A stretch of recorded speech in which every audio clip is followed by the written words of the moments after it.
It was an S-rank gate, supposedly impossible, but when the hunters stepped inside, all they found were the carcasses of demons and a six-pack shredded man standing before them, having wiped out the entire horde all by himself. That was Leon and how he got that ripped godlike physique. Few people know the half of it. They have no idea how much Leon had to struggle. From the moment he was born, he thought he'd hit the jackpot, born into a wealthy family living the dream. But who would have guessed? He barely had time to enjoy his silver spoon when at age 8 he was dragged off to learn swordsmanship. He was excited at first, but then he became the disciple of the Saint Nightgo. Excited turned into getting worked like a dog. By 14, before he'd even hit puberty, he was being forced to haul boulders that not even the Monkey King could lift, training his sword skills with his master until his body was shattered and bruised to the core. By 16, while his family was rolling in cash, Leon had to follow his master, traveling the world to save the suffering and earn merits, all in the desperate hope of gaining the goddess's favor. Killing monsters, saving villages. By age 20, Leon finally met the person of his dreams. He had longed to meet the goddess Ariana of this world, and after working like a mule, he finally did. He was officially crowned a Saint Knight, but it didn't mean he could relax. Leon still had to grind his life away. He killed and killed again, slaughtering monsters without end. He hacked through goblins and wiped out evil cults. Eventually, Leon became a Knight of the Kingdom, which gave him the authority to command other knights. Leon had personally slaughtered 700,000 of those slimy, wretched monsters. I feel so refreshed, he thought, looking out over the vast, finally peaceful lands. At age 35, the living saint and demigod King Leon I passed away. The heartbreaking tragedy happened while he was fighting the Demon King, who had been summoned by the Empire. Naturally, he was among the mourners at the funeral. With his high-ranking status, honestly, just dealing with those monsters was already a massive headache. And now these disgusting demons are running wild everywhere. This is exactly why people need to have faith in the gods and live with a purpose. Those miserable mages from the Empire, setting that aside, they needed to elect a new Saint Knight to succeed King Leon I, who had died with honor. Amidst the chaos, the goddess descended upon the gathered knights. She chose Leon, and her prestigious blessing was announced to the entire world. Saint Knight Leon Dragonia, my faithful knight, you have succeeded, a symbol of honor and faith. Leon bowed his head to the ground, not daring to look upon her holy face, and respectfully replied, "As you command, Goddess Ariana."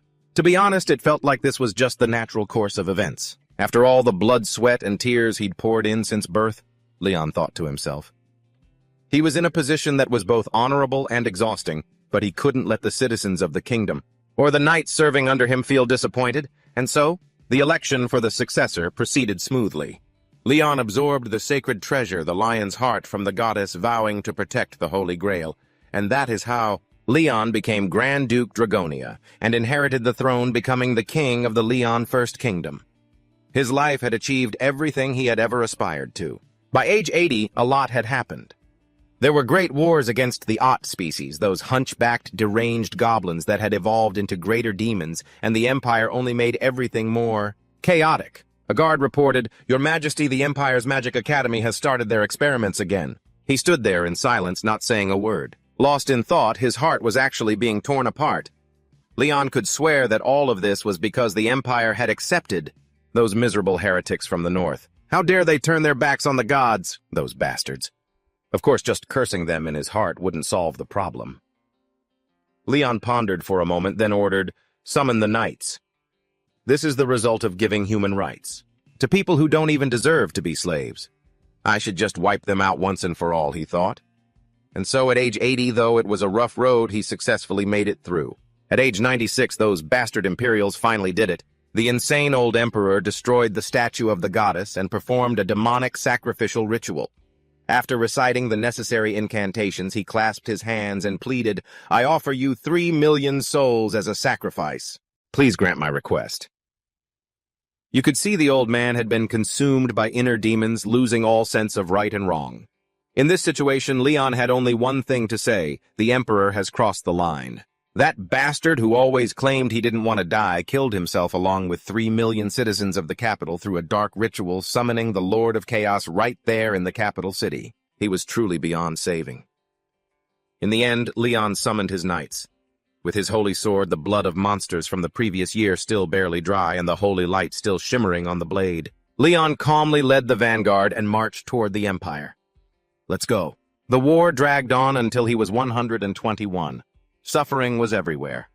Leon had tried his best, but sadly the world was still destroyed, contrary to his wishes. Leon had done everything in his power to defeat all the evil in existence, using every bit of divine strength on this continent. But Leon couldn't do it. He sat amidst the souls of his countrymen.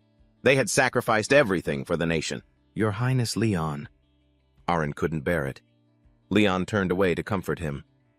Aaron, you can hold your head high. Your father died with honor, and he has joined the gods above. Yes, he hesitated, but quickly regained his composure, urging his army on. Look ahead, everyone. Are you afraid of the gods above, or the goddess? Your war horses are trembling with fear. The women tried to bury their cries deep within their hearts. As the children swallowed their tears, Leon suddenly asked, Can you hear the cries of the wicked enemies echoing across the land? They who stole our brothers away, can you hear the voices of those who took them? Those I hold dear. He continuously prodded them with questions that pierced the soldiers' hearts like a blade. Who could listen and remain indifferent? Forget the hatred and abandon your swords. No one could do that. They had families, ancestral spirits watching from above, and a homeland to protect. They still had their homes, their country. Thus, the young generation carried the faint flame of resistance, and the knights sought to sow seeds of hope in this blood-soaked wasteland. But, O goddess of Leon, master of the holy sword, holy spear, and holy grail, he wanted to challenge the one who had brought him faith, yet stole the happiness of the homeland he lived in. He sat in his saddle, preparing for the next battle. He asked everyone one final question. Can you hear the enemy, those who are eager to seize everything in their path? Be filled with fury. Let that rage burn until the very last moment. Direct that anger toward those fools drowning in delusions of glory. Spirits soared at his words. The entire army erupted with a fighting spirit like never before. Ants will not stop struggling until they are crushed, Leon swore to himself. Leon, your night will not be stopped. Evil has spread to the ends of the earth, he proclaimed heroically. And remember, as long as honor remains, we shall not lose. The battle began. Leon, burning with the will to fight, slaughtered the monsters in his way as if hypnotized. Oh, goddess, Leon's goddess, what should this foolish knight do? He asked himself, and that was the same question she wanted to ask him right then. He shouted the slogan, for the goddess, for honor. The goddess's voice seemed to echo in his ears. Oh, my knight, my beloved knight, full of honor, your goddess will be by your side until the very end, my knight. Finally, for this Leonheart, he shouted. The whole army charged. And so that winter we fought the final battle against thousands and tens of thousands of demons that had flooded this land. Barbaric slave soldiers were used as mere meat shields, while my knights equipped with spears and shields died in honor alongside those heroic knights. And the one chosen by the gods from countless temples fought the demons single-handedly. By the end, Leon had torn apart countless demon lords and generals, and showed those bastards the power of a holy knight. At age 217, the winter had yet to end. 231, 234, until 256, when Leon shattered the final demon gate. They had nowhere left to hide. Leon's gaze was filled with murderous intent. You wretched, lowly minions of the devil, now you shall be trapped here with me in this very world. I will slaughter every last one of you. The roles were reversed. The monsters wailed and screamed, receiving the death blow. Perhaps living too long and fighting too many battles had truly driven him mad. Leon was not the one trapped. It was those bastards who were trapped here with Leon. You wretched, vile scoundrels! Leon's eyes were soulless, knowing only how to slash and kill. 300 years, the death milestone for all monsters. Leon struck with razor-sharp precision, decimating the monster legion. Their shrill, agonized screams echoed throughout the deep forest. In the bright moonlight, Harry asked, Are you okay? What had happened at the teleportation gate? People were dazed. He had defeated the great demon in just one strike. Just like that, Leon had earned another victory, another enemy skull. To everyone's astonishment, a mysterious man approached the corpse and called out, Wake up, you hero! There is no more time, wake up! Harry was bewildered, her eyes wide, asking urgently, Who are you? He replied, his strange white hair now turning back into a shimmering gold that symbolized power. I am King Leonheart. Leon turned and continued, his voice deepening. The knight among heroic knights, the bearer of the faith and wishes of the temples. He stood completely naked, radiating a brilliant golden power, loudly emphasizing his name. Leon Dragonia Leonhardt. The girl named Harry stared in shock at the eccentric man before her muttering, "In the 300th year I met mortal men." The system window appeared. Notification: you have eradicated all demons. Remaining demon count 0. And just like that, the King Knight had returned. A gate had opened in the middle of Seoul, a black gate of unknown rank. The Korean Hunter Association and the World Hunter Association requested major national guilds to join the raid, but the request was rejected because no one knew the difficulty of the gate. Ultimately, the government ordered the Hunter Association to enter first. Basically, it was no different from a death sentence, and what I saw inside there was a completely naked man. That man was coldly glancing at the pile of monster corpses he had killed himself. Just then a voice rang out. "Harry, Assistant Han Harry. This pink-haired girl is Han Harry, Chief Assistant of the Korean Hunter Association. The black-haired man Kim Jisoo, Chief of the Korean Hunter Association." He handed her a cup of coffee and asked kindly, "You're tired, aren't you?" Harry took the coffee and replied, "Yes, thank you." Jisoo sat down next to her and continued, "How did it go?" Harry replied, "Sir, no one believes it." He continued, "Well, it's understandable. It was a black demon gate. It even contained a great demon. Surviving and returning without the help of other guilds is already a miracle. But to clear it completely, yeah, that's impossible. It was all thanks to one person. That one person was the blonde-haired, blue-eyed man sitting arrogantly in the interrogation room." Harry looked at him curious. "You're a survivor, right? Coming out of the gate?" Jisoo nodded. "Yes, a survivor coming from another world. There have been cases before. Humans can survive inside the gates.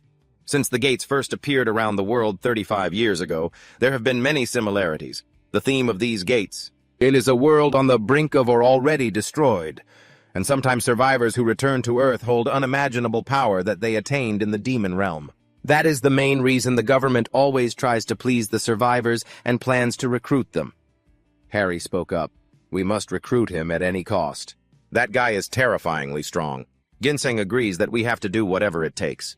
Even an A-rank hunter would have to bet their life fighting a high-level demon, but he killed that great archdemon with just a single strike. Even the most seasoned S-rank hunters are terrified of him. It's not just that he killed it, he completely overwhelmed it. My biggest concern right now is the cultural gap. From the way he talks about himself, he must be royalty or something." Harry gently reassured her, "I think it'll be fine." Jisoo wondered, "Why do you think that?" Harry confidently replied, "I can feel it from his voice. He's an incredibly kind person." Suddenly the guy roared in anger, "You lowly wretch!" His roar was so powerful it shattered the room's reinforced glass. Both Harry and Jisoo gasped in shock. The glass was supposed to be monster-proof. The guy stood up, radiating pure fury. He gritted his teeth. "How dare you sully the noble name of Leonhardt?" Jisoo looked at him confused. "An incredibly kind person, huh?" Harry replied, "Cultural gap, I guess so." Flashback to 15 minutes ago. The guy was still sitting calmly in the interrogation room, thinking to himself, "This feels so strange. It's really him. I used to be an orphan, slaving away through my 20s until I died from exhaustion. Then I was reincarnated into another world, becoming a king and a knight of the kingdom. Over a century after conquering the demon realm, I hunted demons for 200 years. A total of 300 years. It's a relief to still have some memories of this place." Just then, the bald guy hesitated and spoke up. Hello, you're Leon Dragonia. Leonhardt, right?" Leon didn't answer immediately, still thinking. Even so, it wouldn't be to my advantage to reveal the truth that I was once a person from Earth. Isn't being a king and a knight who lived for 300 years in another world much better than being a guy who died from overwork at 20? Leon frowned, annoyed, and said to the bald guy, "Call me your majesty, you peasant." The bald guy stared at him, confused for a moment, then said, "Ah, yes, your majesty." Leon continued to assess him. "He follows my orders. Is he truly a good person, or is the government just cautiously approaching survivors like me?" The bald guy continued to hesitate. So, about the Black Gate, I mean your world, your majesty. There was a conflict with our hunters and you killed all those demons. Correct, Leon replied coldly. That's right. Did you forget? The bald guy looked dazed. I'm sorry, you mean... Leon spoke to him majestically. I slaughtered the entire demon species, and to protect the honor of the knights, I command you to be my temporary secretary. I grant you the special privilege of recording this noble event. The bald guy looked like he didn't understand a thing, but still replied, right. Yes. He bowed his head and started taking notes. Cultural gap, Leon thought to himself. Leon continued, in any case, is there no royal welcome ceremony here? What he meant was, I'm hungry. The bald guy heard this, immediately pulled out his phone and started typing furiously. You must be feeling impatient. You must be hungry. I'll prepare a meal for you right away. Leon continued to order him around and tell me about this world. Leon thought to himself, I need to find out what happened to Earth while I was gone. The bald guy agreed. Ah, yes, I will explain. Then he began to speak seriously. The nightmare started 35 years ago. Gates opened all over the world and monsters and demons started appearing from that moment on. We have been in a constant state of emergency after suffering so many failures. We realized that each gate has a theme and a mission that needs to be solved. And if a gate isn't handled, a dungeon break occurs and the monsters will invade Earth. Mid-explanation, the man suddenly stood up and said, Ah, it seems dinner has arrived. Leon rested his chin on his hand, thinking. There's a slight difference. In my world, demons invaded like mushrooms after the rain, but this place has gates with themes and missions, as if it wants to train humanity through challenges. The bald guy carried in a food tray, interrupting his train of thought. Your Majesty, the meal has arrived. The meal. Leon looked at the food in front of him and frowned. In front of him was pork bone soup simmered for hours, seasoned with salt, pepper, and some crunchy kimchi. Back when he was a salaryman in Seoul, Earth, this felt like soul food to him. People loved dishes like this, more than novel exotic dishes. But Leon had to restrain himself trying to swallow his saliva. Leon told himself, no. He asked the bald guy, What is this? The bald guy replied, Ah, that is pork bone soup, Your Majesty. It's known as the soul food of the commoners. Leon's eyes flashed. Then he angrily slammed the table and shouted, You lowly wretch, how dare you sully the noble name of Leonhardt? How dare you serve the royal family the food of peasants? Is this how your kingdom treats the royalty of another kingdom? I am Leon Dragonia Leonhardt, king of the other world, messenger of the gods, guardian of the Holy Grail, master of the holy sword and holy spear. The bald guy was shaking in fear from the shouting. He tried to explain, Oh no, it's not, but Leon didn't let him finish and shooed him out. Get out, you lowly peasant. Malos, Lord of Chaos, master of 23 archdemons, the archenemy of the demon race. The man who killed millions of demons, the embodiment of a 300-year war, and finally a regressor. This is what he thought when returning to Earth after 300 years. Leon thought angrily. What a mess. It's all because they lack a proper religious faith. Enlightening these ignorant, uncultured fools is the duty of the royal family, and even though he had returned to Earth, he was still a king and a knight. Leon leisurely cut pieces of steak and ate them with relish, while Jisoo watched him eat, unable to stop wondering. How on earth did you recognize our chicken and black bean noodles? Harry was helpless. Thankfully, he was busy with a T-bone steak and a glass of 1993 red wine, when suddenly Jisoo said, Harry, you go in first. Harry jumped, pointed at herself, and asked, Me? I don't know a thing about ancient languages, Jisoo replied. But I get the feeling he's more interested in you. You've already been praised for being brave, haven't you? At the very least, he won't kick you out. Harry looked confused. He just said I was brave, that's all. In the end, she gathered all her courage, pushed the door open, and greeted him. Your Majesty, I sincerely apologize for interrupting your meal.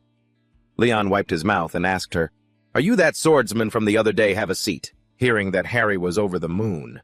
She gave a thumbs up to the camera so everyone could see how things were going, then sat down and asked, Is the meal to your liking, Your Majesty? Leon replied coldly, Not bad. I can sense the chef's passion and skill, and the reason I gave you a hard time wasn't because of the humble food. It was because of your attitude toward a king. When you welcome a prince from another nation, they should be treated with the utmost respect. This affects the safety of your country, doesn't it? Harry turned pale, trembling as she said, Please forgive my ignorance, Your Majesty. Leon said, All right, it's fine. Anyway, your name is Han something, right? Harry quickly replied, Yes, sir, my name is Han Harry. Leon continued, I have heard about this world. Demons, those disgusting creatures, have appeared on this planet. Haven't they? Harry said seriously. Yes, that is exactly right. Harry had one single mission to convince him to join the Hunter Association. She told herself, I have to at least persuade him to join our nation. She hesitated before speaking up. If Your Majesty would allow it, the South Korean government could take care of you from now on. The typical 21st century intellectual warfare revolves around spying on survivors. It doesn't matter how much you promise them, you have to stop them from joining other nations. Leon looked coldly at Harry and said, "So as long as I remain in this world, am I obligated to go to the battlefield? If I am an honorable warrior, then yes, I should fight." Harry asked excitedly, "In that case, would you like to ally with our Hunter Association?" Leon didn't answer her right away, but continued, "However, a king cannot be a soldier for another kingdom's army. I will create my own order of knights here, in this world." Harry stared at him blankly for a moment.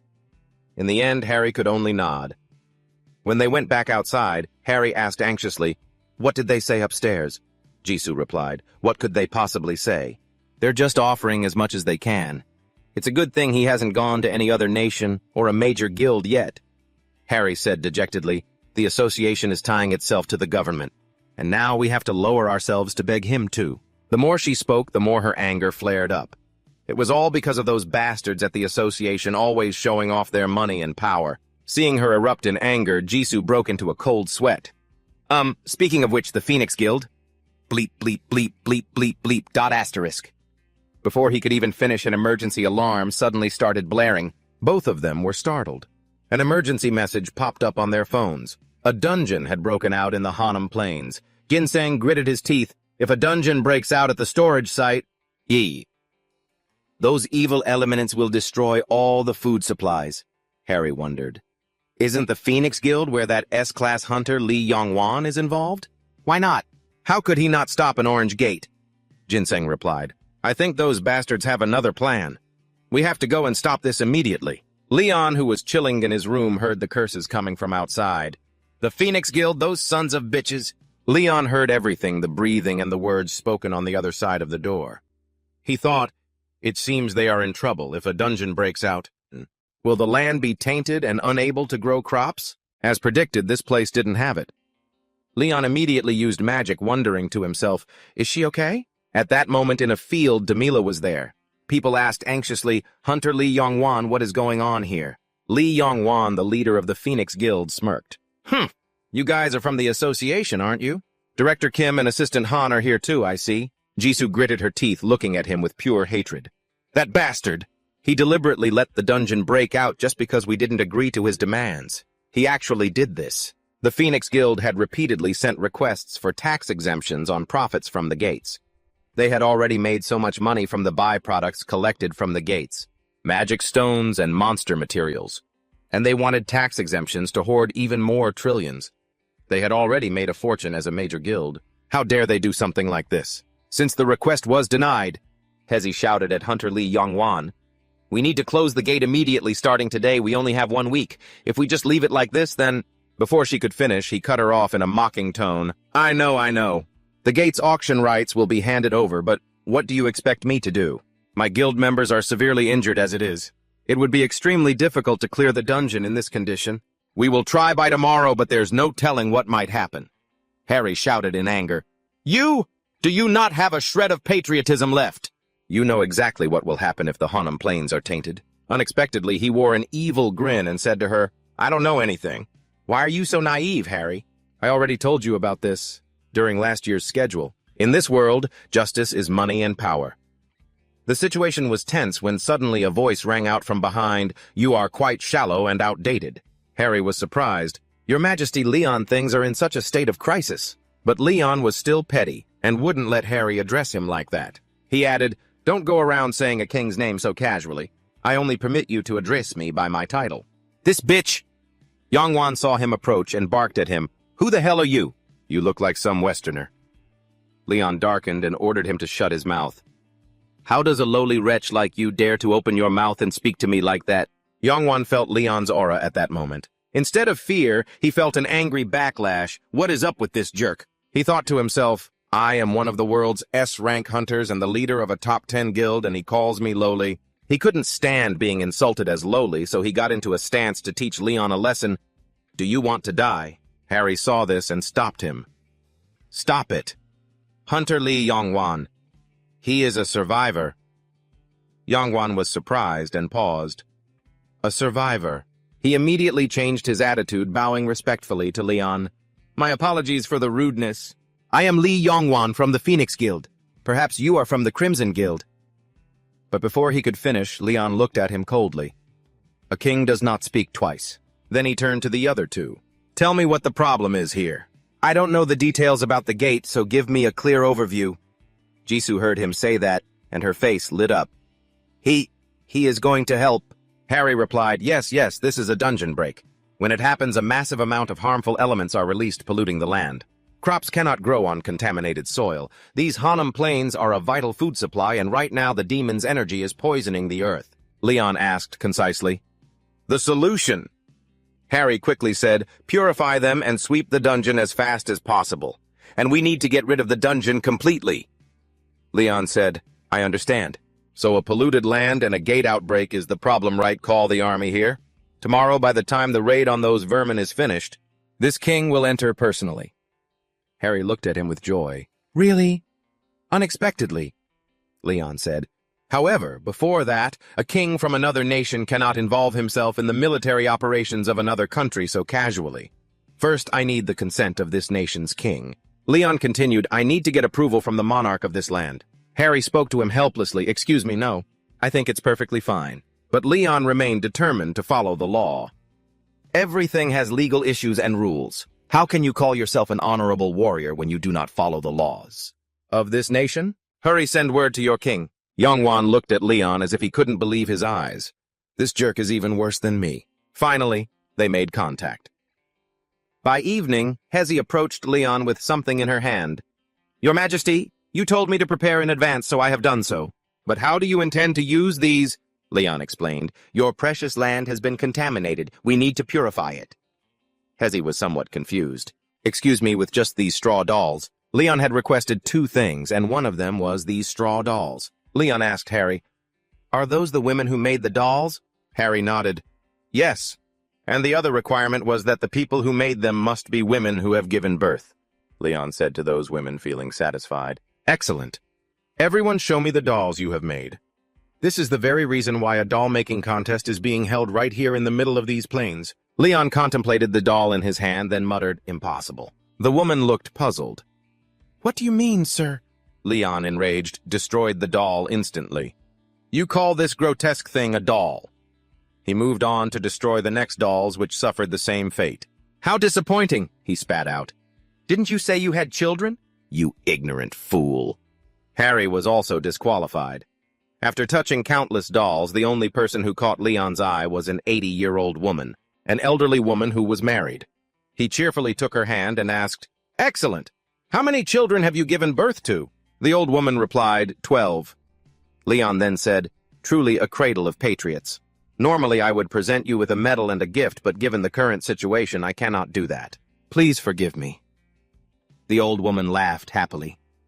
Then Leon took the doll and placed it in the middle of the field, setting it upon a wooden board he had prepared beforehand. The flickering candlelight and the descending night made the atmosphere even gloomier.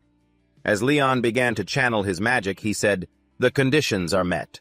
He took out a golden cup adorned with gems and whispered, To the Mother Earth of this land.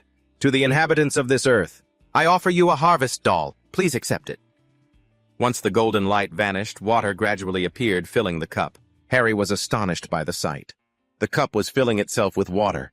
The sun began to peek over the horizon, red rays of light piercing through the clouds. A new day was aching to begin. However, this sunrise was the unique beginning of a new world. Droplets of water slowly flowed into the doll. Yongwan, witnessing this, gasped in shock. Water is flowing into the doll. His companions were equally surprised. Just then the doll stood up on its own. At the same time, the doll spoke, Leon, my child. Leon bowed respectfully before the doll. I humbly greet you, Mother Earth. The doll smiled. Demira, goddess of life and abundance? It has been a while, hasn't it? A deity has descended upon this land? Yes. Leon remained in a respectful bow. I greet the great Mother Earth, Demira, goddess of life and abundance. The doll said, This territory is being invaded by evil. The soil is polluted.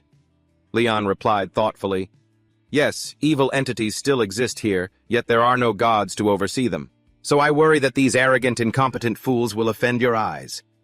The doll spoke to him. Stupidity and greed are not always counted as sins. They are inherent traits in the nature of mortals. Then what do you intend to do now? Leon answered. Blending in with these swordsmen won't be difficult. The power of the conqueror is sacred. I will ensure that duty and power can coexist here. I will discipline these fools and guide them onto the right path. Only then can a new sanctuary be built on this earth. The doll asked him, My child, do you not have any favors you wish for me to grant? We are always ready, Leon replied respectfully. Mother Demira, the free citizens of this earth are suffering because of a source of dark energy. I am sure that this is not what you intended, but please heal and purify this land. The doll pointed at him gently. You are my sunshine, my champion. The soil of this world does not belong to my physical body, but I will spread my divinity here and satisfy the thirst of this land with my own flesh and blood. Only then will everything that walks upon this land become your ally. As she finished speaking, a powerful beam of light shot straight down to the ground. To everyone's astonishment, Leon turned and shouted, Look and learn! You ignorant fools cannot learn or understand that this is a world blessed with divinity. To their surprise, the rice plants were miraculously resurrected. Leon told them, To multiply and flourish, that is the true duty of a living being. This fertile land is proof of an eternal promise. Youngwon gripped a rice stalk in his hand and screamed, Everyone don't be fooled. These crops were grown with magic and are extremely toxic. I'm sure that's something everyone knows. Leon cursed him silently as an arrogant fool. He turned back and glared at him. These are crops blessed by the gods. How dare you call them poison? Youngwon, still clueless, raised his voice. That stupid straw doll, Leon warned him, I can only forgive this ignorance once. Do not defile the goddess's name with your filthy mouth. Although furious, Youngwon was intimidated by Leon's presence, though deep down he remained defiant. Damn it! This cannot be happening. My plan is falling apart just because of him. I cannot let that happen. I will expose your ridiculous lies. As he approached Leon, he said, We still need proof. I hope you will cooperate, for the sake of those who will consume this. He thought to himself, I will frame you as a fraud. Youngwon pointed to a man accompanying him and said, I will provide an appraiser, while labeling the man as an appraiser. Without waiting for anyone's agreement, he got to work. Then I shall begin. He used a spell to inspect it, but his expression gradually began to change. Before his eyes was the info panel for the newly revived rice, divine blessed rice, rare grade. Description: rice blessed by the divinity of Demira, of goddess of life and creation. Tier 3 diseases will be cured if this food is consumed continuously. He exclaimed in shock, The grade of this stuff is rare. All of this rice is rare grade, and it even cures Tier 3 diseases, maybe even cancer. Harry was both surprised and delighted. Really? The guy confirmed, yes, for real. Jisoo immediately ordered, Someone quickly get a pot from the minister's house. A pot was quickly brought and placed in the middle of the clearing. After eating one mouthful of rice, Jisoo exclaimed, No way, rice made from blessed grains. Stamina recovery rate increases by 100 points per minute. Mana recovery rate increases by 50 points per minute. Total duration is 8 hours. This is on par with a top-tier potion. He sat down on a nearby log eating while wondering, how can just this white rice be worth as much as a high-grade potion that costs 3 million per bottle? Harry ran over clutching her bowl of rice and called out, Captain, I've got more news. Jisoo glared and said, Finish chewing before you talk. Harry quickly swallowed her bite and continued, I was curious earlier, so I ate a ginseng monster. He looked a bit pale. You ate a monster? Harry continued. And I got a buff. Everyone present was shocked again. What, Jisoo thought to himself, if the entire land is truly blessed, does that mean free potions? Does every living creature get that blessing? That wouldn't be surprising. He immediately ordered everyone, Catch as many as you can. We're heading into the gate with full buffs. The Hunter Association's morale surged. The doll suddenly called out, Leon, my child. Leon turned back. Yes, Goddess Demira. The doll said, It seems I have finished what I needed to do here. It is time for me to return. Leon knelt down to show his devotion. The god is and will never forget the sacred love you have bestowed upon us. The doll continued. My child, let me leave you with one final lesson. Make sure to eat your fill. As soon as she finished, the doll collapsed, her soul gone. Harry approached and hesitated. Leon, your majesty is something... Leon cut her off. The power of the divine. Are there no gods residing in this world? Harry replied, I'm not sure. Leon continued, a full life and a world shall be created by the power of the gods. You people of Earth should remember that clearly. When the warriors have finished eating, we will enter the gate. At that same moment, a man asked, Young Wan Guildmaster, will this really be okay? At this rate, our plan will inevitably run into trouble. Yang Wan was furious. That bastard. Inside, he was screaming internally, damn it, where did that creep crawl out of? If it weren't for him, the government would have had no choice but to listen to our demands. I wish he'd just die inside the gate already. Suddenly a thought flashed through his mind that wouldn't be such a bad idea. The man called him again, Guildmaster. He replied with a laugh, you don't need to worry. This gate has already been partially cleared. The man was still worried. Yes, but the middle section is a bit difficult. But Yongwan revealed a cruel smile. There's only one person, Han Harry, that survivor. He's probably a support or buff class. I bet that guy is useless in a fight. That means they're guaranteed to fail. Inside the gate, there is a monster that cannot be defeated by ordinary means. The dungeon break has begun. Notice from the Reaper. All life forms. Inside the gate are counting down. In the dark dungeon, Leon and Jisoo's group slowly advanced. He spoke coldly. In other words, most gates close if we complete the mission or kill the boss. A one-on-one fight with the boss? I like that. Harry couldn't bring herself to tell him that usually they throw the whole guild at you. The group passed the bones of those who had come before. Leon looked once and said, They told me they tried to conquer this dungeon before, but there are more monsters here than I thought. Harry finally spoke up. That's the unique trait of this dungeon. Leon was curious. A unique trait. Harry replied, Yes, usually the number of monsters decreases after you beat the main boss. Most gates are like that. But with skeletons, zombies, or ghouls in some special cases, if the boss is still alive, they will respawn infinitely. Leon said blandly. Interesting. So it will only end. If we defeat the boss, I understand. Then this must be the case you were talking about, right? Harry smiled. Yes, that is highly likely. It seems there's a necromancer behind the scenes pulling the strings of these skeletons. I think...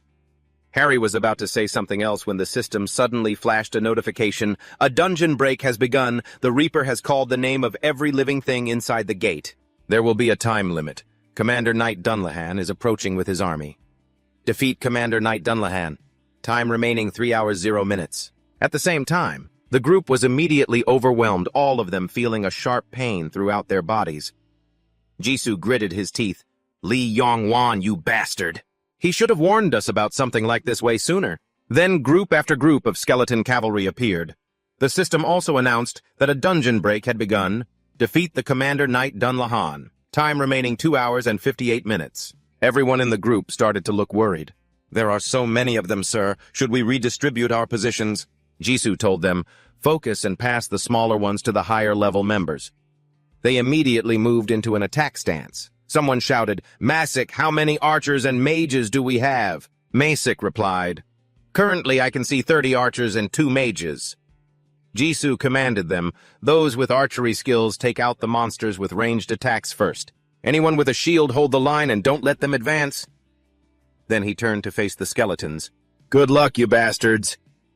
But after trading a few blows, Jisoo grew anxious. They're stronger than I thought. I knew an orange portal would be completely different. Still, it shouldn't be too much for a B-rank tank like me. As he fought, Jisoo suddenly noticed something strange behind him. Damn it, I can't believe this. These dried-up bones? Tian are actually capable of using high-level magic. I need to draw their attention. Thinking this, he shouted, Hey, over here! A skeleton heard the noise and launched a magic orb right at Jisoo. His teammates saw this and worriedly called out, Sir! Jisoo replied to them, I'm fine, just a little sting. You all should know. This gear cost me a pretty penny. No sooner had he finished speaking than the zombie named Dunlahan appeared right in front of Jisoo. They stared each other down without blinking. Before Jisoo could react, it swung a strike at him. It sent him flying several meters away. Jisoo sat up and coughed a few times. Harry saw this and worriedly called out, Manager Kim. A girl spoke to her. We need to save him, Assistant Han. Should we let the relief force come to help? Harry gritted her teeth. This is why we have a reserve team. We need to help them right now. Over there, everyone was still fighting the zombies. That commander, how can he swing that greatsword with such lightning speed? Stop him! Harry immediately thought of Leon, the king of Lion Hay, who had defeated the great demon. She turned to call out, "Leon, sir, please help us." Leon was silent for a few seconds, then replied arrogantly, "A king never fights in such a small skirmish." Harry was stunned. "Huh, what do you mean?" Leon said, "Learn to keep some dignity. I can't believe you people are trying to force me to fight these damn walking skeletons. Doing that would be disrespectful to the goddess. I can't watch this anymore." Harry became even more anxious. "What on earth is he saying?" The other girl asked the assistant again.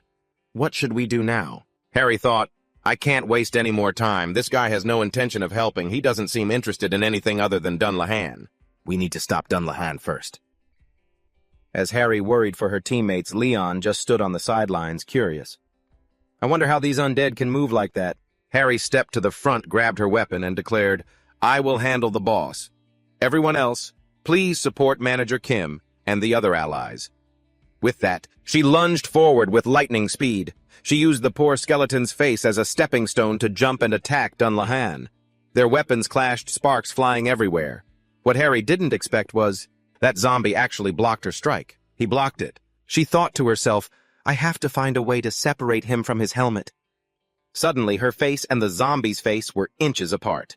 Harry was surprised. "Huh." He threw his head just to obscure my vision. "What kind of undead fights like that?" Unfortunately for Harry, she was swatted away just like Jisoo.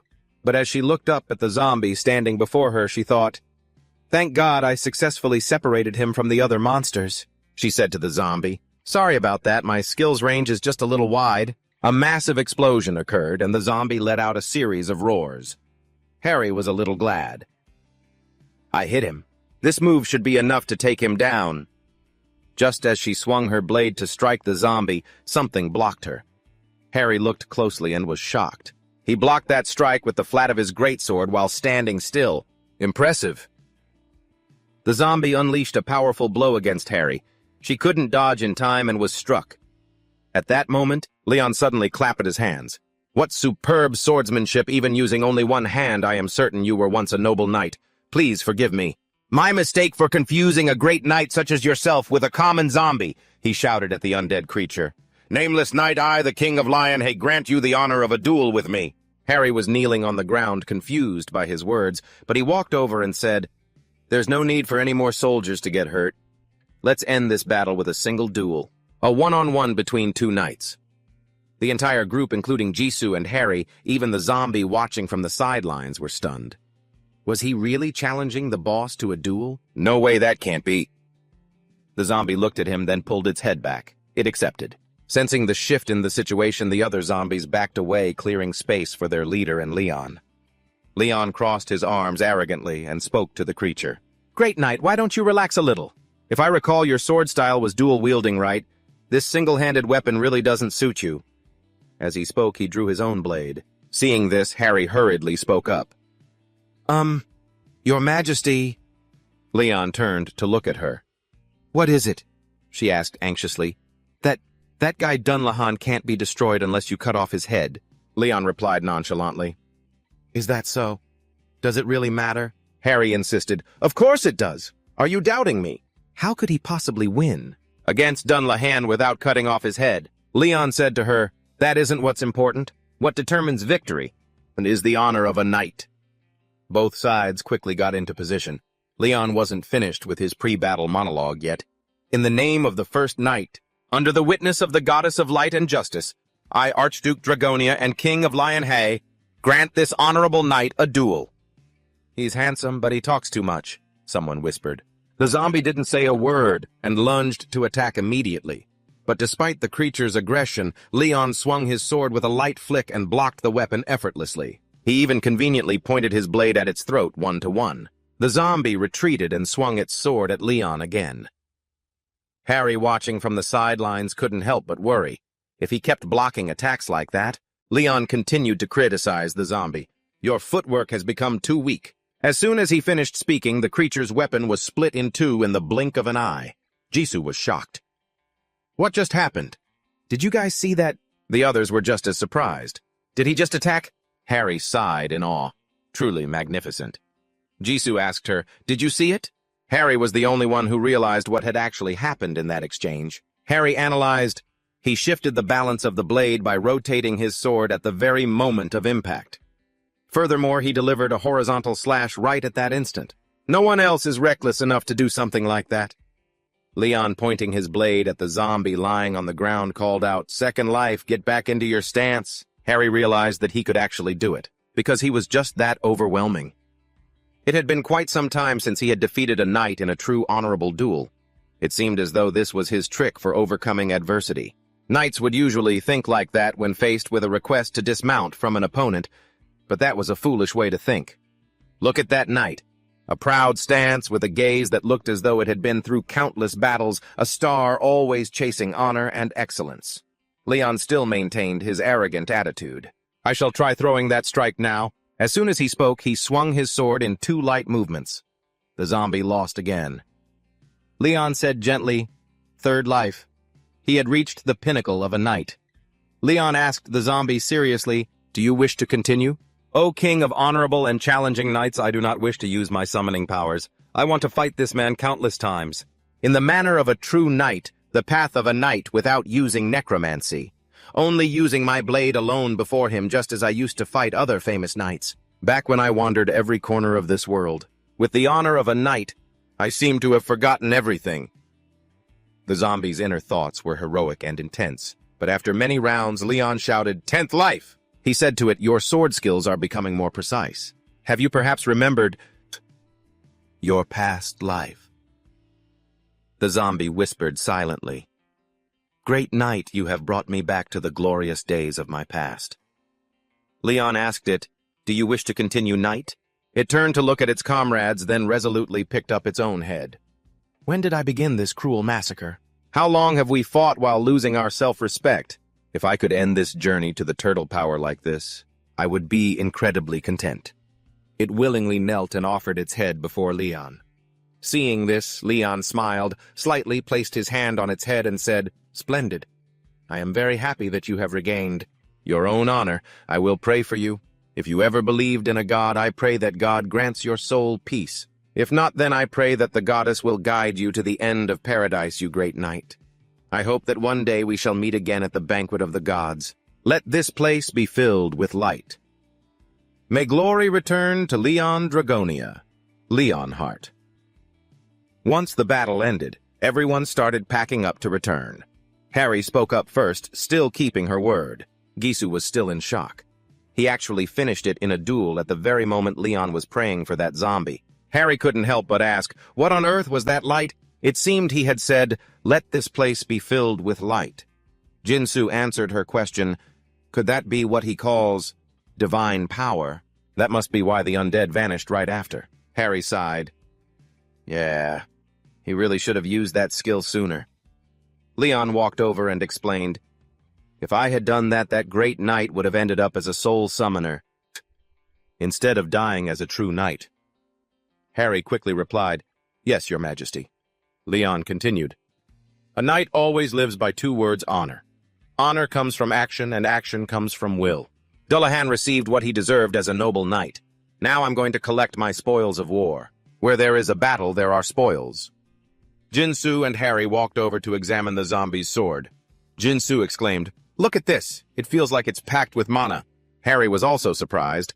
Dullahan's great sword and his cape are here too, but there was an orb emitting a purple aura that made Leon's eyes twitch. Jinsu thought, "This thing must be worth a fortune," but before he could finish, Leon stomped on the orb and shattered it. He spat out garbage. Things like this only bring bad luck. The system notification popped up. Final results. Dullahan's cape, Dullahan's great sword energy stones, and so on. Namgu gate, complete. Harry pushed the food cart and let out a long sigh. Her eyes were dark like a panda's, her hair was a mess, and her face showed pure exhaustion. Leon had been back on Earth for 4 days now. In such a short time, so much had happened.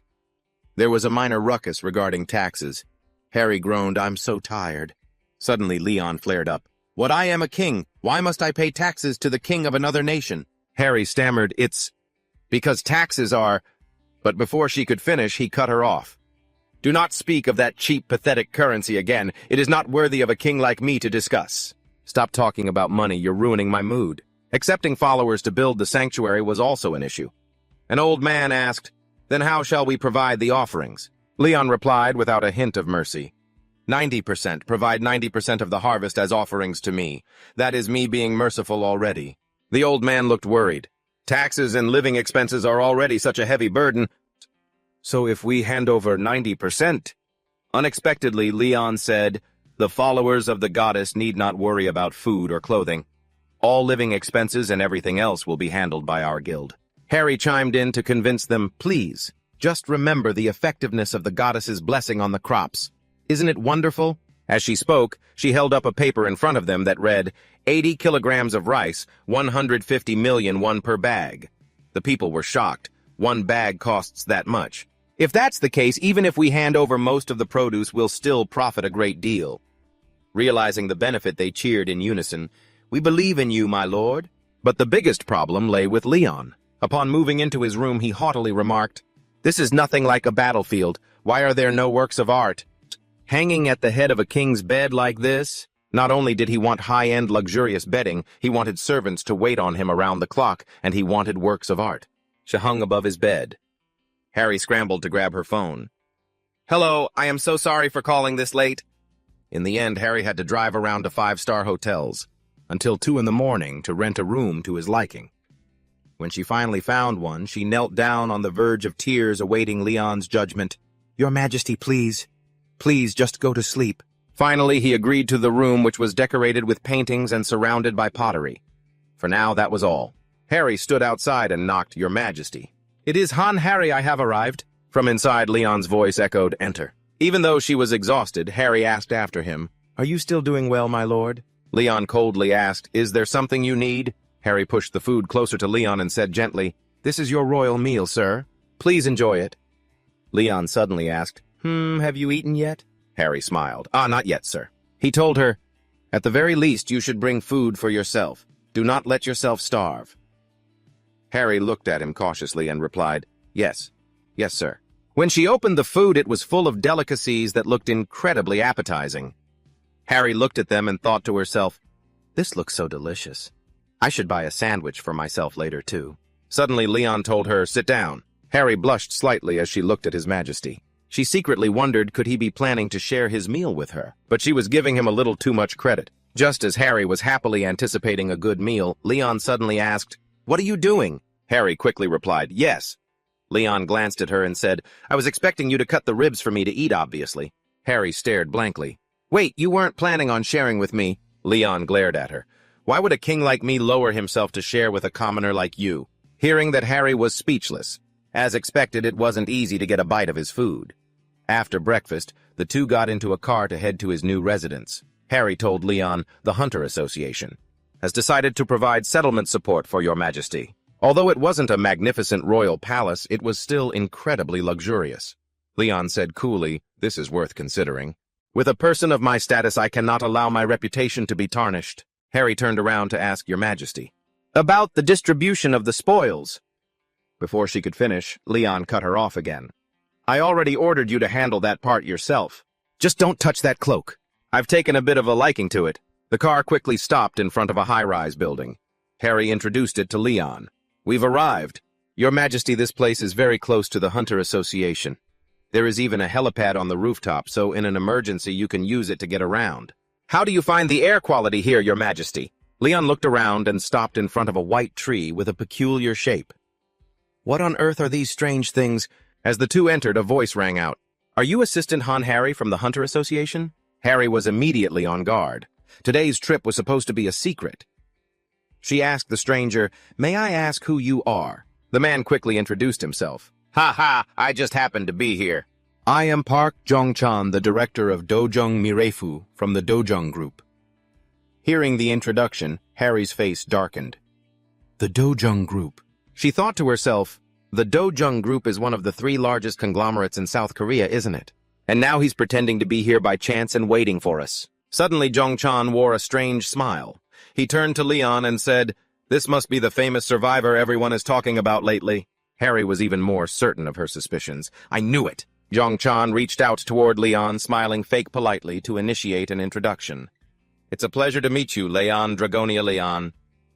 What he didn't expect was Leon's arrogance. Such a naive youth, Zhongchan thought. Leon looked down at him with disdain. Just a common merchant, and you think you can shake my hand? The two quickly went up to Leon's room. Harry briefed Leon. This place is fully managed and paid for by the association, including the rent. So you don't need to worry about any of that. In addition, there is room service and cleaning staff covered by the maintenance fee, so I think you can freely make use of them. After saying that, Harry breathed a soft sigh of relief. Phew, thank goodness. Information about the survivors is highly classified, so I don't know what that Park Jong-chan guy is plotting. Thank goodness Leon ignored him. Curious. Harry turned back to ask Leon. But what business did that guy really have with your majesty? Leon replied. That merchant probably came here for profit. Harry was surprised. Profit? Is it because of the rice plants? The ones blessed by the gods, right? Back then, the situation was extremely critical, so information control couldn't be maintained properly. Taking advantage of that, many broadcasters and internet news outlets recorded it. Our association tried our best to urge them to delete that footage. Harry looked at the phone in her hand, annoyed. Oh, someone posted it again, and it's the park guy too. At the same time, someone else was watching the video just like her. Zhongchan watched it while grinding his teeth, cursing, "Damn it, that bastard Leon." Afterward, he turned to his subordinate and asked, "Are you absolutely sure these rice plants are effective?" The subordinate replied, "Yes, absolutely sure." Dongchang said to him, "We haven't done any clinical trials, but the experiments on the mice were successful. But are you sure it'll work on humans?" His subordinate stammered, unable to give a clear answer. Suddenly, a woman walked in and spoke up, "Director, I've found the owner of that field. I've secured the maximum possible amount of seeds, sir. However, while I was there, I saw a dead dog come back to life, and there was even someone who completely cured their chronic rhinitis. The villagers, after eating those rice grains, were cured of all their ailments, both minor and serious. We don't have clinical trial data, but we believe it's already been proven." Upon hearing this report, Dongchang broke into a satisfied grin. So that's how it is. But then he grew angry. Still, it's insane that guy actually dared to treat a world-class director like me with such arrogance. The woman continued speaking to him. "Director, this project must succeed. The potential of that rice variety is infinite." Dongchang frowned and replied, "I know so. I have to meet him again." He stood up in a rage and slammed the table. "I can't believe there's still someone in Korea who dares to look down on a successful businessman like me, making such a big deal just because he owns a few grains of rice. You've picked the wrong opponent. That savage survivor better prepare for some culture shock. You foolish brat." Leon appeared completely naked, having returned to Earth. Leon had set 3 main goals. First, spreading faith in a deity, remembering the traditional concepts of Buddha God and other divine beings. There are many gods and believers on Earth, but the thing that truly matters, divine power, does not exist.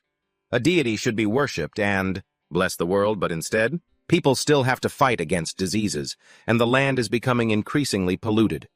Seeing everyone gathering with this new faith, he realized that to use divine power, he needs to create a new belief. Therefore, there must be more people who believe in this new deity. Second training. The Temple Knights. Well-drilled and powerful soldiers who stand before Leon to protect him. In this world, there is no organization of warriors who use divine power. If the guardians of the Holy Grail, the kings of Leon, are considered demigods, then the Temple Knights are saints. They are strong enough to face monsters. They are knights of the gods wielding divine power. A single swing of their swords is enough to slay demons. They strike fear into the hearts of monsters. And Leon stood atop a pile of demon corpses looking truly majestic. Finally, to slaughter all the demons running wild on this land. To restore divine power and nurture the Temple Knights, a pair of long, slender legs appeared. Leon was lost in deep thought, needing to spread the faith and maintain balance and order in the sanctuary. To nurture the Temple Knights, maybe expecting them to appear in a place like this is a bit much. Standing straight with a glass of wine in his hand, he looked outside, thinking, "But that doesn't affect me. I just need to fulfill my own duty." Someone called out, "Your Majesty?" Cutting off his train of thought, Harry pointed to the phone and announced that someone requested an audience. He agreed to the meeting, replying, "If they have already gone through the necessary procedures, then there is no reason not to listen to them." The 3 of them stood facing him. The atmosphere was strangely silent. Park Gang-chang was the first to break the silence. "Thank you for granting us an audience, Your Majesty." Leon sat still, not answering. His eyes were sharp, looking down at them as if they were insects. Park Gang-chang inwardly told himself, "That's right if it's for business interests." I can totally bow down to this crazy idiot. But on the outside, he remained smiling and cheerful. And this time, I've brought a little gift. His men brought in a large box. It was half his height. He said reverently, "Please accept this." But deep down, he was scornful, guessing, "You'll be incredibly surprised when you see what this is." His face crinkled with smugness as he thought, "A top-tier luxury item that even in your dreams a lunatic like you could never see. Once you try it, you won't be able to turn back. I'll make you beg me to become your manager." Leon finally replied to him with a single sentence. "Very well, you've put a lot of effort into this," he said seriously, "so I will accept it." Park Gang-chang was unsatisfied, thinking, "Accept it." Just that. Deep down, he was scowling like a monkey's butt, gritting his teeth, and thinking about what kind of attitude that was. He acts like he's doing me a favor just by taking the gift. But on the surface, he held the item and pushed it toward Leon, warmly suggesting, "Why don't you see what it is, Your Majesty? I'm sure you'll like it." Hearing his suggestion, Leon rested his chin on his hand and ordered, "Fine." I don't want to waste my breath explaining the rules to him. Harry, open it up. Standing by his side, Harry received the order and replied, "Yes, Your Majesty." She stepped up to the container, which was taller than her, and pressed the button to open it. It slowly slid open, releasing a cloud of white smoke that made Harry stumble back in surprise. Seeing the contents inside, she asked in astonishment, "This is—" He smirked, looking smug. With a flashy gesture, he pointed to the weapons in the box and proudly introduced them. "These are the most elite weapons, the pride of our corporation. I want you to choose the one you like best."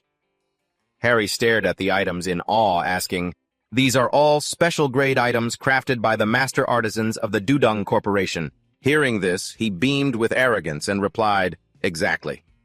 These are all special-grade items, the cream of the crop." He gestured toward the pile of weapons.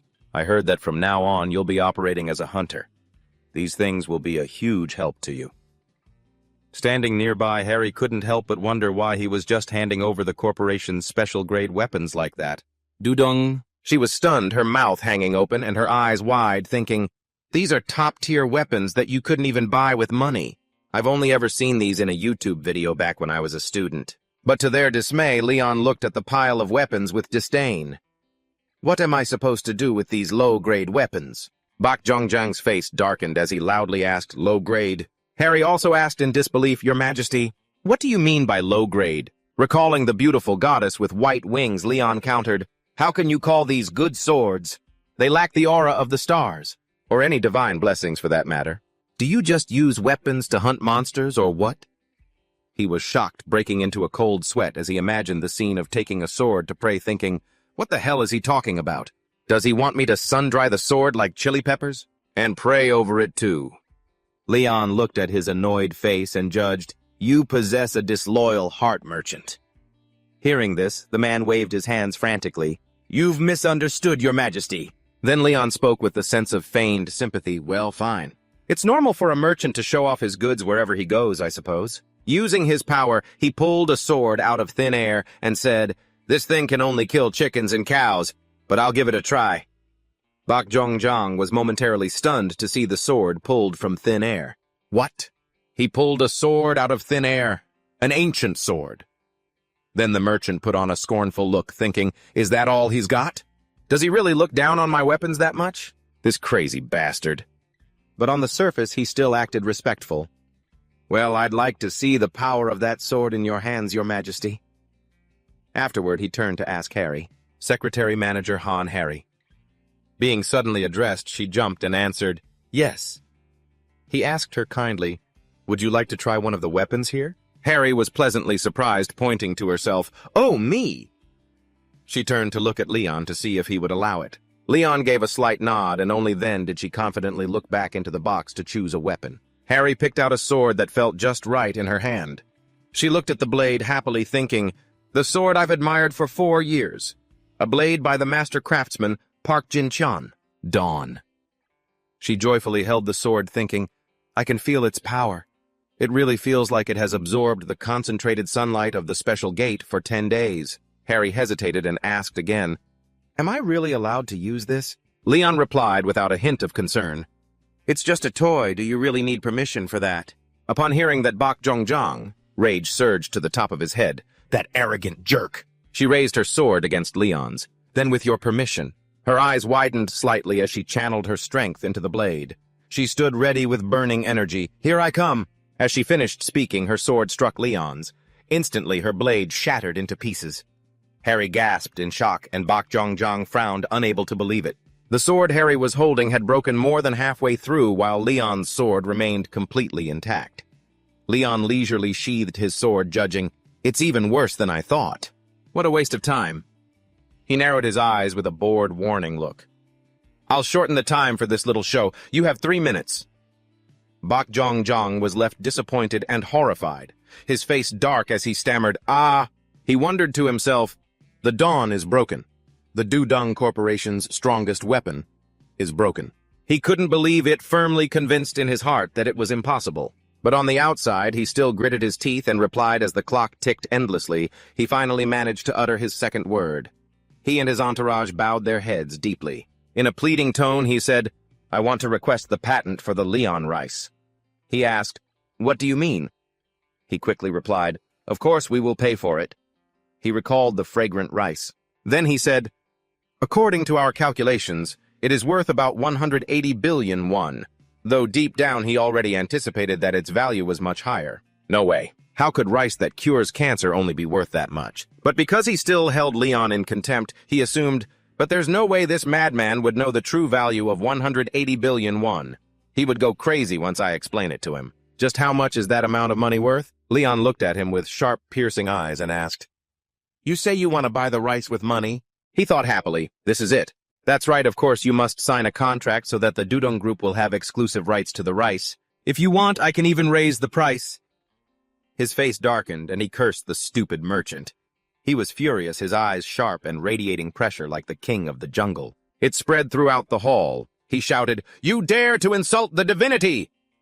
Leon's eyes blazed as he glared at the man below, scolding, "You foolish merchants dare to insult the divinity, huh?" Baek Jong-chan and his men were so crushed by his aura they couldn't breathe.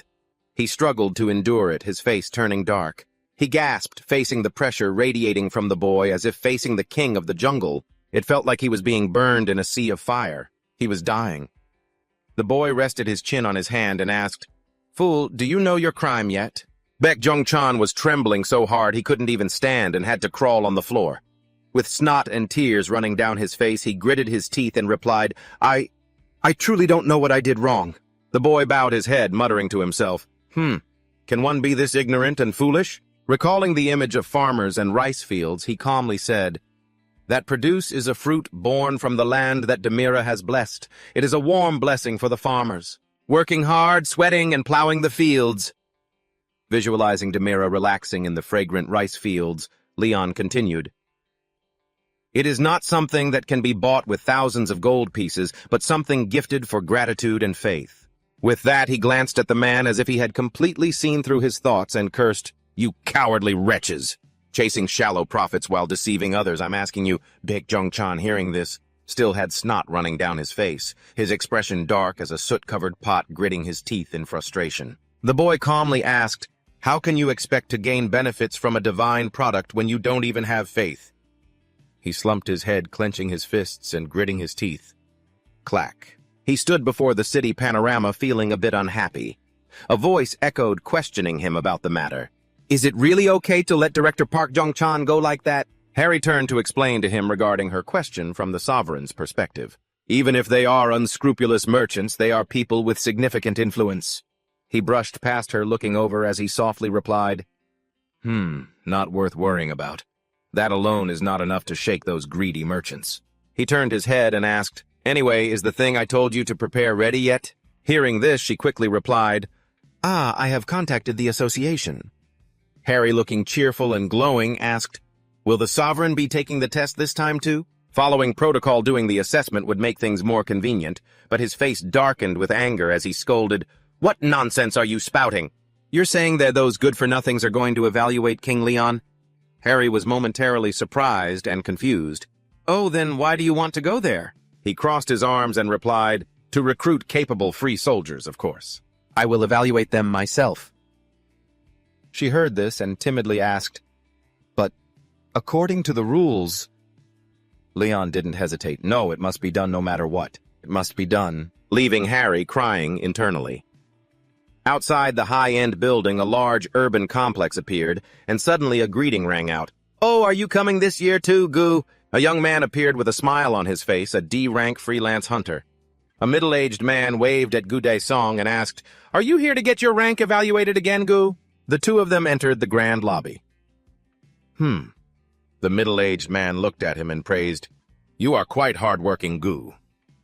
He replied with a forced smile, "Ha ha." The man then asked a series of questions.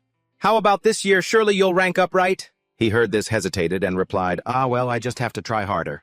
The man continued to pester him, "Don't say that. Why don't you join our team?" He felt a heavy sadness inside.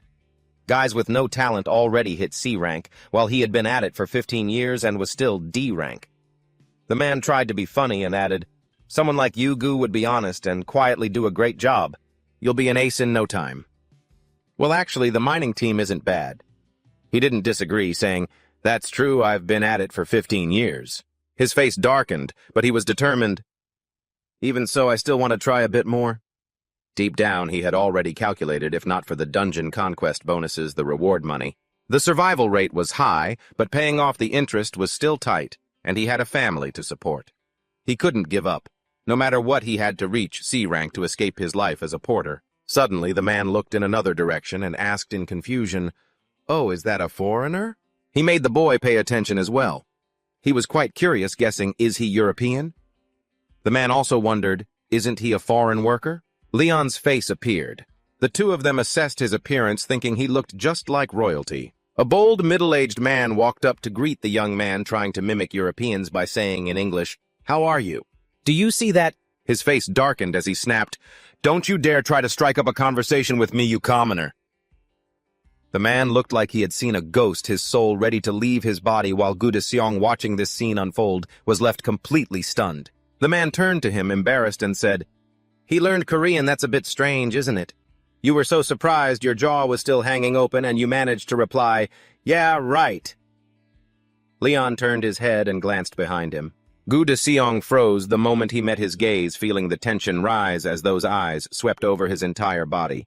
Seeing him trembling, the middle-aged man asked with concern, "Hey, Mr. Gu, what's wrong?" He looked at his face, which was twisted like a frying pan, and asked, "Are you in pain somewhere?" Meanwhile, deep inside, he was confused and wondered, what the hell? Looking at Leon before him radiating such immense pressure, he thought he couldn't even breathe. It felt like something was crushing him, something massive. Suddenly, a staff member called out a number, "Candidate Good number 57. The staff member gestured for him to enter interview room number 2. Hearing that, he hesitated and responded. Shaking off Leon's overwhelming pressure, he replied, "Oh yes, I'm coming right away." Leon, having watched the whole thing, prepared to leave. The guide asked him, "Just one person? Are you sure you're all right?" He immediately replied, "I'm fine, just a little nervous, that's all." Leon, for his part, felt bored and thought, "I didn't come here looking for a powerhouse, but there isn't anyone here worthy of being a knight." Standing in the middle of the crowd, feeling them out, he thought with disappointment, "They're all the same. The people who used to come for testing were low-level hunters, but now it's just full of idiots coming to check for awakening." The system announced, "Number 77, Leon Dragonia. Please enter interview room number 9. Hearing the call, he thought with disappointment, "Tisk, from the very beginning, this situation is far from satisfactory." Standing in front of room number 9, he pushed the door open and stepped inside. Someone was already waiting. A man asked, "Are you Leon Dragonia number 77? He haughtily commanded, "Commoner, you shall address me as your majesty." The man across from him was momentarily shocked and confused, but he complied, Your majesty." He pointed to the orb on the table and said, "Please place your hand on the measuring orb here so we can proceed with the test." He glanced at the orb. It didn't look particularly special. His sapphire eyes flickered slightly, his brow furrowed, and he stared intently at the orb for a moment. The man held the report detailing his background. Leon suddenly cursed him for being an idiot, leaving the man completely bewildered. With a dark expression and arms crossed, he said, "How could a mere commoner dare to test the honor of a knight?" Hearing this, the man replied with growing anxiety, "The measurement isn't done by us, it's a magic tool." Hearing that, he seemed even more annoyed and asked, "You're saying a machine like this will measure a knight's ability?" He continued without stopping, "Only honorable knights and the gods themselves can judge a knight." This left the man in despair, thinking, Then why did you even come here? Leon turned his head sharply and said arrogantly, I came to recruit talented soldiers, but even the judges are just pathetic nobodies like this. Everyone around started sweating. Wait, is he really recruiting people so blatantly like this? He looked at the group in the room and asked, I haven't seen anyone worth my time yet. What's the next part of the exam? One of the three hearing this replied, it's the practical test at the gate. Hearing that he was finally pleased and offered a compliment. Good. True strength is demonstrated through regular training and real combat, I shall observe. The man holding his file hadn't even had time to process it, thinking, it's not observe, you're supposed to be participating. In a vast grassy field at the Seoul Station gate, someone calls out, Is everyone feeling okay? No signs of dizziness.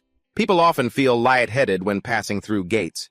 Usually completed gates are closed and erased, but some are deliberately left open for profit. This Seoul Station gate is one of those places. The man holding Leon's information earlier tries to get everyone's attention, shouting, Hey everyone, gather over here! Gu Dae-sung, lost in his own thoughts, calculates that this year is no different from the last. Looking around in all four directions, he tells himself to turn his assessment around. I have to be positive for this practical exam. Nearby, someone exclaims, Hey, is this really a gate? Jin! My cheerful adds, Wow, this place is totally a hotspot. The man next to him warns, Jin, my hey. First off, put your phone away. Gu Dae-sung watches his face darkening as he thinks, Are these two newbies? Oh, Kang-tae suddenly appears beside him, grinning and complimenting the air. Looking at the old man, Gu Dae-sung guesses an old guy over 60, probably a D rank like me.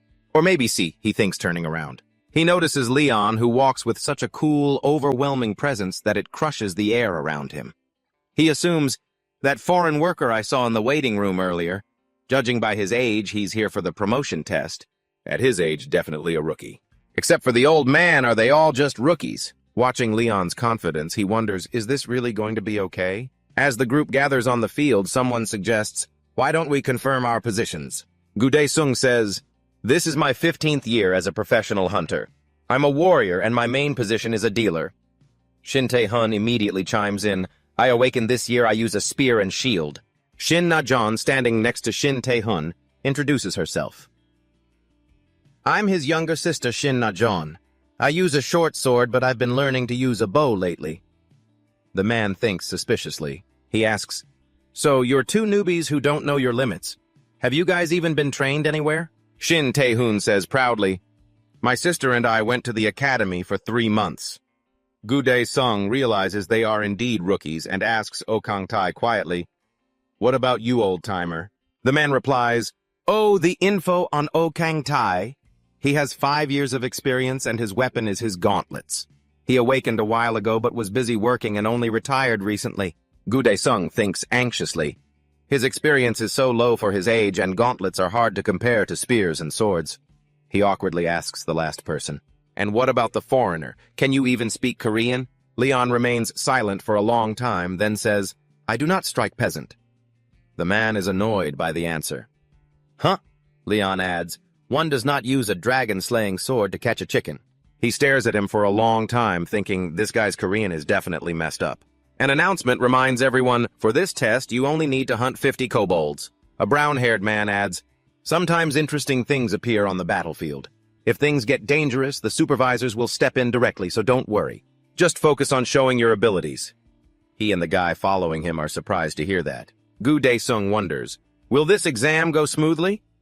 He turns back to Leon and asks, Hey, this foreign guy, are you not using any weapons? Hayuri approaches him and says, Hey, handsome, want me to lend you a weapon? Do you use a bow?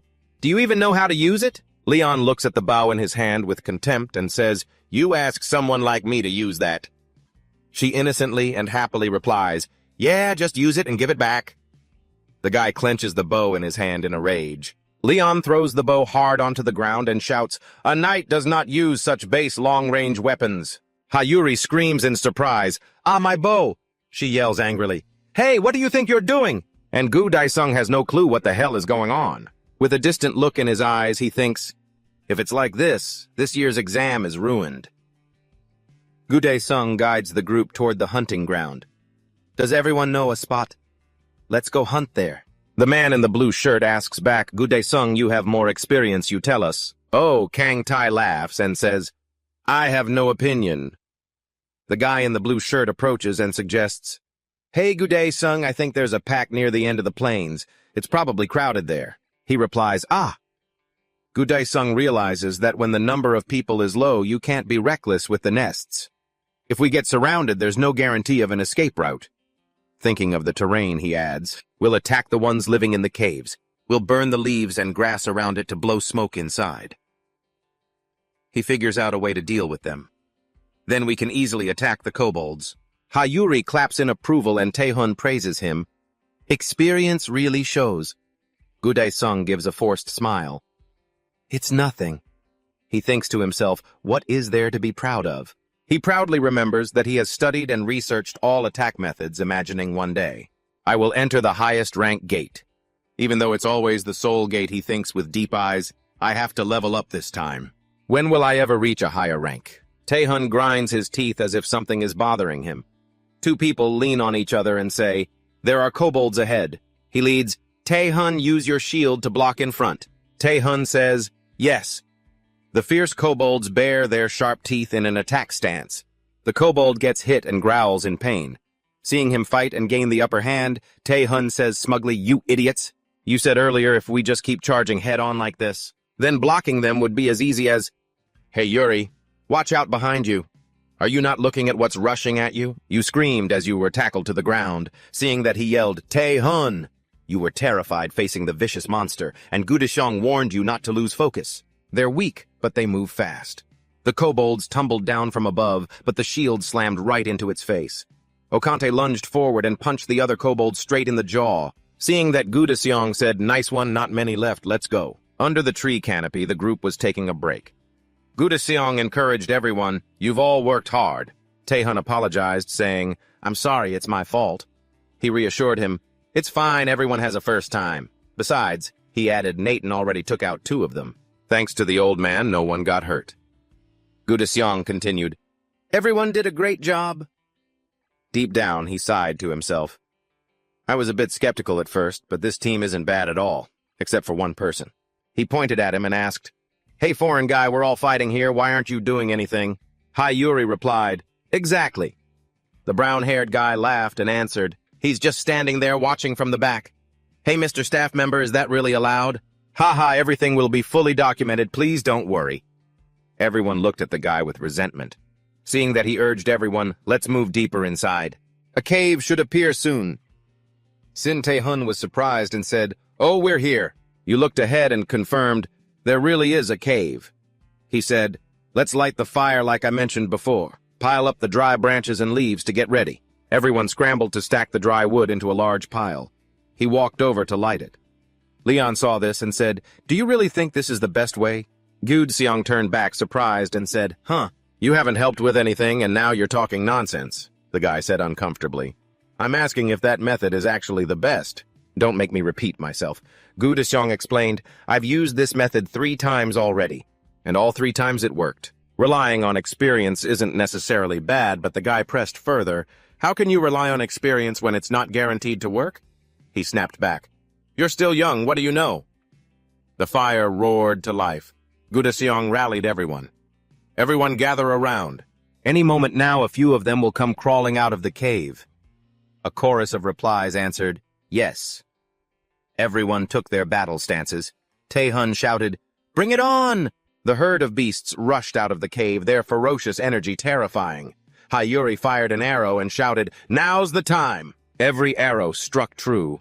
They yelled desperately as the beasts panicked, scattered in every direction.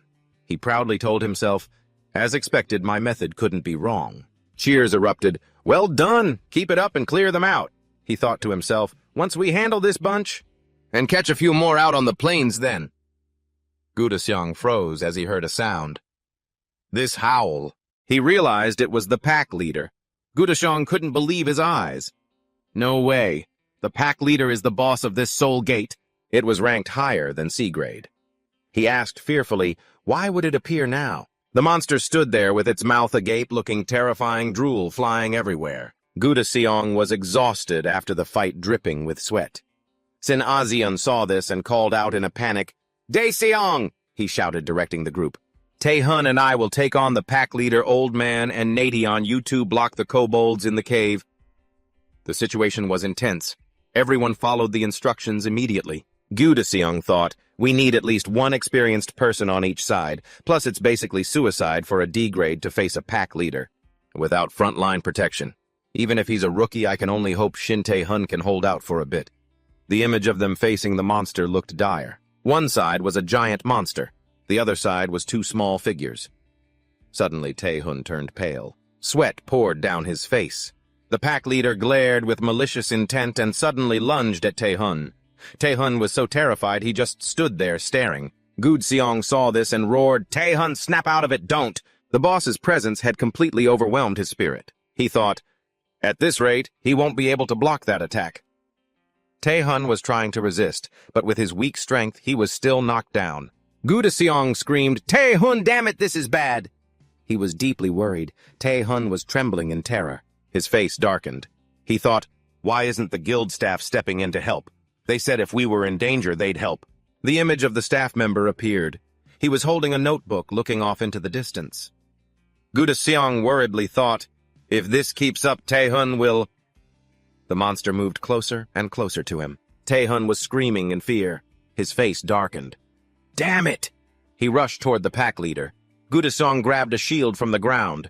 He raised it, preparing to strike. He yelled, Tae-hun, get back! The monster, furious, raised its hammer with a savage expression and swung it down at Tae-hun. Suddenly a flash of light appeared, but with his agility, Goo-seong managed to block the blow. He looked exhausted. The monster's hit was nearly fatal. Tae-hun sighed with relief, having escaped death. He started using all his strength to push the shield up. As Goo-seong pushed the monster's hammer away, sparks flew from the sheer friction. The monster was surprised, but it quickly regained its focus. As Goo-seong deflected the monster's hammer, a flash of light erupted from the sheer force of the friction. The monster was caught off guard, but quickly regained its composure. The monster raises its hammer, preparing to strike again. Goo-seong is incredibly anxious, raising his shield to defend himself, wondering if he can actually block it. Sweat pours down his face as he thinks, if Tae-hun doesn't snap out of it and keeps getting attacked by that creature, how on earth am I supposed to escape? I'm going to die at this rate. Goo-seong thinks then, with a surge of determination and optimism, he realizes, wait, this should be enough to pass the assessment. Just as the monster's hammer comes crashing down toward him, suddenly a hand catches the blow. It turns out to be Leon. He looks incredibly cool as he says, try it again. Goo-seong is stunned, his eyes widening as he asks, what did you say? He never expected someone to be this powerful. He thinks to himself, he's blocking the Alpha's attack with just his fingers. Leon turns to him, his expression serious, and says, I said hold up your shield and strike back again. You've done it once, so why can't you do it a second time? Get up and pick up that shield now. Goo-seong looks deathly pale and stammers, huh? Leon raises his hand, directing him, block its attack and counterattack quickly.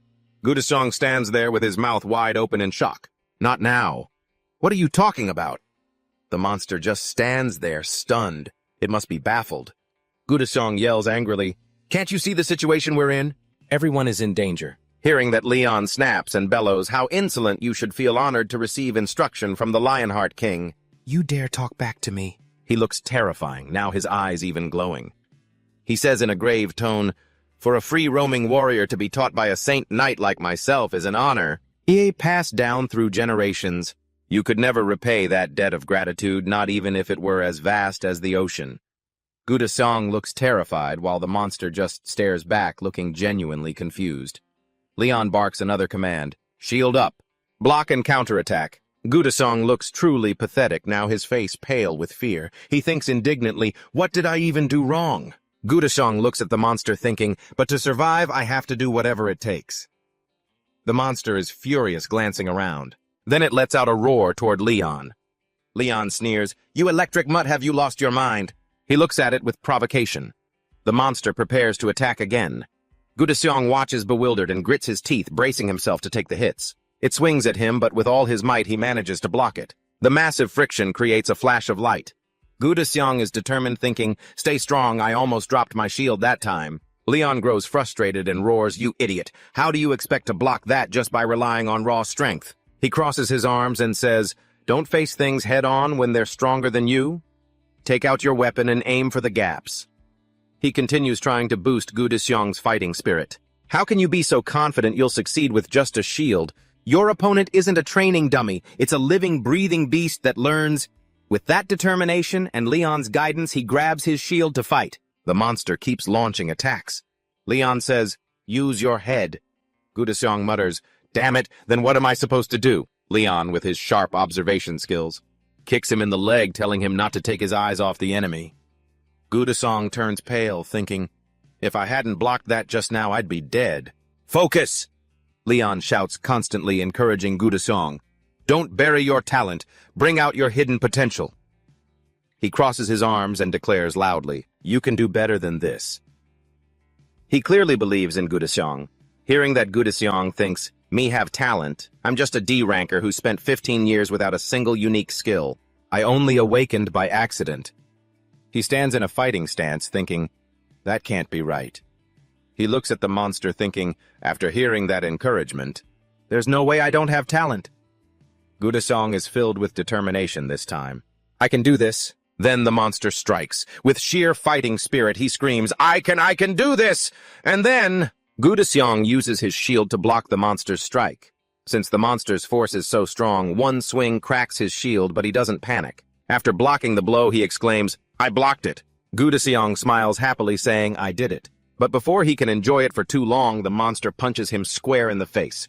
The hit is so powerful, he goes flying. Leon just stands there, arms crossed, watching calmly. Leon sighs. "Why can't you look at the big picture?" He continues, "Still seems like you're weak." Gu Dexiong's final grade for this year, D. Gu Dexiong is lying sprawled on the ground in pain, his face bright red and looking truly pitiful. The scene shifts to a room. A voice speaks up. He already knows that outside 2 bald bodyguards are keeping watch. From the very beginning, Leon says with a stern face, "There is no way a fighter of that caliber. This is just an ordinary person."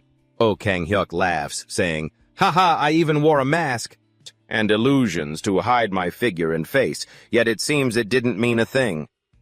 The chairman of the Korea Hunters Association, Oh Kang-hyuk, looks at Leon and asks, "You participated in the evaluation yourself this time. Did you get what you were looking for?" He sighed and said in a flat tone, "I've been monitoring the candidates for the night position, and even if I'm not anxious, I have no intention of going abroad." Oh Kang-hyuk seemed to realize something. He bowed his head, looking troubled as he said, "It's exactly as you guessed. It seems His Majesty's dignity is so overwhelming that the atmosphere feels a bit tense, just like earlier. After all, it is a D-rank dungeon monster. That boss monster is estimated to be over C rank." The image of Leon attacking the monster appears. He pointed at them angrily and said, "You filthy wretches, not even worthy of being called human. How long do you intend to look at my royal face?" With just a single flick of his finger, Leon had defeated the monster. Oh Kang-hyuk laughed and said, "You really treat it like a toy." Leon crossed his arms and said arrogantly, "That dump is no place for a stroll." He said, "In short, if His Majesty establishes a guild, we will support you. His Majesty must have guessed this as well, right?" He thought with a contemplative expression, "There is no easier way than fame. Once you have fame, it is easier to gather people in this era. There aren't many ways to spread fame like brute force." Oh Kang-hyuk. A gate has been upgraded to red because they failed the attack in Donggu. A brutal scene unfolds. It is a place that no one has been able to clear for an entire year. Debris flies everywhere, the sky becomes quite gloomy, and Iyabi also appears here. Seize the jewel of wisdom held by the Yakun spider. That is the boss of the special gate that was upgraded to red. Yabi's eyes suddenly glow and she says, "Please destroy it." The attack team for the Donggu Stadium, the KPP Guild, carefully enters the gate in order. It seems the place they were transported to this time is a desolate wasteland filled with dust. Hojion pauses and whispers, "This place is..." Before he could finish, Hansu already knew what he wanted to say. "I know it's modern civilization, at least it's a more advanced civilization. Earth is truly amazing." Hiji seems very excited, wanting to quickly explore every corner of the modern city, but there is one figure here. Hansu looks stunned at the empty, desolate scene before his eyes. Once you have fantasy or martial arts, there is no such thing as a future world. In this brief moment, the scouting team ahead has finished their reconnaissance and returned. A soldier reports the gathered information. "Guildmaster, this is a server hole." He bites his lip in thought. Finally, he replies quickly, "This is a headache. If so, we have to change our combat strategy against the monsters." Ho-Jian strongly agrees with the opinion he temporarily put forward to resolve the sudden advancement. That's right, because hunter tactics are usually for fighting a small number, strong enemies. He listens while looking around to briefly assess the situation, understand the location, and select a base to hide in. Suitable. He points to a nearby high-rise building. Choose that building as our base. The higher it is, the easier it is to observe. They break through the security door and enter the building. Wait before going inside, Hansu asks. Ho-Jian, do you see anything? He carefully observes the inside thoroughly, but in the end, it's just the same. There really isn't anything here, no NPCs, and I don't see any monsters either. He asks again, where is the Yakan spider? It seems like it's the boss here. He replies, I don't see it at all. How strange. He sighs cautiously, looking around again. He thinks to himself, in a big city like this, and not a single human or monster to be found. This is truly bizarre. Heaven does not disappoint those who try. Finally, he discovers the first force in this world. That's the resistance army. Luckily, it's not the government army of a cruel dictatorship. He then focuses seriously and calls out, "Attention all KPP guild members!" Seeing that everyone has stopped their observation mission and gathered here. Only then does he continue. Even though we have entered the gate, information about the Yakun spider is still lacking. Regardless, we must secure the surrounding area and choose a scouting team to try and map it. While he is excitedly discussing strategy with the whole team, something flies at an incredible speed and slashes across one person. The sound of a blade cutting through flesh grants him a peaceful death before the eyes of the team members. Blood splatters onto Ho-Jian's face as he is the closest to him. He screams in terror, "Hansu!" The whole team has the same reaction. Everyone is shocked, eyes wide, momentarily at a loss like a snake without a head. But years of combat experience are not just for show. One person quickly realizes the critical situation and desperately shouts, "It's gunfire, everyone take cover!" Modern guns are raised and fired continuously at the high-rise building where they are hiding, creating terrifying explosions. The crowd flees in a panic, trying their best to avoid the bullets and avoid the shockwaves caused by the explosions. Another person loses their life. He calls out in shock, "Deo!" Ho-Jian curses in anger. In this urgent situation, his mind is clearer than ever. Countless thoughts flood in. Hansu is an A-rank tank, and even he couldn't react in time. How can we take it down? Carefully hiding behind a stone wall that just collapsed from the explosion, he frowns and asks anxiously, "Damn it, at this rate we're all going to die. Have you identified the enemy's position?" Perhaps influenced by the spatial anomaly and with death looming, she is also panicked. 3 o'clock. Because of the smoke and dust, I can't calculate the distance. She turns to look at him and says, "Vice Guildmaster, the ground can't hold up anymore." He seized every single second to bark out orders, letting me know that one by one they were all making a quick retreat out of the collapsing building. While struggling to escape, she anxiously asked the Vice Guild leader, "What about the guild leader's body?" Horion replied curtly, "Something's very off, get yourselves sorted and we'll come back for it later." Obviously, the rest of the group couldn't just do that. Frantically rushing toward the exit without knowing if it was a path to life or death, he told Hyagi to go first and check if the exit was safe. "Understood, I'm going." As previously agreed, she accelerated and dashed toward the door. As she got close, everything outside seemed unchanged, so she called back, "Vice Guild Leader, I don't sense any signs of trouble." The exit seemed clear, so she sprinted at full speed. But the moment she crossed the threshold, she froze. Something wasn't right. "Huh?" She touched her neck vaguely, feeling a thin steel wire. It was an instant kill slicing through the throat of the careless. "Why does my neck feel stuck?" Only then did she realize her fatal mistake. She had stupidly charged headlong into a sophisticated trap. Cutting off their path to survival, the flower of the team withered in an instant amidst the glowing red wires. "Kiri!" he called out, dazed. Blood splattered everywhere, reflecting off the shimmering red wires. Because they were stained with blood, it wasn't hard to identify them now as steel wires, but since when? He wondered, looking at the entire city shrouded in a chaotic mess of razor-thin steel wires. Losing his patience, he roared, "Damn it, clear it all out! We have to get out of here at any cost! Quick channel mana into your weapons!" Steel wires were nothing special, really. The whole guild quickly lunged in, hacking at the wires blocking their way. But the problem was there were just too many of them. And with the fire nipping at their heels, he thought bitterly, who on earth is doing this? Is the enemy really just one person? When did he even notice us? They kept clearing a path while fleeing, completely unaware that they had fallen into the crosshairs of the creatures lurking there. Countless cameras tracked their struggle. Detecting the strange creatures moving, the advanced devices launched an attack, efficiently taking them down with the same old methods. But as mentioned before, even if someone like Hansu, an A-rank tank, couldn't block it, he could only stand there and take the hit. A deafening explosion erupted right where their group was. Wailing, mournful screams echoed through the sky, and blood rained down. He groaned in agony and collapsed to the ground right next to the pile of remains that included his own team members. Although he miraculously survived, his condition wasn't much better. One arm was severed, he was soaked in blood and covered in filth. He couldn't hold it in any longer. Now in this strange place, he was the only one left alive. "Come out, you damn bastard!" A giant robot slowly emerged.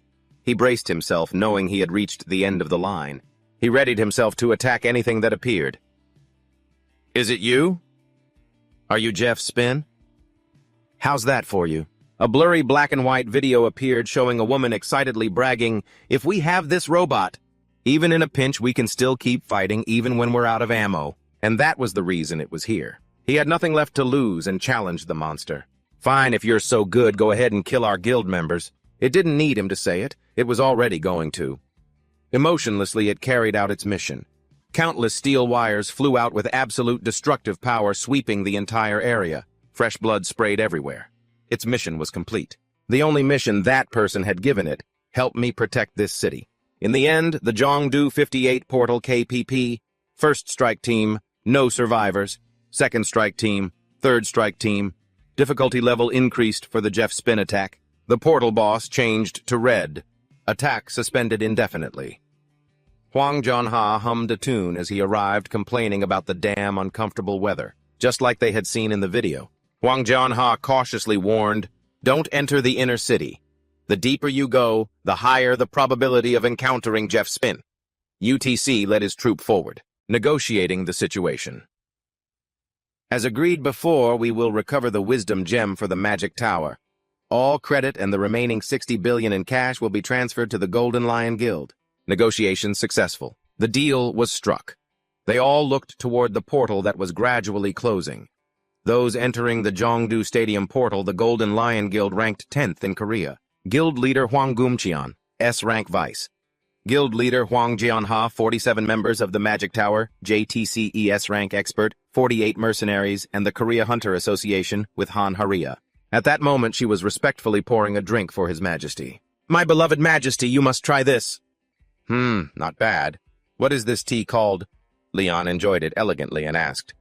She replied calmly, "This is barley tea, Your Majesty." Besides that, there was one more person. The Jongdu Stadium portal fourth assault operation began. By now, the inner city of Jongdu was completely devastated, filled with thick smoke. From the side, a group of people was gathering at the 4th Expeditionary Forces camp at the Jongdu portal. In another corner, Leon quietly asked, "Is something wrong?" Han Haria hesitated for a moment before speaking. "I'm worried that things are going a bit too smoothly, but at the same time it feels like it won't be peaceful for much longer." Han Haria lowered her voice. "To be honest." After hesitating for a moment, she spoke up. "I think the best-case scenario is if everything can be resolved peacefully without His Majesty having to intervene personally. But if that happens, you won't have a chance to boost your reputation." Leon nodded. "That's right. That's the best-case scenario." Hearing that Han Haria was slightly surprised and cried out, "Huh!" Leon figured that if the king himself, Leon didn't have to intervene directly then, meaning that this situation isn't actually that bad, he murmured, then asked, "What do you think is the role of a king in the land I once ruled, Han Harry?" She replied, to manage it." Leon nodded in agreement. "That's true, but anyone could take on that role. Unless it's someone arrogant. I suppose every ruler is much the same." Han Harry looked a bit confused. "Then in your current role as the King of Knights." Han Harry suddenly realized something. Thinking back, she noticed he only intervened when an attack was impossible to block. Reflecting on it, Han Harry realized every battle with the monsters had been the same. She asked softly, "So the duty of King Leon is above all?" Leon replied, "To be the final line of defense." He added, "Do you understand? If the King of Leon had to step in, it would be a disgrace to the knights," Leon continued, "and it shows just how dire the situation really is." He spoke quietly. "Coincidentally, Leon thinks it seems I have to intervene, once again taking the place of pitiful weaklings like you all. I miss my noble knights so much." Hearing this, Han Harry was stunned. She stammered, "But the expedition team this time has Huang Jumjon, who is an S rank, and there's even an A rank mage, so I think things will be just fine," Leon asked in a low voice. "You call them hunters, don't you?" "I admit they possess strength beyond that of ordinary people," he continued. But then Leon's expression shifted. He looked grim. He said, "They haven't even had a taste of real war yet." Leon smirked and added, "The city's outskirts are safe, you say? You all seem quite confident in that information, even though you've only encountered the enemy 3 times. Furthermore, Leon mocked them. "You call yourselves an expedition team judging by the movement patterns of monsters, and acting on bits of information you've just learned. How ridiculous." Han Harry's eyes went wide with surprise. She said, "So that means—" Leon added, "A true commander knows how to react depending on how the situation unfolds. There is no standard protocol or set pattern for that." He lowered his voice. "From what I've heard, this thing called Gaspiner." Suddenly, a powerful explosion rocked the area. Screams echoed everywhere. "Ah, what is happening?" Leon continued, "is a skilled commander." In another scene, a girl whispered, "Jappy, I'm sorry." The weak woman reached out her hand, thinking, "This is the end for me." She said softly, "So could you do one last favor for me?" At that moment, Gaspiner Entity number 10,253 flashed a powerful attack. The system displayed a notification, eliminating all unidentified objects invading the city. The next second, it unleashed violent volleys. Dozens of attacks rained down. The entire city was engulfed in smoke fire and terrified screams. A member screamed in horror, "It's Gaspiner! Find cover, now take cover." It didn't stop there. Gaspiner began scanning every nook and cranny. The entire city was in its sights. As soon as it spotted a target, Gaspiner fired a powerful lightning strike. Then it soared high into the sky. Back in the city, members were hiding behind a solid wall to avoid the aftermath of the terrifying explosion outside. Dust and smoke filled the air. Everyone was gritting their teeth. Someone hissed, "Damn it!" Outside, countless people were buried in the rubble. A member cried out, "What kind of hellish monster is this?" The system displayed a notification, "Living organisms responding, 23% have vanished. Initiating suppression mode. Charging energy, 48%. A powerful figure holding a weapon lunged straight toward Gaspiner. Huang Jumjun shouted, "Die!" Anger was evident in his eyes. Without hesitation, Huang Jumjun swung hard at Gaspiner. Sensing danger, it let out a screech, "Kiki!" The system displayed a notification. "Main body has sustained damage. Internal pressure has risen. Changing priority to eliminate unidentified object." Gaspiner immediately launched a counterattack. Huang Jumjun bared his teeth in provocation. "Too late, you piece of junk," he shouted. Facing the intense energy flow, Shin Aeon hissed, "I told you already." She swung her fist powerfully toward Gaspiner. Shin Aeon yelled, "Don't call me Jiang Sun." Immediately after, a blow landed, shaking the earth and sky violently. In a flash, Gaspiner was restrained. Huang Jumjun said, "Nice work." Gaspiner's circuits shorted and it let out a strange sound. Suddenly, a powerful aura was summoned. UTC raised his hand to cast his skill and whispered, "I will handle the rest." The system displayed a notification, "Damage taken is increasing. Purging target, emergency, Zeta system has been compromised. Additionally, limited resources are permitted for use. Activating RVKL device." Inside the city, Gaspiner began to analyze the target. The system displayed information, "Risk level 3, priority elimination." Gaspiner suddenly changed direction. Huang Jumjun gasped, "Huh, look, it's running, chase it." Jeff Spinner is sprinting away somewhere. The team chases after it, shouting, "Stop!" However, because they were tailing it so closely, they were caught in Jeff Spinner's line of fire. Yu Taseong yells out, "I'm going to activate the interference field. Everyone group up." He stomps his foot hard on the ground, and Ju Taseong immediately triggers his skill. Just then, a bullet from Jeff Spinner flies straight toward the team, but it's blocked by the protective barrier. Ho Jin gasps in surprise, "Ju Taseong!" "The bullets you were firing have been deflected," Ju Taseong says in a low voice. "It's a magical tool created specifically to counter Jeff Spinner. I didn't want to have to use it this early." Suddenly, the system displays a notification, risk factor detected, abnormal status observed, initiating system maintenance and recovery. Analysis and observation complete. Jeff Spinner has pinpointed the team's coordinates, D15, S37, F11. It opens fire. Ho-Jin, standing within the shield, is suddenly struck. He lets out a painful gasp. Ugh! Ju Tae-sung turns shocked and freezes in his tracks as fresh blood sprays out. No way! It calculated the trajectory to curve around the shield. Looking at Jeff Spinner aggressively firing, he wonders, what the hell is that thing? The attacks have succeeded. They slipped right through the protective barrier. Everyone cries out in panic. How? Hansu rushes to say, Mage, Ju Tae-seong, please turn off that interference field. Predicting the trajectory is too difficult right now. Ju Tae-seong replies urgently, Damn it, I'm turning it off. Attack as soon as the field drops. They count down 3-2. At the 1-second mark, someone stares in disbelief. It's Hwang Jung-jeon who screams for everyone to stop. A series of traps have been laid everywhere like spider silk. Hwang Jung-jeon can't help but be horrified. Wires. It didn't just run away. How could it have set all this up? Meanwhile, Jeff Spinner walks around calmly extending a cannon. The system displays charging. Jeff Spinner continues to string wires into every corner. Ju Tae-seong cries out in shock. No way! How can this be? Ju Tae-seong thinks to himself, We grouped up in one spot to dodge the firepower, but it turned into a fatal mistake. Now we can't even move to evade. After laying the spider silk, the system notifies, firing initiated. Jeff Spinner's components begin to shift. Suddenly, the sound of galloping horses echoes through the air. Hwang Jung-jeon turns his head in surprise. This sound is... Everyone sees a horse galloping toward the battlefield, eyes blazing with killing intent. The team stares in astonishment. Is that the sound of a horse? Just then, Leon dismounts and speaks. It's been a while, hasn't it, my old friend? He says softly. He quickly hops back onto his horse and heads toward the team. Hwang Jung-jeon can't believe his eyes. Leon's presence in the saddle is no joke. He shouts loudly, Soldiers, listen up! Leon declares firmly, Courage can carry you into a sea of enemies all on your own. I, the king of the Leo Kingdom, highly value those kinds of warriors. Jeff Spinner seems confused.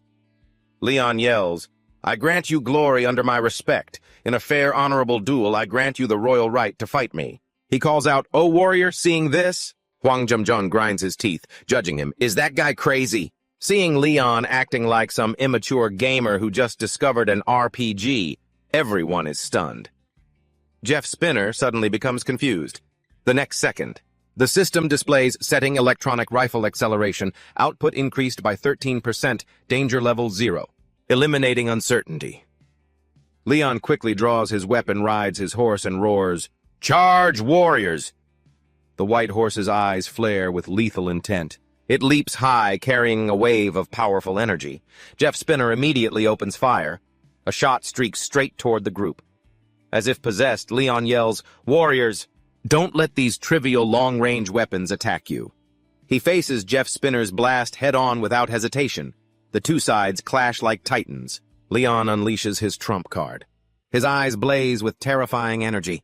A powerful explosion follows and Jeff Spinner is taken down. Its body shatters into useless scrap metal. Jeff Spinner is completely stunned. It cannot believe this is reality. In a fleeting moment, the high-level AI of the Yakun self-propelled artillery has ceased operation. Leon thinks to himself, the phenomenon before my eyes defies even logic. He exclaims to himself, truly powerful. Looking back at the battle, Leon's image had been captured by Jeff Spinner. It had analyzed his equipment, an old-fashioned spear. Speed may be high, but damage is low. Jeff Spinner determined. Danger level 0. No need to deal with it. Just use the electronic rifle to attack. The machine's intelligence had made a very smart choice 3 seconds prior. A thin layer formed to block the small objects. A motion model with abnormal physical phenomena was recorded. Assumed range. Leon charged forward with fierce momentum, having anticipated Jeff Spinner's scheme 2 seconds in advance, and fired his electromagnetic rifle, eliminating the target with a follow-up shot. Just as the target entered the predicted range with only 1 second left, 2 massive bullets spinning on the joint were deflected, causing a cataclysmic explosion. Leon pondered the situation. There was no impact or interception, just the result of it being deflected without any other process. This must be a powerful thrust skill. It's a technique all knights can use, and even against humanity's strongest superweapon, it must still abide by the laws of physics. Jeff Spiner had been unleashing relentless, brutal attacks. Yet Leon continued to charge forward, driven by his own ideals and the blessing of holy law. He believed that knights would always find strength in any attack. Being able to defeat an opponent unconditionally in one hit, he wondered if this was considered a dirty trick. The energy sources of Jeff Spiner and Leon collided directly, shaking the earth and sky violently. Amidst the thick smoke of the battlefield, only Leon stood tall on his horse. The system flashed a notification: physical phenomena that cannot be explained by logic, cannot be understood. Jeff Spiner's components sparked with electricity, but it was completely useless. It had been thoroughly defeated, and the system proceeded to raise the enemy's threat level. Danger level 5. The system calculated that it must retreat from the battlefield immediately, so a section of Jeff Spiner's body released a cloud of smoke to distract and find an escape route. Seeing this, Leon frowned and mused. As he looked down at Jeff Spiner's position, wondering, running away, are you? At that same moment, Jeff Spiner received the order, Jabi, protect this place. Do not let anyone get close. Its eyes flashed with a beam of light as Jeff Spiner quickly began temporary processing for 5 standard bullets and 36 custom-made rounds. Thanks to the system, it realized it needed to craft 657 bullets compatible with the 60mm machine gun, and it needed to assess damage and recalibrate weapons for future use. The system displayed a notification, Danger Level 5. Old model combat weapon, but power level cannot be determined. Initiating regeneration and enemy data analysis. But Jeff Spiner's lightning bolts covered the area. Just then a voice echoed, Jabi, thank you for protecting this city. After 1 month, the system reported that recovery and analysis were complete. Now Jeff Spiner was ready to resume its mission. Simultaneously, at the indoor sports complex in downtown District B, the atmosphere was incredibly grim. Suddenly, footsteps echoed. Someone spoke up. Stop! They noticed someone firing weapons in the alleyway 250 meters ahead, so the captain ordered the soldiers at the rear. Climb to the building across the street and be careful. The rest of you wait here. If that bastard notices us, signal us immediately. Suddenly, fresh blood splattered onto the captain's face. He turned in surprise. The entire squad had been wiped out by spider silk. Jeff Spiner left no one intact. The captain was horrified and dumbstruck, and just then a shadow darted past, making the captain jump, raise his weapon, and shout loudly, Who's there? To his surprise, he only slashed at thin air. The captain was furious. You bastard! He suddenly felt anxious, muttering to himself. It was clearly. Just then a streak flashed across his face, and he cried out, Ah! By now, Jeff Spiner's spider silk had revealed itself, and the captain had been torn to shreds. Blood sprayed as the system displayed a notification, Elimination of 5 external variables complete. Advancing to identify the next target. Jeff Spiner suddenly heard a desperate scream. A young man was fleeing in a panic. No, I don't want to die. Unfortunately, Jeff Spiner had confirmed a living organism was still present, and the system assessed the danger level as 0. By now, the young man had reached the outside, groaning incessantly, Ugh, ugh, ugh. And the next second, he collapsed to the ground, terrified to see Jeff Spiner menacingly approaching. He screamed in panic, Someone save me, I don't want to die! Jeff Spiner shone its powerful laser at him. The young man was helpless, letting out a sharp gasp. Hick! Jeff Spiner identified the target and aggressively moved forward, raising its claw. It recalled the past the woman had once asked softly. Gabby, remember this, she said quietly. Sooner or later I will be buried here like the others. If so, I will also become a part of this city forever. The woman had instructed, When that time comes, please protect this city for me. Gabby returned to reality. The system displayed a notification, Priority Level 2 attack intruder. Priority Level 3, eliminate them. The system was authorized to make free judgments and direct decisions upon detecting an enemy. In special cases, it was mandatory to change the priority order. Tears and mucus streaked the young man's face. Jeff Spiner suddenly turned and left. Seeing this, the boy felt a glimmer of hope. Am I saved? Jeff Spiner stomped its foot and darted away. Just then someone spoke. It's all right now, kid. The young man turned startled. He said hurriedly, Lord Jutaseo, thank you. Seeing this, Jutaseo was a bit confused. What is it? The young man recounted the situation. That machine didn't kill me, it just ran away. He thought, could it be that it saw Lord Jutaseo coming and ran away because it was afraid of being defeated? The person next to him whispered, of course that must be it. Fighting against Jute Seong is way too much for that machine to handle. Right then. Ju Seong scans his surroundings and speaks softly. This place is full of graves, but it's strange. It's so clean here, even though it's the only clean spot in the entire city. Why is that? At that same moment, Jeff's spinner is hovering around the city. The system displays a notification, increase in hostile forces confirmed, win rate 92%, however special circumstances detected. Final decision, retreat. At that moment, Ju Taeseong thinks to himself, this is a bizarre place. Get out of here quickly. Everyone replies, understood. Jack Spinner still remembers its mission, the priority. The final decision is to protect the people, even if those people are already dead. After returning, it crackles with powerful bolts of lightning. Jack Spinner calculates, estimated remaining enemy force approximately 49, risk level 5, current probability of neutralizing the threat 35.7%. As it continues to monitor and observe the battle, a figure suddenly appears. Leon speaks up, so you're here. He steps out slowly from the shadows. Leon says in a low voice. Is it fun playing around with those names? Leon is a man who deeply worships the spirit of chivalry. It is no exaggeration to call him the human embodiment of a knight, as he truly loathes these mindless battles and slaughters, always pursuing fair struggles. Leon keeps a stern expression in every fight. Having finished his preparations, he is now forced to confront Jack Spinner. But of course, an opponent will always try to fight dirty sometimes. Even so, Leon never loses his elegant, chivalrous nature. Even if he has knocked down this human embodiment of a knight, will never yield. Through the thick smoke and dust, Leon strides forward powerfully. He possesses an incredibly strong aura. He was chosen by the gods for exactly that reason. Leon speaks up. Fighting machines for the sake of honor sounds ridiculous, doesn't it? Jeff Spinner's system displays a notification. Equipment check 480 rounds of 60mm ammunition. It then opens fire, a bullet heading straight for Leon. Yet he still stands. Asin firmly in place, thanks to the protection of the holy barrier. At this moment, the system notifies anomalous physical phenomenon detected unified model. Jack Spinner quickly analyzes the trajectory of the curve. It locks onto the target's coordinates, F12N23Q31. Without hesitation, it fires 3 shots while lunging toward Leon. Leon flashes a cryptic smile. He slams his foot into the ground and a powerful surge of energy radiates outward. Jeff Spinner's 3 bullets create a massive, powerful explosion. It makes an excited kiki sound. Suddenly, there is powerful movement from the front. Jeff Spinner is startled and quickly backs away 10 meters. It is incredibly shocked by the sight. Just then, Leon grabs his weapon and forces himself up from the earth. His eyes blaze with intense, murderous intent. Jeff Spinner quickly assesses the situation, then rockets into the sky and fires dozens of bombs. Even so, the system notifies cannot lock onto target. Jeff Spinner remains stubborn, facing off against Leon. With a menacing glare, Leon sits atop his horse and sneers, "Hiss! You want to play hide-and-seek with me?" Jeff Spinner quickly darts away. This cannot be. It bolts away, leaving behind explosions that shake the very earth. The buildings are all affected by the power of Jeff Spinner.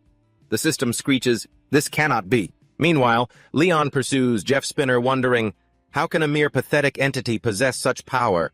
It targets a utility pole on the side of the road.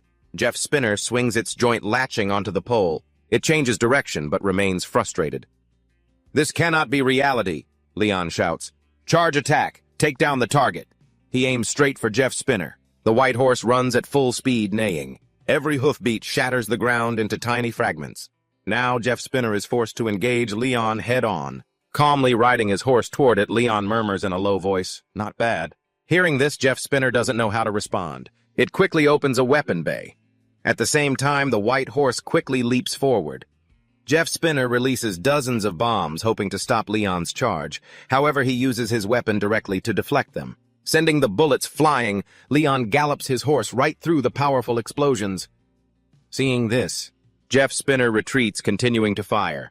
Its power has hindered Leon somewhat. Even sturdy walls are being destroyed. At this moment, Leon's eyes blaze with intensity as he roars, "Ajokuzaku!"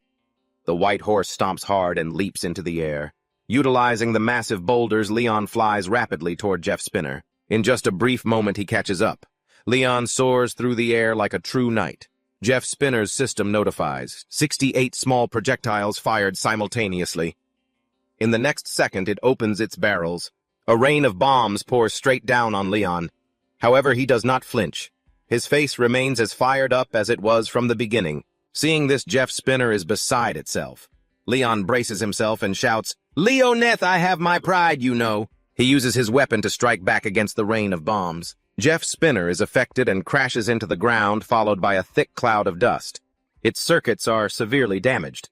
The system notifies critical hit taken. Operations disabled. Jeff Spinner recalls the instructions from its master Joppy, the items sealed here must absolutely never be brought outside. It quickly makes a bold decision. The system displays initiating self-destruct sequence. A flash of light erupts in the heart of the city. Jeff Spinner proceeds to destroy the entire arsenal. In that moment, the city is plunged into a sea of flames. Leon is shocked by the scene. Suddenly, a massive explosion occurs. The site of the explosion is the cargo bay, which reeks of oil. Suddenly, someone calls out, "Jack Spinner." A man shouts loudly, "Get out of the way, I will protect this city." "That is my mission." Suddenly, an attack strikes him, and he screams in pain, "Ah!" The man was now nothing more than a corpse with blood pooling everywhere. The killer hissed with sick delight just as another wave of attacks came crashing down. A scream echoed through the city, "Ah!" as the Jack Spinner system locked onto its target. Only a part of its frame was still pressed against the ground, struggling to keep the vicious monster steady. Baring its teeth with a growl, the Jack Spinner unleashed a barrage of firepower. Countless Jack Spiders swarmed the monster, all driven by a single purpose: to protect the city. It constantly reminded itself that its duty was to protect this city. Now the Jack Spider was moving toward the city to take down the enemy. A true hero indeed. It had been hailed as the guardian of the city. A story of autonomous machines saving an entire city on the brink of extinction. It's such a bittersweet tale. For the citizens who had lost all hope, those machines became symbols of that hope. They transformed into valiant knights right in the heat of battle. The Jack Spider's eyes burned with resolve. It fired a volley of missiles aiming straight for the monster. These Jack Spiders had been restructured, including unit number 10,253. Under the guidance of their final commander, the city was saved. Everyone breathed a sigh of relief, cheering, "We're safe." At long last, the city was secure, waiting for true peace to finally take hold. In the past, a woman said wearily, "Gabi, this is my final request. Please protect this city." She didn't forget to warn it. Whatever you do, never bring that thing outside. The Jack Spinner, the very last combat machine remaining, took that final order to heart and never forgot its mission. Under no circumstances are you to let anyone get close to that thing. The Jack Spinner whispered to itself, "Block everyone out, protect that thing." It kept repeating the mantra, "Stop them, protect it. Stop them, protect it." Because it held on to those final words so dearly, it pushed itself to the very last second. Now the Jack Spinner was half destroyed. It whispered to itself, "I did it." "It's over," Leon said, stepping forward. "Still trying to protect this place to the bitter end." He glared at it, then glanced at the object beside it, a gem glowing with a purple-pink light. Leon asked softly, "Is this the thing you were trying so hard to protect?" He realized this was the gem of wisdom. Leon turned toward the jewel, convinced it was an object that should never exist. Seeing the Jack Spinner twitch, Leon froze. He asked in a low voice, "Huh, you still want to fight me?" Looking at its state, Leon guessed, "It seems you've been guarding this thing all by yourself for a long time." He bowed his head and said, "Years all alone guarding it." Leon had to admit one thing: the Jack Spider was truly a loyal knight. Everyone would be grateful. For its loyalty and devotion, he looked at the battered machine and called out, "Jack Spinner."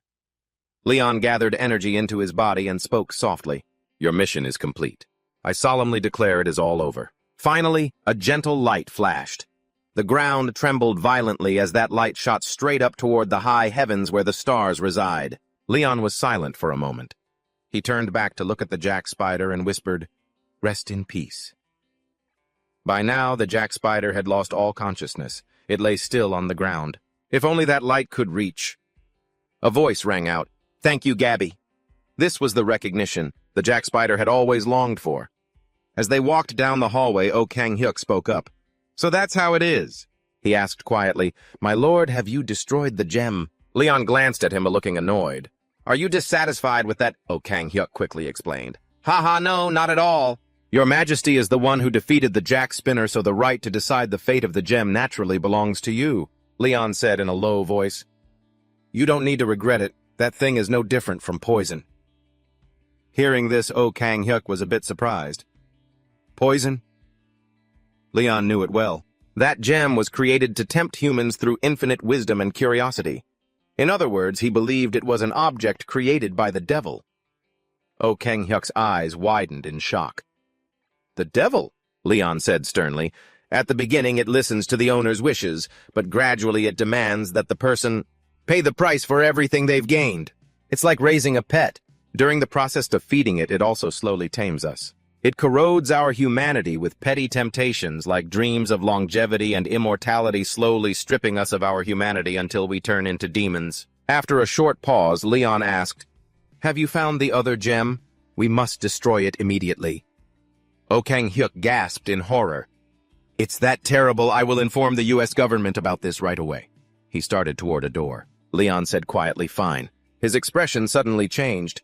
But there is a very high probability that someone has already been tempted by the devil. Inside the room was a research lab with blue lights shining everywhere. Leon asked, Is this where that thing was buried? Oh Kang-hyuk replied, Yes, that's right. At this moment, the researchers were busy working on something. Their faces looked quite tense. Before them lay the half-destroyed corpse of the Jack Spinner. Oh Kang-hyuk asked quietly, What should we do with it? Leon, deep in thought, murmured, I believe he is an honorable knight. We should lay him to rest and present him to the gods. Leon continued, But first we must hold a ceremony. He immediately summoned a golden chalice. Oh Kang-hyuk exclaimed in surprise, Whoa, holding the cup. Leon spoke solemnly, Faithful knight, close your eyes, and added softly, Rest in peace. Suddenly, a golden aura flooded the space and seeped into Jack Spin's remains.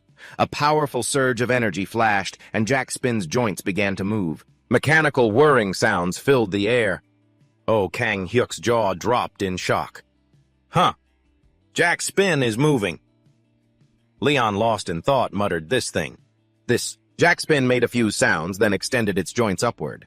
Seeing this, Leon thought to himself, This feeling is so strange. He was taken aback. Even without a power source, it could function thanks to the blessing.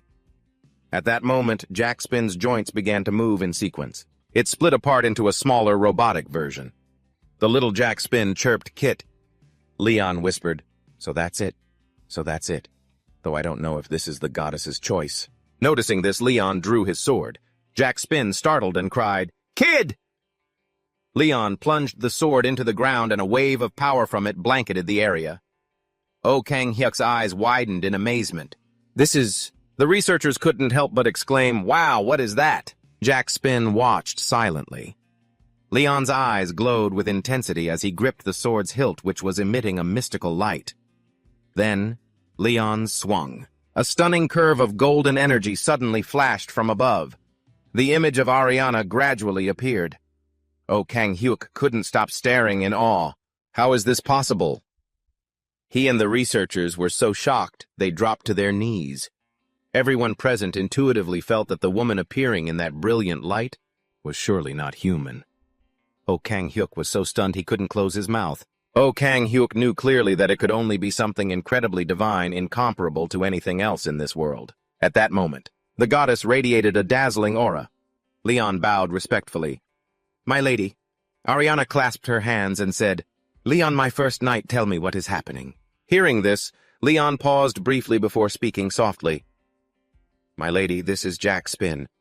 He is an honorable knight who has set an example for all, so I hope you might consider knighting him.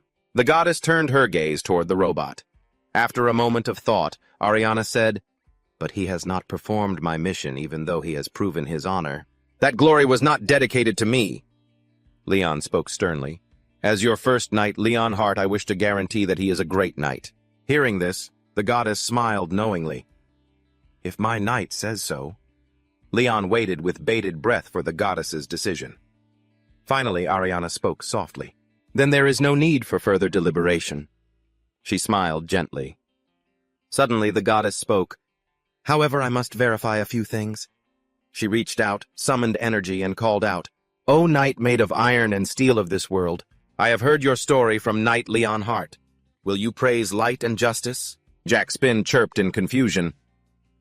Kit, Ariana smiled with satisfaction. Honor and wisdom are abundant, but your temperament is no different from a child's. The goddess commanded, help him purge his malice so he may become my knight. Jack Spin turned toward Leon and chirped, Kit. Leon nodded gently with a smile on his face. At that moment, Jack Spin extended a leg and his body underwent a strange transformation. Jack Spin kept chirping, Kit, Kit! The whole space suddenly fell into a moment of suspense. The system displayed a notification, hacking into sound and language transmission module. Language module set. The goddess watched in silence. Jack Spin let out a chirp of confirmation, then loudly proclaimed, Demons attack the divine. Ariana smiled. The goddess spread her arms and said, Very well, Jack Spin.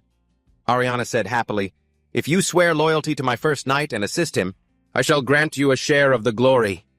A powerful surge of energy suddenly rained down. The new Holy Grail Knight shall be entrusted with the mission of glory and justice. Jack Spin had now been knighted as a Holy Grail Knight. Its body radiated a bountiful aura. Meanwhile, at the Mata branch in the United States, a voice echoed, Forgive me, O great existence.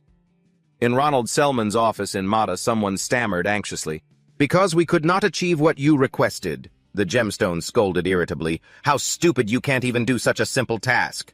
I taught you the truth and wisdom of Samra, but you have disappointed me so much. Ronald Selman hurriedly pleaded, I'm sorry, please forgive me, my lord. He continued, but I had no other choice. You survived. That Leon is a variable we did not expect. The gemstone roared angrily, Do not soil my ears with pathetic excuses. That Leon... Suddenly the gemstone asked in a low voice, Who the hell is that? Ronald Selman stammered. The gemstone commanded, Turn on the news quickly. Ronald scrambled away. Yes, great existence.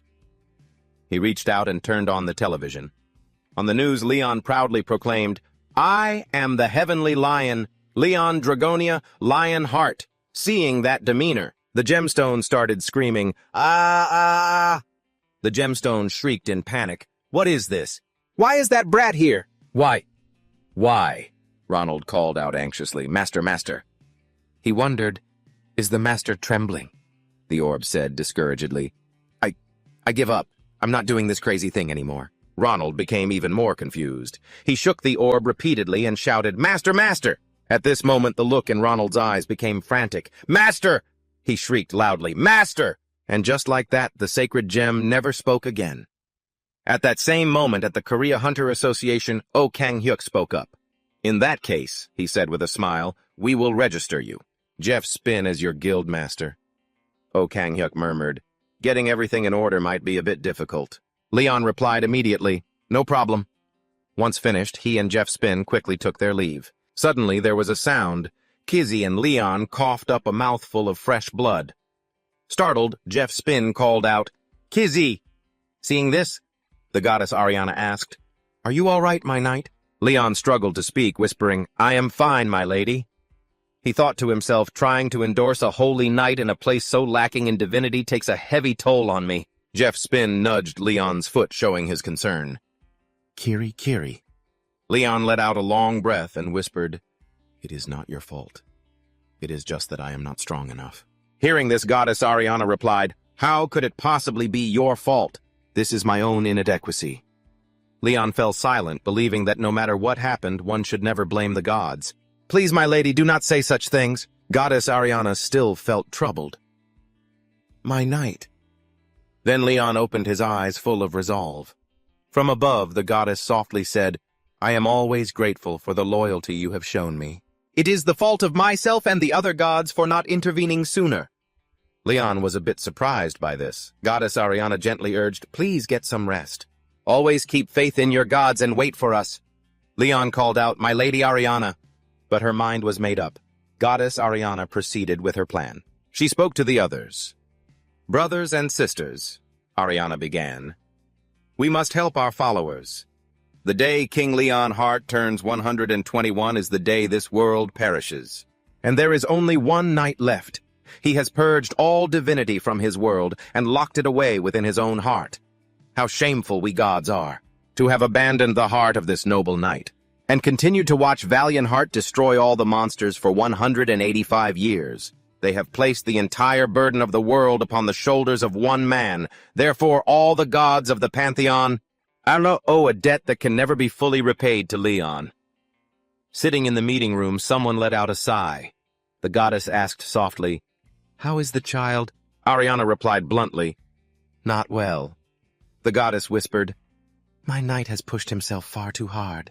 Hearing that the girl couldn't help but worry, what should we do? The god of war and fire, Pitos, slammed his hand on his chair and shouted, "Appointing only one holy knight to bear that much pressure." Pitos hissed in frustration. "What has King Leon Hart, who radiated the divine halo, become?" Ariana reminded him softly, "Keep your pride, god of war. He has fought for us gods for over 200 years, and in the end, he has won." Pitos replied irritably, "I know that already." Then Pitos said loudly, "That is why I am so angry with myself." Hearing this, everyone fell silent, each bowing their heads in self-reproach. Just then Ariana spoke up. 185 years. She felt it was time for them to speak up. "My brothers and sisters," the goddess whispered to herself, "I can no longer bear to watch my knight suffer in such agony." Then someone spoke up. "I have an idea." Ariana signaled, "Please speak your mind." The god of steel and forging, Hito, crossed his arms and said, "Just as the god of life did with the plains, we should bestow as many blessings as possible to build faith among the people." Hearing this, Pitos asked, "You want us to go on a missionary mission?" Heto replied, "Yes, we will allow humans to see the miracles of the gods." He continued, "Based on what we have achieved. Witnessing it through the followers of life, this world is connected through something called the internet." Heto's plan was, "We will utilize the internet to do it," Pitos whispered, raising a concern. "But why? Hasn't King Leon Hart thought of this method? He was once a citizen of this world, after all." Heto explained, "He was on this world before the internet became popular." Ariana asked, "But Steele, what about the trial and error?" The information Leon provided took 25 years to listen to. Hearing this, Heto wore a knowing smile. He believed that was when their holy knight would step in. At the same time, an employee called out, "Hey, manager, look at this." The manager asked blankly, "Huh?" The bald employee said with a bit of anxiety, "This is on YouTube." "Is this allowed?" The manager was even more confused. "YouTube? What is that?" he wondered. On the screen was a Plains Naji account. The manager was quite shocked. The Pantheon channel already had 170 subscribers. A video was being streamed live with the title, "Praying Before and After Every Meal to Thank Goddess Demella." There was also content like, "Why visit the hospital? An office worker who used to look down on farmers." And a single word from an old farmer changed him. Another video was titled, "It's Just Rice, but with just one spoonful, your life could change." There was even content asking people about God. Seeing the comments below, the manager thought to himself, "The results are unexpected. It's all clickbait, yet the video quality is incredibly high." Everyone falls silent, and the manager softly asks who could have created something like this. The bald employee speaks up, "Pantheon, isn't that his superior Leon?" The manager asks, "You think he'd use YouTube?" The employee blankly replies, "No, sir." The manager grows suspicious. Could it be Assistant Han who did it? Remembering the times Han Harry asked clueless questions about electronics, the manager concludes she probably doesn't know a thing about computers. The manager says in a serious tone, "The bigger issue is, these videos aren't clickbait. They're all real." He adds, feeling a bit anxious, "What are we going to do?" The manager wonders to himself, what on earth is he planning? At that moment, the manager turns to leave and quietly says, "I'm going out for a bit." The bald employee asks anxiously, "Where are you going?" The manager replies, "I'm going to go meet that guy Leon." Meanwhile, even though it's late in the evening, the apartment where Leon is staying still has its lights on. Inside the room, the sound of keyboard tapping echoes. Jaspin is working hard on something. After a while, it pings, "Subtitle creation successful." Jaspin quickly presses the enter key to proceed with the upload. Just then, the door suddenly opens. Han Harry softly asks, "Mr. Jaspin, are you done using my computer?" Noticing something is off, Han. Harry probes, "What have you been doing?" Jaspin just lets out a crisp sound, proudly saying, "Sound promotion plan phase 1 complete." Suddenly, a strange light glints in Jaspin's eyes. It speaks up, "Proceeding to phase 2, hacking into the internet network."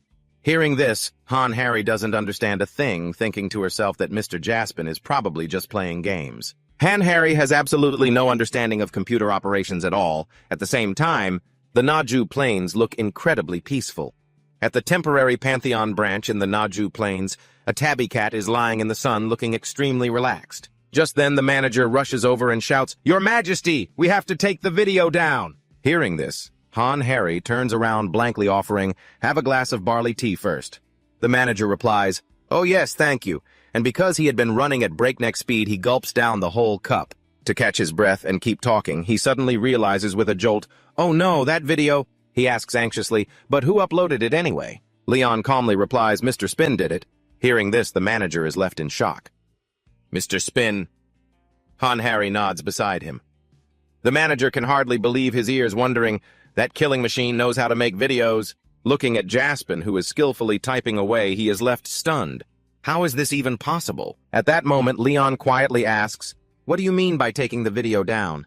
The manager says in a low voice, "You know yourself. The grain in the Naju Plains is completely different from anywhere else in this world. It cures all sorts of illnesses and even makes the body stronger, just like in a fairy tale." The manager worries that as soon as people find out about this rice field, the whole world will come hunting for it.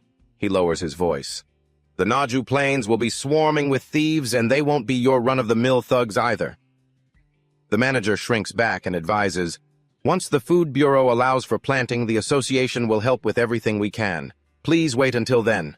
This corresponds to the second half of the previous thought/line. Leon drinks his water leisurely and quietly says, "I know you have your own rules and systems. I understand what you mean." He adds, "But you're worrying about nothing." Hearing that the manager is a bit bewildered, "Sir," Leon says softly, "no one can come and steal from the goddess's farm." The manager remains worried, wondering to himself, why is he so confident? That night, the Naju rice fields are still stretched out in peace. However, a crowd has secretly made their way there. Looking at the client's request, "Keep the seeds and burn the field." In the Naju Plains, a thief says, "That rice must be real." Seeing the place empty with no security, one of them expresses suspicion. "What the hell is this? I thought they would have maximum security, right? And yet there's nothing."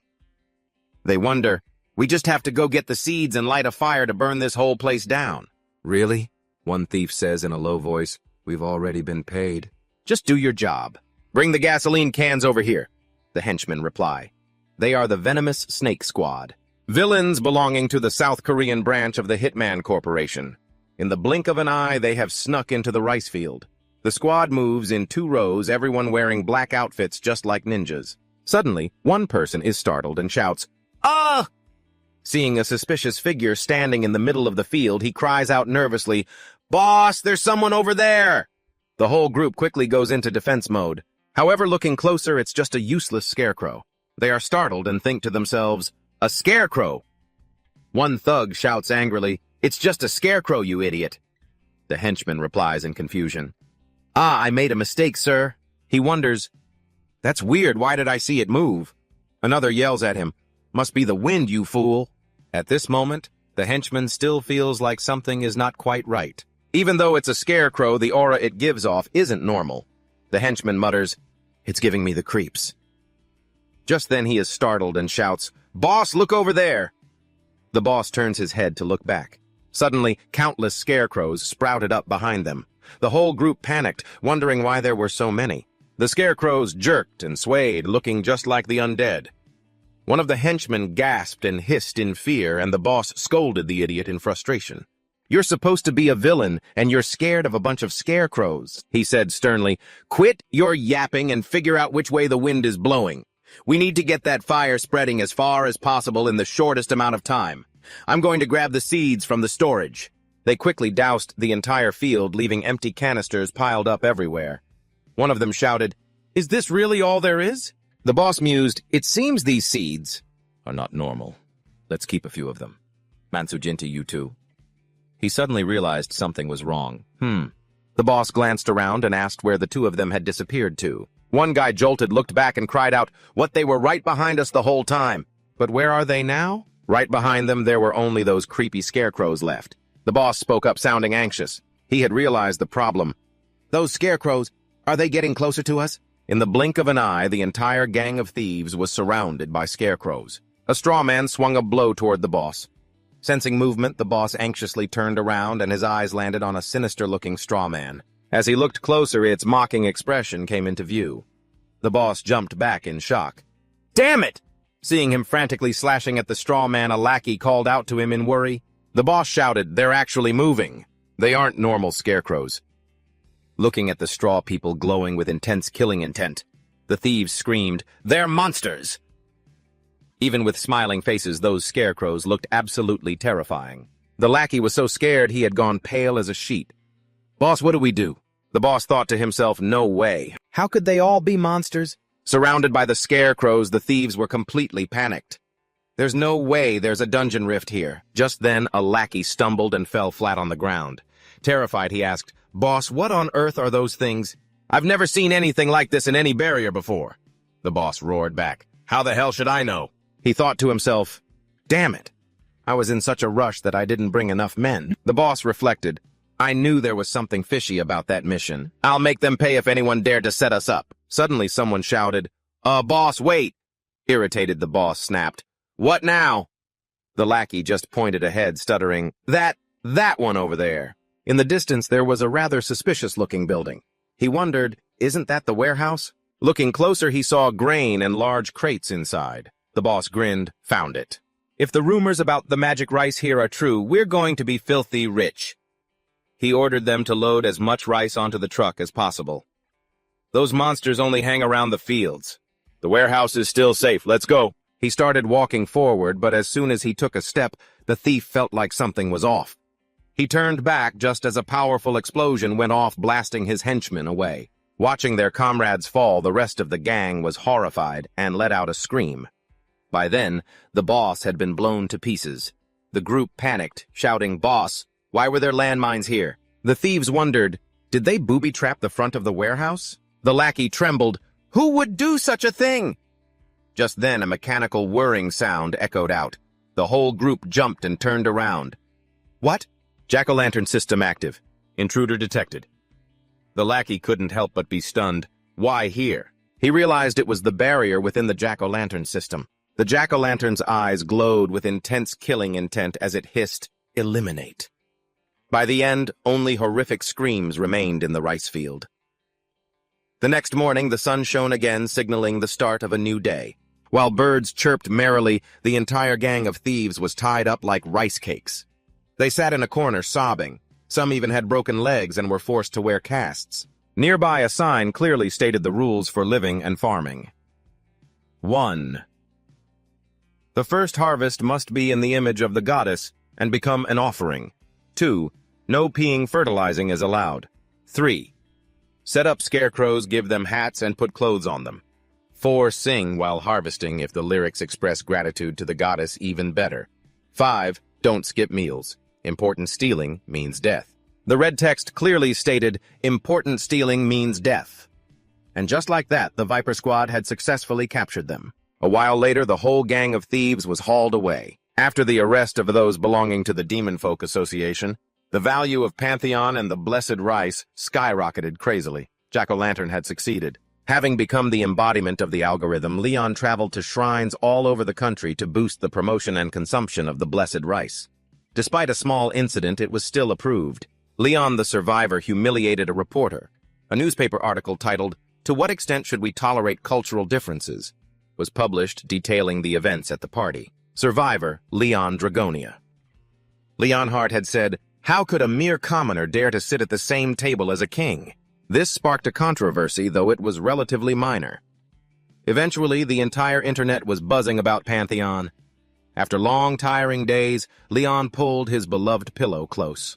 He lay back and wondered, are these the things the gods have orchestrated? Leon thought to himself, it seems they have truly adapted to this modern world. It's even better than how I'm doing right now. Suddenly, someone spoke up. "I have some hot news, Your Majesty." "Han Harry, I've quickly prepared the report on the rice valuation results, sir. And now each sack is worth up to 230 million won." Hearing this, Leon fell into deep thought. He murmured softly. "It needs to be cheaper." Han Harry felt a bit confused. "Wait, isn't it better if it's more expensive?" Leon lowered his voice to explain, "The market is indeed where the value of an item is determined, but for the price of something like rice to be that high, how could the common people possibly afford it?" He believed that divine blessings should be shared equally among everyone. Han Harry, still bewildered, asked, "Is that so?" Leon recounted the situation. "I met with the president earlier. I told him we need to explain the holy blessing to the farmers, but he insisted that a president must remain neutral regarding faith." He seemed hesitant. "That's a bit—" Han Harry chimed in, "I suppose that's understandable." Leon said quietly, "Well, I still need to earn more of the people's trust. More than that," he continued, "it must be enough for me to utilize the power of the tiger's heart as well as its abilities." Han Harry asked, a bit worried, "But your majesty, will that really be okay?" Leon asked back. "Why not?" Han Harry explained the situation. "That yellow gate, I successfully protected it as you wished, your majesty. But to be able to clear that dungeon with the people you've chosen is nearly impossible." Leon calmly wore an enigmatic smile. "We'll see," he said softly. The next morning, someone called out, "Oh, isn't that Mr. Gu?" Gu Seong turned around. "Ah," he said softly, greeting him, "Team Leader Kim." Gu Seong spoke up, "We meet again." Team Leader Kim asked tentatively, "Are you here because of that message too, about the Hunter Association president recruiting hunters like us? I have no idea what's going on, do you?" Gu Seong said, feeling confused. "I don't know either." Looking at the crowd in front of him, Gu Seong wondered, "They're all D-rank hunters, or C-rank at best, right?" Just then a young man shouted, "Oh, that's Han Harry!" The person next to him looked excited. "Is that an A-rank magic swordsman?" Seeing Han Harry's demeanor, they buzzed with discussion. "It seems she got the highest score in last year's competition." Seeing this, Gu Seong fell silent. Suddenly the crowd cheered, "His Majesty is coming! The noble King Leon Dragonia." Leon Gu Seong was startled, thinking to himself, "That person is—" Looking at Leon, he recognized the survivor. Gu Seong thought to himself, "I already knew he wasn't an ordinary person, but he belongs to an entirely different world." By now, Leon had stepped up to the podium. He greeted everyone. "The reason I invited you all here today," Leon added, "is because I am looking for warriors to join my guild pantheon." He said softly, "Those who pass the assessment, those who prove their worth, and those who can overcome the training." Hearing this, the crowd couldn't help but be surprised. "Soldiers, isn't this supposed to be a guild membership?" Leon continued, "I will grant you the honor of joining my army." Gu Seong's eyes went wide with shock. "An army? Isn't this a guild?" At that moment, a subordinate spoke up. "Now we will announce the entry assessment test." He said clearly, "The test is to clear the yellow grade dungeon in Gashong." Hearing this, everyone was startled and shrieked, "What a yellow gate!" They stammered, "How are we supposed to clear that?" "That's no different than telling us to walk to our deaths." Everyone expressed their dissatisfaction.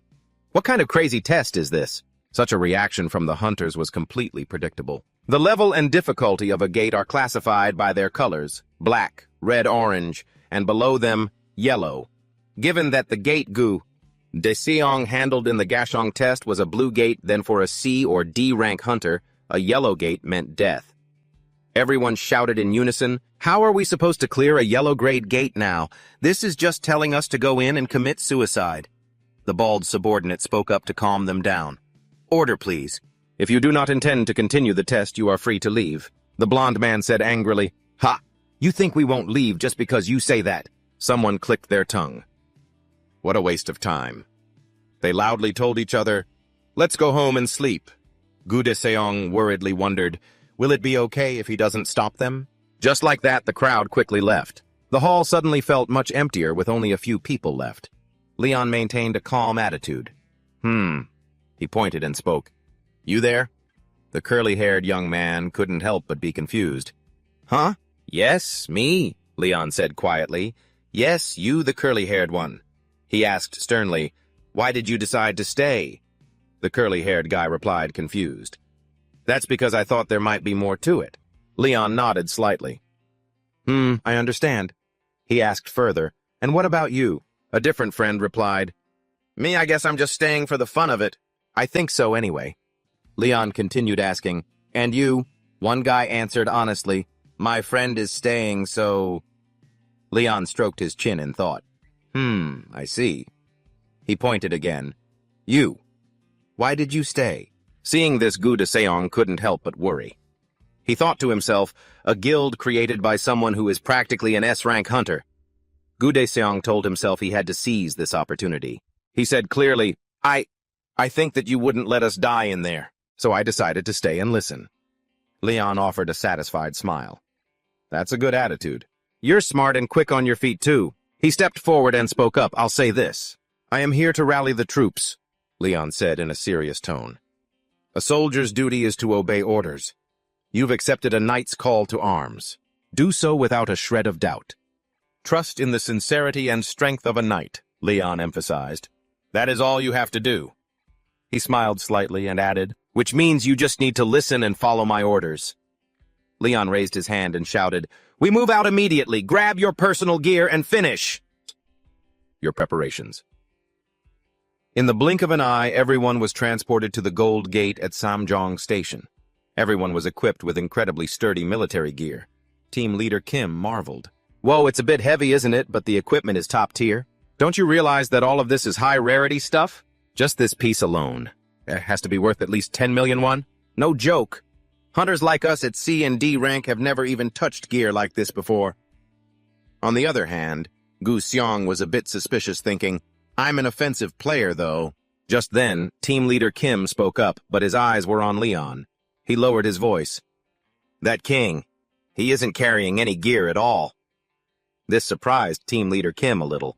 Then Gu Seong called out, Hey, Han Harry. Hearing this, Han Harry asked softly, Yes, Hunter Gu Seong, is something wrong? Gu Seong asked curiously. Why isn't His Majesty wearing any armor? Han? Harry replied, looking embarrassed. Ah. She whispered, His skin is actually tougher than dragonhide. At that moment, Gu Seong realized, because he's just that strong. Meanwhile, Leon was seriously assessing the situation. Gu Seong told himself, Surely nothing bad will happen, right? Suddenly, an aggressive monster charged forward. Everyone's eyes went wide with shock. What the hell just happened? Leon powerfully slashed the monster in half and muttered, I didn't hear anyone give the order. He hissed in anger, You are not honorable warriors. You will crawl like maggots on the ground and face your death right there. Leon flared up his eyes, burning with killing intent, and shouted, And that is my undying justice. A moment later, the monsters were neatly dealt with. Someone whispered, Lucky, huh? The members felt a bit relieved. Looks like we won't even need to fight if we just follow him. Suddenly, the system displayed a notification. Mercenaries from the outside on this vast steppe. A war between tribes is unfolding. Ally with one of the two tribes and help them achieve victory. Seeing this, someone pointed at the screen and shouted in surprise, Huh! A quest to support an NPC, team leader Kim asked. Gu, it seems like a faction choice quest, doesn't it? Gu Seong replied. That's right.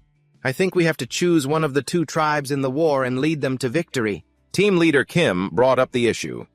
The question is which one is more beneficial to choose. At that moment, someone cried out in horror, Wait, isn't that an army of monsters? In the distance, a mob of monsters was aggressively charging forward. Each one was wearing sturdy armor riding on the backs of giant boars. They bared their sharp, glowing fangs. Their eyes burned with killing intent and they carried massive weapons in their hands. They surged forward en masse. In the blink of an eye, the group was surrounded by the monsters. A leader among them shouted, Who are you? This is the territory of the Battle-Axe tribe. How dare you trespass on our land? Seeing this, everyone was so scared they could only remain silent. Just then, Han Harry said softly to reassure them, Your Majesty, please stay calm. Leon hissed in a rage, Humph, you bastards. Han Harry suggested, First off, how about we don't follow the quest's script this time? Leon said irritably, Do whatever you want. Hearing that, Han Harry replied, looking flustered, I thank you, sir. She then turned her gaze forward with determination. Han Harry said loudly, We are a mercenary team. We heard that if we help a tribe, we'd be rewarded, so we came here. Hearing this, the leader spoke up. Mercenaries, you must be the bunch the chieftain mentioned. Follow me. The monsters were too huge. Hurry up, you lot. They didn't notice that Leon was suppressing his rage, just waiting to beat the hell out of the lot of them for their arrogance. In the blink of an eye, night began to fall. Everyone was brought to the monsters' encampment. The leader cleared his throat. Ahem. I am Karta chieftain of the Battle-Axe tribe. He sneered in contempt. "You look uglier and weaker than I expected, but that's fine." Karta spread his arms and shouted, "Support our battle-axe tribe. The greater the war, the more glorious the death." He yelled, "The winner takes it all." Publicly insulted, Leon gritted his teeth in fury. He hissed, unable to take it anymore. Seeing this, Karta turned around, startled. Who are you?" Leon took a step forward and spoke, "Honor, glory, you say." He was so angry that the veins on his face were popping out. Leon roared, "You animals don't know anything yet. You dream such absurd dreams."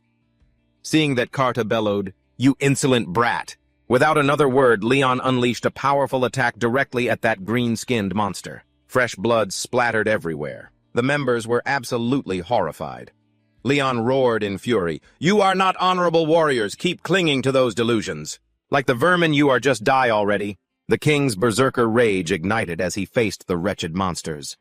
Leon trampled the tribe leader's corpse and shouted, "You will all die, that is an undeniable truth." His eyes burned with intense killing intent. So far, the king had butchered 8,769,653 orcs. Leon's face was smeared with monster blood, yet his anger had not cooled. "You have achieved the title, Evil Butcher, a legendary title." Seeing this, the monsters screeched in shock. "What, the leader is dead?" The entire horde charged aggressively, howling. "Those damn humans, kill them all." Good Song couldn't help but panic. "What the hell? What is going on?" "They're advancing. They're attacking us." Leon yelled furiously, "You damn orcs troops, raise your shields!" Hearing this, Good Seong obeyed immediately, though his heart was filled with constant anxiety.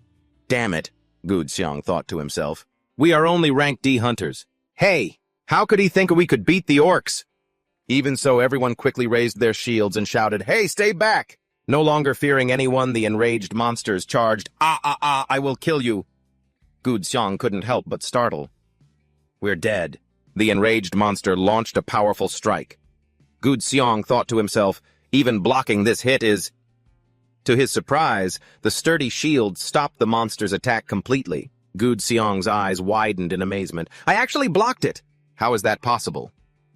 Just then the system displayed a notification, Aura of a Brave Heart. This was a bonus effect that increased defense against the enemy. It helps strengthen the body, increases troop morale, reinforces armor, makes it lighter, hardens the skin, provides steel resistance, and simultaneously boosts physical power. Against waves of attacks, it adds resistance against long-range attacks, clears and extends vision, and amplifies resistance capabilities. Goody-Seong couldn't help but be stunned. "What? These effects?" The system continued to display information, Butcher of Orcs. This is an effect that adds 50% extra damage when fighting orcs. The surrounding orcs will be drowned in fear, confusion, and despair. The hatred for the orcs spread. Everyone continued to hold up their shields but couldn't help but stare in astonishment. "What is this? How is this possible?" The notifications continued, Demigod Survivor, Protection of the War Knight, Guardian of the Holy Grail, Dragon Hunter, Demon Lord Slayer, Demon Hunter, Shadow Assassin, Resilient Combat Knight, Agile Reflexes. The levels of the Legion members are very low, unable to add any more buff effects. Goody-Seong realized this was a series of buffs for their side. At that moment, Leon shouted, "Raise all defense shields, then find their weak points with your swords and stab." Everyone immediately obeyed. The monster cried out in pain as it was stabbed. As if recharged with spirit, the members shouted in unison, "Kill all these bastards!" Despite facing a horde of vicious monsters, they were no longer afraid of anyone. As they charged, the monsters chanted, "The God of War will stand with us." Hearing that, Leon suddenly froze. "What?" he asked irritably. "Why do these cruel bastards dare to open their mouths and invoke the gods? You will pay the price for that," Leon yelled in a frenzy. "I will cut out your tongues and smash your heads for daring to insult our gods," he shouted. "Come here, stallion!" Immediately after, a terrifying explosion occurred. The monster asked in bewilderment, "What the hell is that?" Before they could process it, an attack landed right on their faces. The whole group cried out in shock. At that moment, Leon rode on the back of his white horse, unbothered. He kicked the monsters in the face. He zoomed through the battlefield. Leon leaned forward, accumulating energy. He reached out to grab his weapon, then Leon raised his head, his eyes burning with intense, killing intent. He lunged directly into the center of the monster encirclement. The aura radiating from Leon made everyone shiver. He narrowed his eyes and hissed, "I will kill every single one of you monsters." Immediately after, a brutal battle ensued. Blood splattered everywhere like rain. The monsters were beaten so badly they collapsed face first. In the blink of an eye, they were all lying sprawled on the ground. At this moment, Leon raised his sword high. He shouted, "Let it ring out! We are the victors! This is a truly honorable victory!" Seeing this, the members cheered joyfully. "We won, thank goodness." Just then, Han Harry spoke up anxiously. Your Majesty." Leon replied, "Yes, Harry, what is it?" Han Harry asked softly, Why? Why did you do that?" Leon insisted that there was no need for a reason to kill orcs. Han Harry was a bit worried.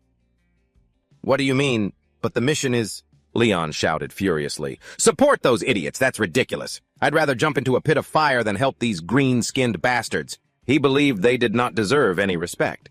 Just the fact that they existed was an insult to this world, Leon said in a low voice. "Well, sure, they might be strong, but how can they compare to the courage of knights?" He gritted his teeth and hissed, "Do not treat them like humans.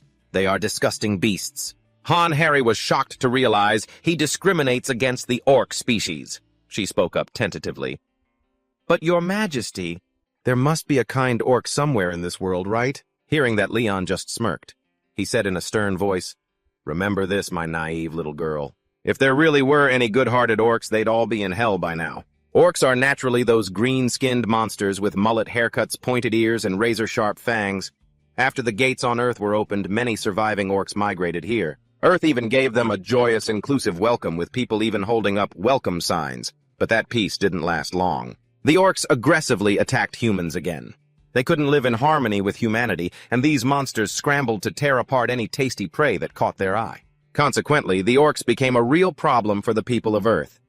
At that moment, Jeff Spin shouted, "We're here!" And Gaspin whispered, "If you drop that down there, they'll all be dead." "Couldn't be simpler." Leon spoke up. "It's all up to you now." Just then, Leon and Han Harry were wearing extra scarves as disguises.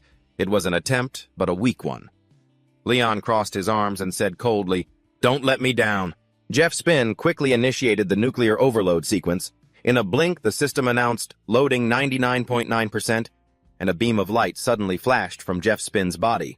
It declared nuclear overload system transformation, freezing system, fuel rods fully charged, initiating nuclear fusion reaction. Seeing this sight, Harry stood there with his jaw dropped in shock. A moment later, Jeff Spin climbed onto a rock ledge and dumped something strange into the river. Harry muttered under his breath. "That looks like a pile of crap, doesn't it?" Leon immediately corrected him. "Don't say that," Han Harry asked quietly. "But your Majesty, is this really okay?" Leon looked puzzled. "What do you mean?" Han Harry said anxiously. "Wiping out the orcs by contaminating the river with radiation? Doesn't that go against the chivalrous spirit you uphold, sir?" Hearing that, Leon looked at him and suddenly gave a cryptic smile. Leon said in a stern voice, "Listen, both Harry and Spinner, do you think fighting those greenskins is some kind of war or a proper duel? No, it's more like a hunting trip. Since it's a hunt, who has the time to worry about sportsmanship?" Han Harry listened and silently judged this guy who was so discriminatory against the orcs. Leon believed there was no such thing as a good orc. The only way to find peace was to send them all to hell. At the same time, elsewhere, Grota aggressively swung his weapon at his own kind. He watched, laughing with glee. "Mwahaha!" The other orc let out a pained cry. "Ah!" Just then, the orcs behind them cheered loudly. "Mwahaha! Grota smashed Gaydon's head in. That was a brutal axe swing. Brother Gaydon had been beaten so badly he passed out lying limp on the ground." Grota spoke up. "Whoo, you fought bravely. I hope the god of war sends you to the eternal battlefield." Just then, an orc cheered, "Grota, let's celebrate the victory! Go on, drink up, Grota!" He quickly walked over to the water trough, bent down to scoop water from the river, and gulped it down greedily. Grota drank as if he'd never had water before. Then he wiped his mouth with his hand and whispered, Today's water tastes a bit weird." It had a stinging sensation. Thinking for a moment, Grota just muttered, "Whatever." He casually turned away, whispering to himself, "Forget it. Must be some leftover blood from the fight." Grota quickly returned to his house when night fell. Grota called out in pain, "Witch doctor!" He clutched his stomach and tremblingly cried out, "Witch doctor!" "Witch doctor, bib." Grota, with mucus and tears streaming down his face, kept calling for help. "Where are you?" Help me, I can't take it anymore. He was in so much pain he couldn't hold himself up. With his heavy body, Grota dragged himself outside. Little did he know all the other orcs were in the same boat. Everyone was screaming, "Help, witch doctor!" The witch doctor dropped his staff and hissed, "I've never seen anything like this. This isn't magic, it's a curse." He figured some bastard had cursed their tribe. The witch doctor shouted, "What's wrong with all of you?" Even with tears and snot running down his face, he still yelled, "Bring glory to his majesty!" Just as the witch doctor was about to scream, Leon rode his white horse, kicked him 10 meters away, and shouted, "Kill them all for me! Don't let a single one survive!" At that moment, the system displayed a notification, "Detoxification activated." Everyone roared, "Charge, brothers, that's some free XP!" Finish them off. Leon's group quickly seized control of the situation. Seeing this, the orcs couldn't help but be shocked. The members rushed forward.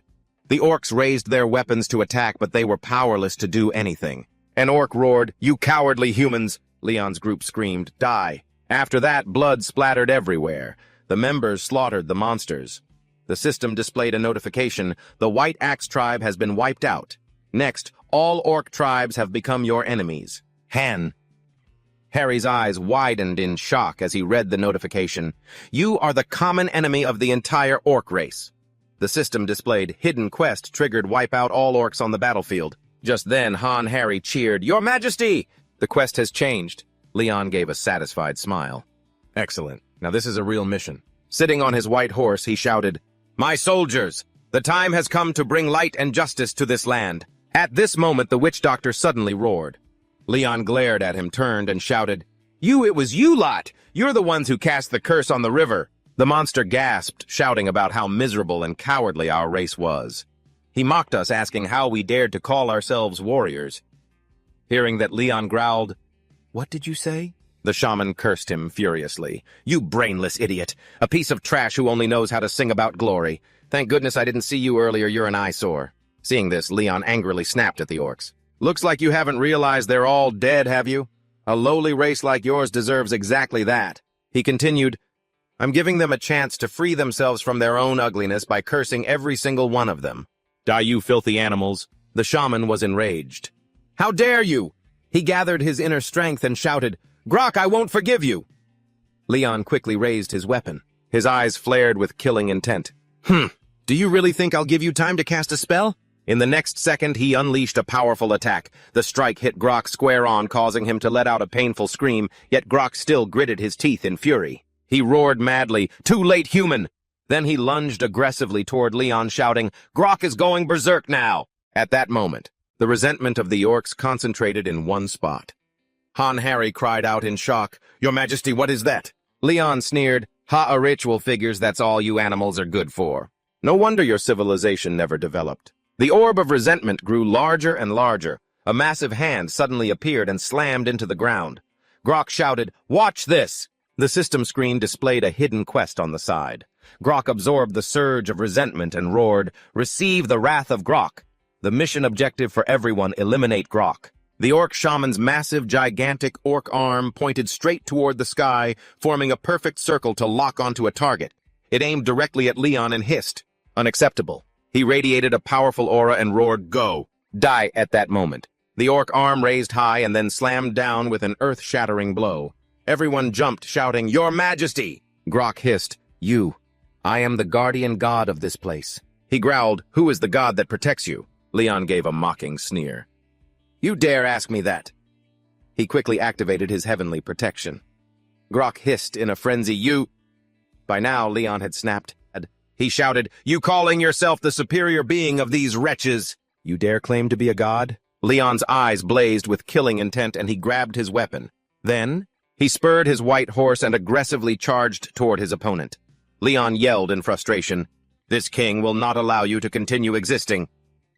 On the other side, Grok swung his arm and hissed, "A mere mortal like you." He threw a massive, gigantic punch and roared, "Dares to oppose me." Even so, Leon charged forward powerfully. In the middle of the battlefield, he swung his sword in a fluid cutting motion. The attack quickly sliced through Grok's arm. Before his eyes, the massive, gigantic arm was severed. Grok was shocked, letting out a scream of pain as the hand fell to the ground with a thud. Grok hissed, Why, even though you only cut the projection, not my real body, why? Why do I feel pain? Grok roared. The orcs below cried out in worry. Grok! He shouted in anger. Right, that's it. It's the sword. It's that sword. Grok looked toward Leon and screamed, It's you! At that moment, Grok realized who his opponent was. The orc butcher, the demon hunter. The knight who was abandoned in that hellish world. He started to feel a shiver of fear. Grok quickly thought, I'm out of here. The shaman asked in confusion, What, Lord Grok? Grok muttered, You'll pay for what you've done. See you another time. The shaman couldn't believe his eyes. Grok, Leon spoke up. Humph, he said he was the god of these orcs. He sneered. Turns out that's all he was. The shaman hissed in irritation. You bastard. Despite being terrified, he still acted tough. How dare you? What dirty trick did you use? I will avenge my brothers. Before he could finish, Leon unleashed a slash. The shaman collapsed to the ground instantly. Leon sneered, You abominations have spirit, I'll give you that. But the world is better off without things like you. The system announced, You have completed the hidden quest. All participants receive the Hunter badge. All orcs receive the Night Warrior title. Information quickly appeared. Orc Hunter, when facing orcs, gain 30% extra damage. Night Warrior, gain 20% extra defense when fighting alongside a knight with the War Knight attribute. GDAEC's eyes widened in surprise. Everyone gets a physical defense bonus, something that only the main squad should have. A member cheered. This is awesome. A bit of a shame it only works against orcs, but 30% is huge. Plus, it's a physical defense boost. It's the kind of thing only tank classes should have. One of the members cheered. This is amazing. It's a bit of a shame it only works against orcs, but we're talking about a 30% boost, plus it buffs physical defense. Suddenly, Leon boomed, Pick up all the loot. He urged them to move quickly, adding, To the victor go the spoils, so let's get moving. Everyone immediately sprang into action, realizing he was right. We've got to move fast! Grab everything, they told each other. Prioritize the big guys who look like high-ranking ones, then grab the wizard's gear too. Seeing this, Leon let out a low hum. Just then, Han Harry approached and spoke up. Your Majesty. Leon asked calmly. What is it? Han. Harry looked toward the massive hand and said, It's about that thing. What should we do with it? Leon grew thoughtful. He mused. The hand of those fake gods still hasn't vanished, has it? The severed arm of the orc god was still lying there in the corner. Jeff Spin hopped onto Han Harry's head. Seeing this, Leon asked, What do you want to say? Spinner. Jeff Spin broadcasted a new incoming message. Hedo appeared and said, Leon, I can sense a significant amount of power coming from that hand. I request that you absorb that power using the Holy Grail, and we will study it so we can provide you with further support. Hearing this, Leon immediately summoned the Holy Grail and asked, Oh, is that so? He slowly walked toward the orc god's hand. Then Leon tilted the Holy Grail slightly. A surge of energy immediately radiated out, and the arm was quickly pulled inside the cup. Seeing this, Leon clicked his tongue, thinking to himself that he could sense a source of energy similar to divine power. Leon concluded that it seemed those monsters really did worship this guy. He thought, however, those beasts don't even realize who the true creator is. That kind of existence shouldn't be allowed to live. It's a sin that absolutely must be eradicated. Just then, Ariana called out, Leon, my knight. Leon replied, Is that you, goddess? Leon asked. How can I hear your voice yet be unable to offer my respects properly? Ariana said softly, It is fine. You are currently absorbing the divine power of the monsters. It's okay to skip the formalities. The reason I reached out to you is that I need you to make a choice. With this, I believe you can restore the power of the holy artifact you desire. Leon was a bit surprised. Really? Heto urged. Choose the sword, King Leon. Beto, standing to the side, scolded. Keep quiet, Ariana said in a low voice. That is correct, but you may only choose one. Ooh. So I shall await your answer, my dear knight. Hearing this, Leon pondered. He reflected on the 4 holy artifacts he possessed, the holy staff, the holy sword, the holy grail, and the lionheart. Leon figured the power of the holy sword was already quite substantial, so it's not necessary. And with that, he had made his decision. Leon stated, I choose to restore the power of the holy grail. The goddess replied, very well. A stream of energy immediately surged toward the holy grail, which shot up into the air and absorbed countless amounts of force. Afterward, its power was fully restored. Leon reached out to catch the precious artifact. As soon as he touched the Holy Grail, he felt the power surging within it. Leon wore a satisfied smile. The harvest this time wasn't bad. Just then a voice called out, "Your Majesty," Leon asked. "What's with all the noise?" Han Harry said anxiously. "I think you need to come over here for a moment." Leon suddenly noticed something. "Where is Spinner?" Han Harry stuttered in confusion, unable to find the words. About that." Suddenly a shout rang out, "Get off me, you damn robot!" Han Harry turned back, worried. Fresh blood was dripping onto the ground. One member cried out in panic, "Everyone, what's going on? Help me, will you?" He had been tightly restrained by Jeffspin. That member complained angrily, "You stupid, wretched robot." Suddenly, Jeffspin's eyes glowed with hidden intent, and he let out a screech. In the blink of an eye, the guy was completely subdued by Jeffspin. Everyone gathered around, but no one dared to move. Jeffspin jumped onto the young man. Just then, everyone saw Leon approaching with a very worried Han Harry following behind. The young man complained angrily, "This damn robot is attacking me." Leon spoke in a stern voice. "Stop." He warned with a cold face, "If you don't want to get your tongue cut out, you better watch your language." The guy still protested. Robot? What kind of robot?" Leon shouted loudly. "Hey, who do you think you are? You lowly creature to speak to a knight like that?" Hearing this, the guy was completely bewildered. Leon asked, "What exactly is going on here?" Spinner Jeffspin immediately pointed him out. "Theft of war spoils." The young man was startled and shouted, What? He hurriedly defended himself. No, this stupid thing." No, it's just a misunderstanding," Leon said in a low voice. "Misunderstanding or not, a search will tell us." He ordered Harry, "Search him." She replied, "Yes, sir." Han. Harry headed toward him with eyes blazing with murderous intent. The guy hurriedly yelled, Wait a second." He yelled angrily, "Do you really believe the words of this robot? Wait a minute." After a moment, Han Harry found a suspicious-looking bag. She realized, This is the heart of the Orc chieftain. This is the most valuable loot in the entire Orc territory," Leon growled in a stern voice. "How dare you? Surely you know that embezzling such valuable loot is a serious crime, right?" The young man stammered. That was just a misunderstanding." He screamed, "I didn't steal it. I absolutely—" By now, Leon had quietly drawn his sword and slashed once. The young man stared blankly at his hand, which was severed from his body. "Ugh!" He screamed in agony. My hand!" His hand lay severed in a pool of fresh blood. Leon said in a stern voice, "I know that your laws and perceptions are different from mine, but before this king—" He screamed, "I didn't steal it! I swear!" Just then, Leon quietly drew his sword and slashed. The young man stared in shock at his hand now severed from his body. "Ugh!" He let out a painful scream. My hand!" His severed hand lay in a pool of fresh blood. Leon said in a stern voice, "I am well aware that your laws and perceptions differ from mine, king. Since you have now entered the Lionheart military camp," Leon continued, "the laws you must follow are not the old laws or the old order, but the military law of Lionheart," Leon declared loudly. "This is my law, and it is the military law. Anyone who cannot follow it, raise your hand right now. Stealing results in having your hand cut off. That is the strict martial law of the Lionheart Kingdom. The laws and rules here are truly hard for people from Earth to accept." The members thought to themselves, "This seems a bit excessive. Are they really going to cut someone's hand off just for that?"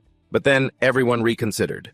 With a series of amazing support buffs, a D ranker like myself could rise to C rank, or maybe even higher. They felt that giving up now would be a huge loss.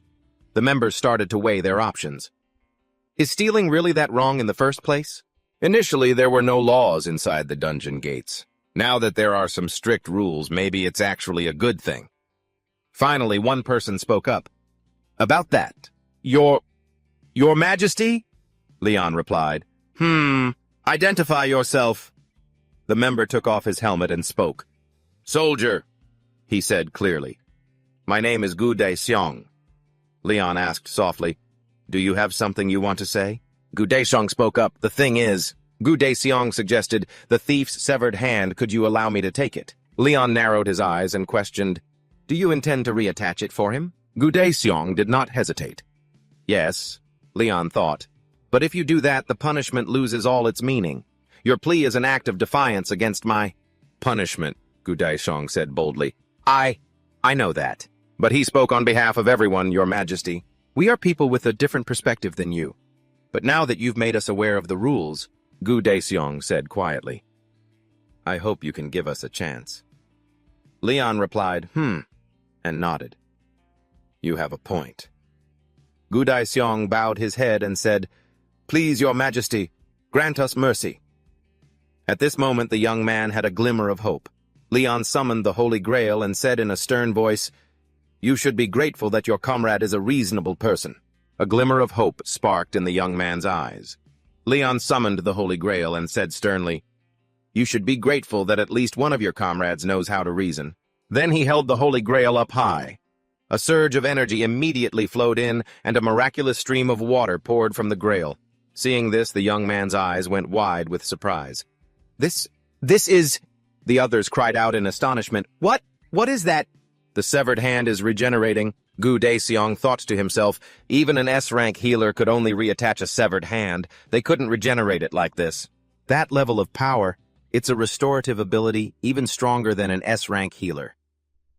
Looking toward Leon, he wondered, can a single person really possess such power? At that moment, Leon said coldly, get out of here. He said in a low voice, I'll spare you this time. Out of respect for your old laws, but you have forfeited your qualifications. The young man replied, Thank you, Your Majesty. Please forgive me. At this time, Leon announced loudly, Those who wish to enlist in my military camp stay. Those who do not can split the spoils and leave. Hearing this, everyone looked at each other. They told themselves, This is the chance. We must do this at all costs. Seeing this, Leon smirked and said, Very well. Then let's prepare for training immediately. I hope no one here will fail the training so badly that they have to quit. He ordered them to take the loot and turn back. Everyone cheered happily. Wow! While the members were gathering the loot, Han Harry spoke up, Your Majesty. Leon turned and asked, What is it? Han Harry asked quietly, What will the upcoming training be? Leon smiled mysteriously, then replied, Physical training. The next day, the sunlight shone down, signaling the start of a new day.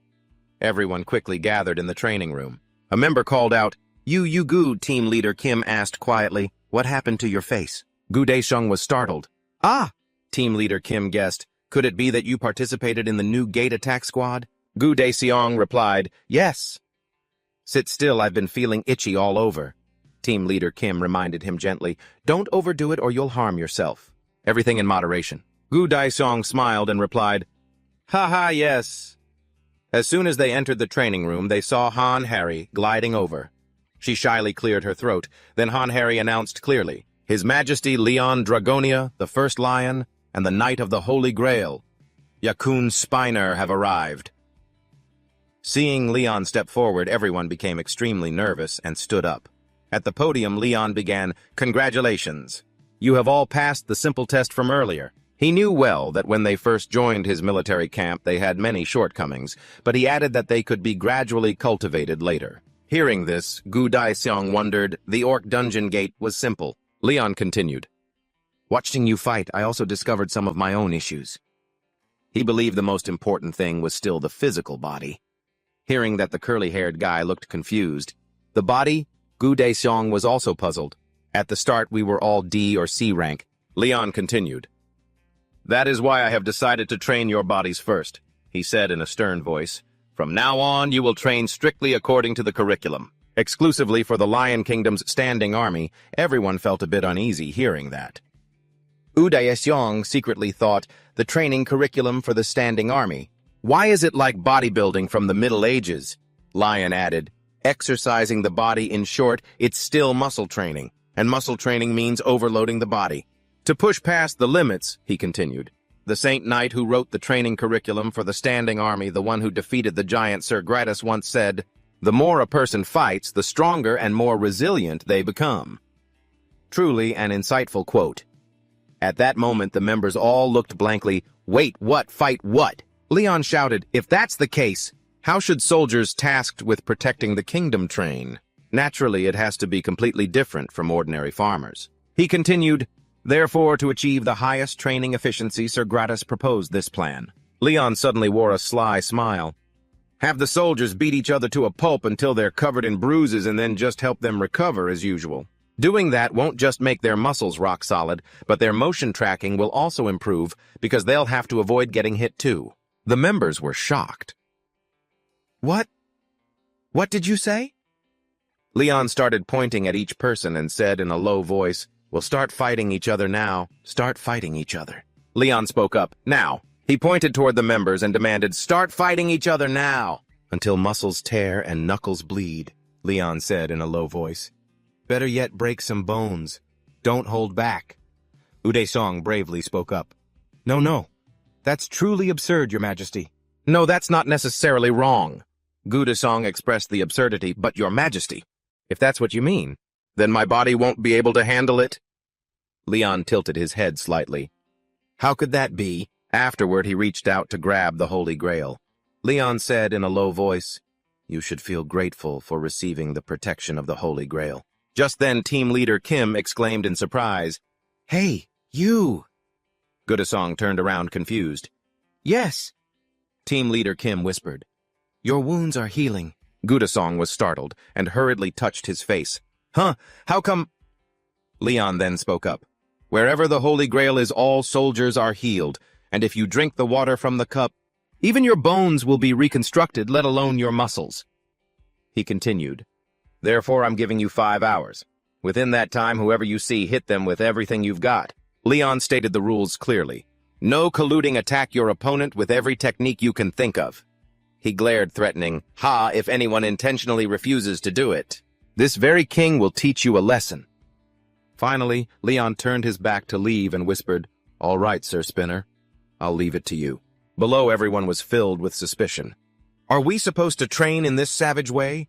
Everyone was extremely tense, exchanging looks with one another. Gudasong laughed awkwardly. "Ha ha!" Team Leader Kim was no different. He.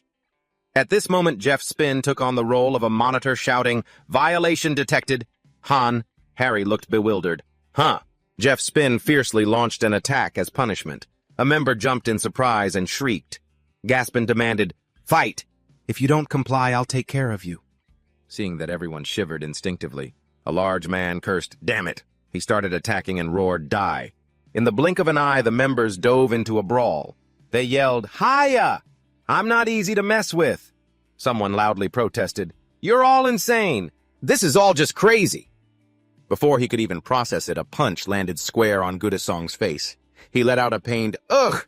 Now let's take a look at the schedule. The schedule of the hunters who applied to join Leon's army: 9 a.m., military training, fun-style iron body toughening, 12 p.m. lunch water with salt or sugar. The members helped each other go refuel. Seeing a strange stainless steel container, they grew suspicious. "Is that a water jug?" One person asked, "Ms. Harry, what is this?" Harry looked a bit embarrassed. This is..." Leon, standing nearby, coldly stated, "Your lunch, water mixed with salt and sugar." Hearing that, the members were speechless. Who put salt and sugar in water? Military training manual: soldiers only need to be fed enough to stay alive. "Don't worry, everyone. The army will feed you 100 p.m. tactical training," Leon shouted. "Right now, split into 5 teams to block the king's path." Hearing that, everyone was extremely confused. What? Even though they didn't understand a thing, they eagerly rushed forward because there was no other way. The training room suddenly turned into a battlefield. Everyone was shouting, 9 p.m. "Baby, go to sleep. Time to pass out." After a tiring day, no one said a word. Even while sleeping, Gudasong was still being tortured by the sleepwalking members. This was truly hellish training in the literal sense, but they were able to endure thanks to Harry's care. She gently said, "Everyone have a midnight snack." "Amen." Everyone joyfully cheered. "Thank you." "Thank you, young lady." Although it was all within King Leon's calculations, no hunter could have known that. They were forced to chew on poorly roasted potatoes. One afternoon, the training ground echoed with the sound of, "Ugh." Gudasong was diligently practicing swordsmanship. Every time he attacked, he shouted, "Ah!" After a while, Gudasong was exhausted and panting, "Ah! Ah!" He secretly thought, "This shield is heavier than I thought, so swinging the sword is also harder." Gudasong realized that while holding the shield up, his attacking stance was quite restricted. It seemed that thrusting was the only viable attack, so Gudasong practiced it over and over, shouting, "Ha ha ha," until a voice suddenly cut through the air. "Wrong." Gu Desong jumped, spinning around to see Leon, and exclaimed in surprise, "Your Majesty!" Leon, tone stern, commanded him, "Stop swinging that sword around so recklessly. Maintain your stance and try it again," he demanded. Gu Desong replied, "Yes, sir," braced his shield to the side and performed the move again under Leon's watchful eye. He thrust the sword with force, shouting, "Ha!" then pivoted to finish the attack. He turned to Leon, who said quietly, "Still wrong." Gu Desong stammered, "Ah." Leon stepped in to correct his posture, noting, "You have a habit of dropping your sword when you thrust. That's your mistake right there. Your shield protects the shoulder of the person standing next to you," Leon lectured. "Even if it blocks your vision, you must not lower it." Gu Desong looked confused. "Huh? Why is—" Leon warned him that even if he got bored of the view, he must never lower his shield. Uday Kong looked a bit confused. "Why, Your Majesty?" Leon asked, his voice softening as he analyzed it. "When you do that, you create a gap, and a gap leaves you wide open." Uday Kong asked softly, "Your Majesty, is that your tactic?" "We set up our shields to pin down the enemy while the knights rush in to attack right," Leon replied. "Exactly. Attack and defend simultaneously, it's a basic battlefield tactic." Gu Desong thought to himself, "But if the enemy is a monster, that tactic probably won't work." Hearing this, Leon went quiet for a moment, then narrowed his eyes and asked, "Are you trying to teach me how to fight?" Gu Desong answered nervously, "No, I wouldn't dare." Suddenly, Leon chuckled. He said softly. "In my world, there are piles of monsters just like the ones you've encountered at the gates." "Those dungeons, you mean?" "No, even worse. The monsters in those gates are adorable by comparison," Leon continued. "We've had to face 20-meter-tall monsters and goblins with infinite regeneration, multi-headed venomous snakes, giant spiders, and dozens of spiderlings, even dragons bigger than mountains. I know this well, so to deal with monsters like those, we have to learn many different fighting methods. On top of that, you need quick reflexes and the ability to improvise," Leon added. "And those are skills you all will acquire." After going through long periods of grueling training, he posed a question. "Do you have 10 decades of experience fighting monsters and training alongside gods? With just a sword and a spear, can you win every battle with honor?" Hearing this, Uday Kong fell silent. Seeing this, Leon said in a low voice, "I think you understand now. The reason I only teach the soldiers one thing is that being all-powerful is a virtue only for a true nobleman." He believed that by just perfecting that ability, your survival rate will increase. Gu Desong thought for a moment and then spoke up, "But," Gu Desong told himself, "I want to climb to a higher position." Leon asked quietly, "Do you want to become a knight?" Gu Desong was startled and replied, "A commoner like me, how could I dare?" Gu Desong asked softly, "Isn't it only for nobles to become knights?" Leon sighed and said, "Don't judge my kingdom by the standards of your world," he corrected. "It's not just nobles who can be knights." Uday Kong was a bit surprised. Oh, Leon believed that a knight must be someone ready to walk a path of hardship for a noble mission, someone who always protects the people and does good with courage, one who has sworn to dedicate their entire life to the goddess and the people, Leon said gently. "Anyone capable of fulfilling that sacred duty is worthy of becoming a knight."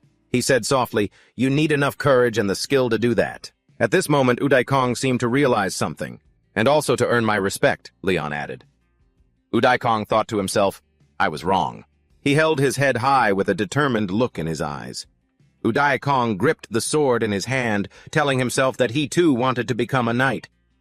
At the same time, at the Magic Tower in the United States, a moan echoed.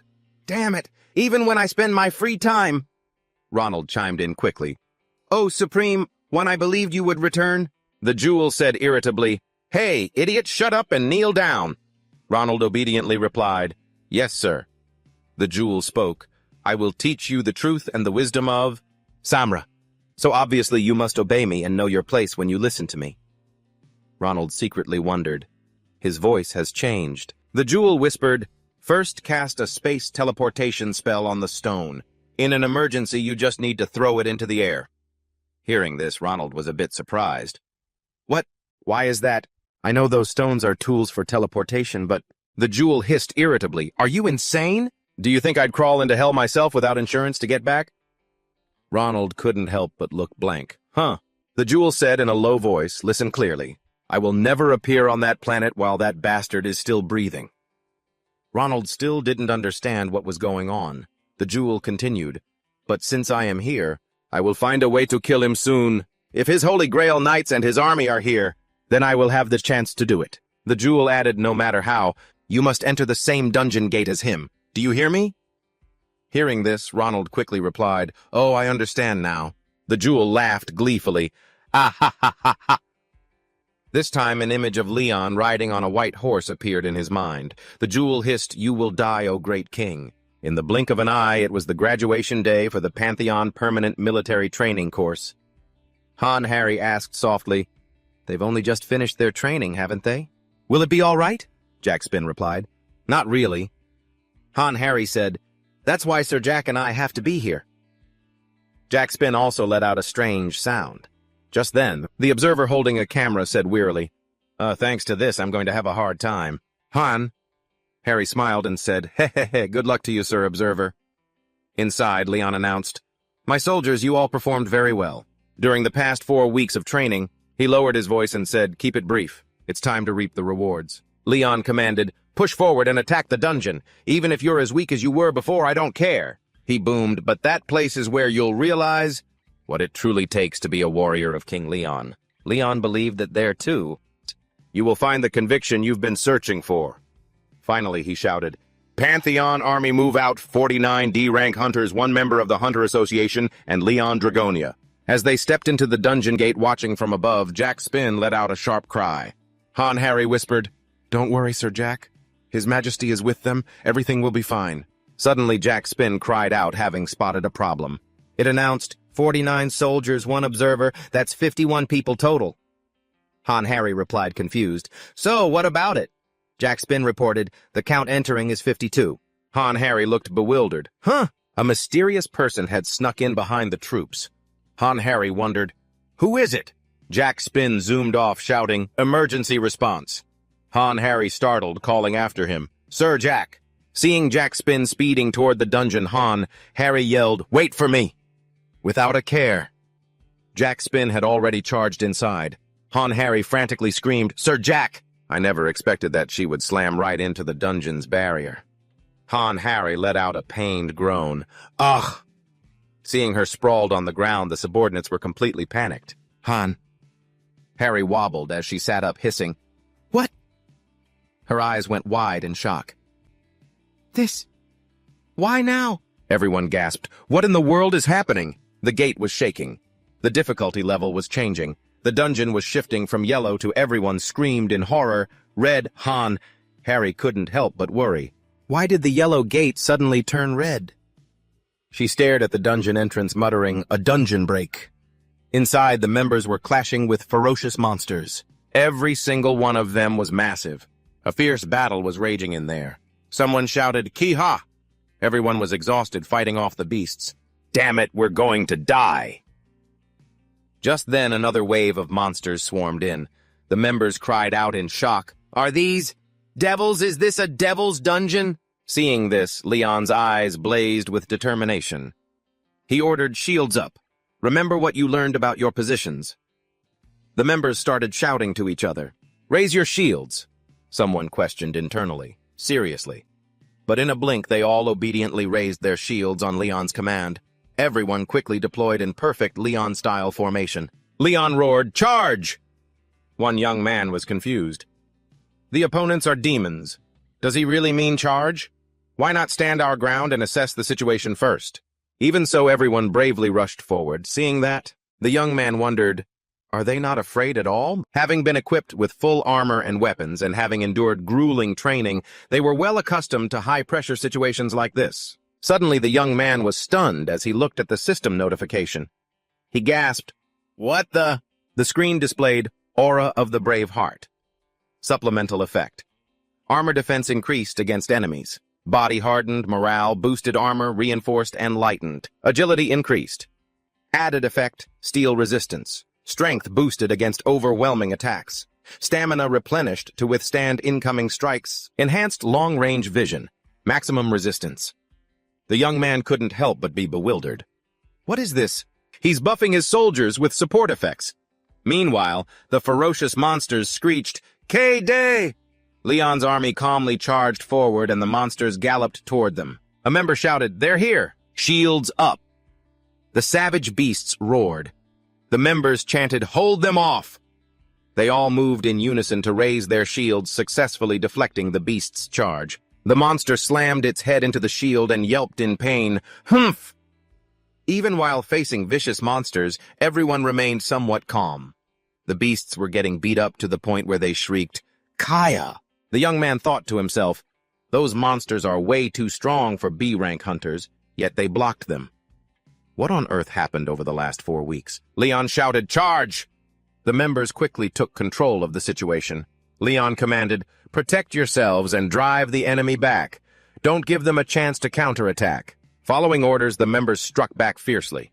They stomped on the monsters' heads with intense momentum, yelling, Get lost! Someone pierced through a monster, making it wail in pain. Everyone roared. Skewered them. Taking advantage of the momentum, Leon boomed, Keep pushing! Finish them off! Suddenly, the young man startled. That is... The members screamed, A giant demon! Look out! A massive towering demon was huffing and puffing, its eyes burning with bloodlust. The young man hissed, Damn it, that's a giant demon! Facing this monster, everyone was a bit worried. We can't stop this. They thought its blow is nearly at the power level of an A-rank hunter. The towering demon attacked aggressively. Even though they were scared, the members quickly braced themselves. Ready for battle, Squad 3. Leader Gu Dai-sung valiantly fought back. The giant demon threw a fierce punch, but it failed to land. Gu Dai-sung smirked. Compared to His Majesty, this hit is nothing but an ant bite. The young man's eyes went wide. He actually blocked it. The giant demon roared in anger. Jack Spin quickly armed its mid-range cannons and began raining firepower onto the monster. Seeing Jack Spin appear, everyone cheered in surprise. Sir Jack! Leon dashed over powerfully and asked, Sir Jack, what brings you here? With a satisfied smile, he said, Great job. Leon then leaped into the fray, swinging his blade with overwhelming power. In the blink of an eye, the army successfully clobbered the giant demon, splattering its fresh blood across his face. Leon frowned, visibly annoyed. The monsters shrieked, The giant demon is done for. It's a goner. We have to revive it. They panicked and whispered to each other, But it died right there. That enemy is dangerous. So dangerous. Seeing Leon's murderous intent, the monsters turned tail and ran. Flee. Run for your lives.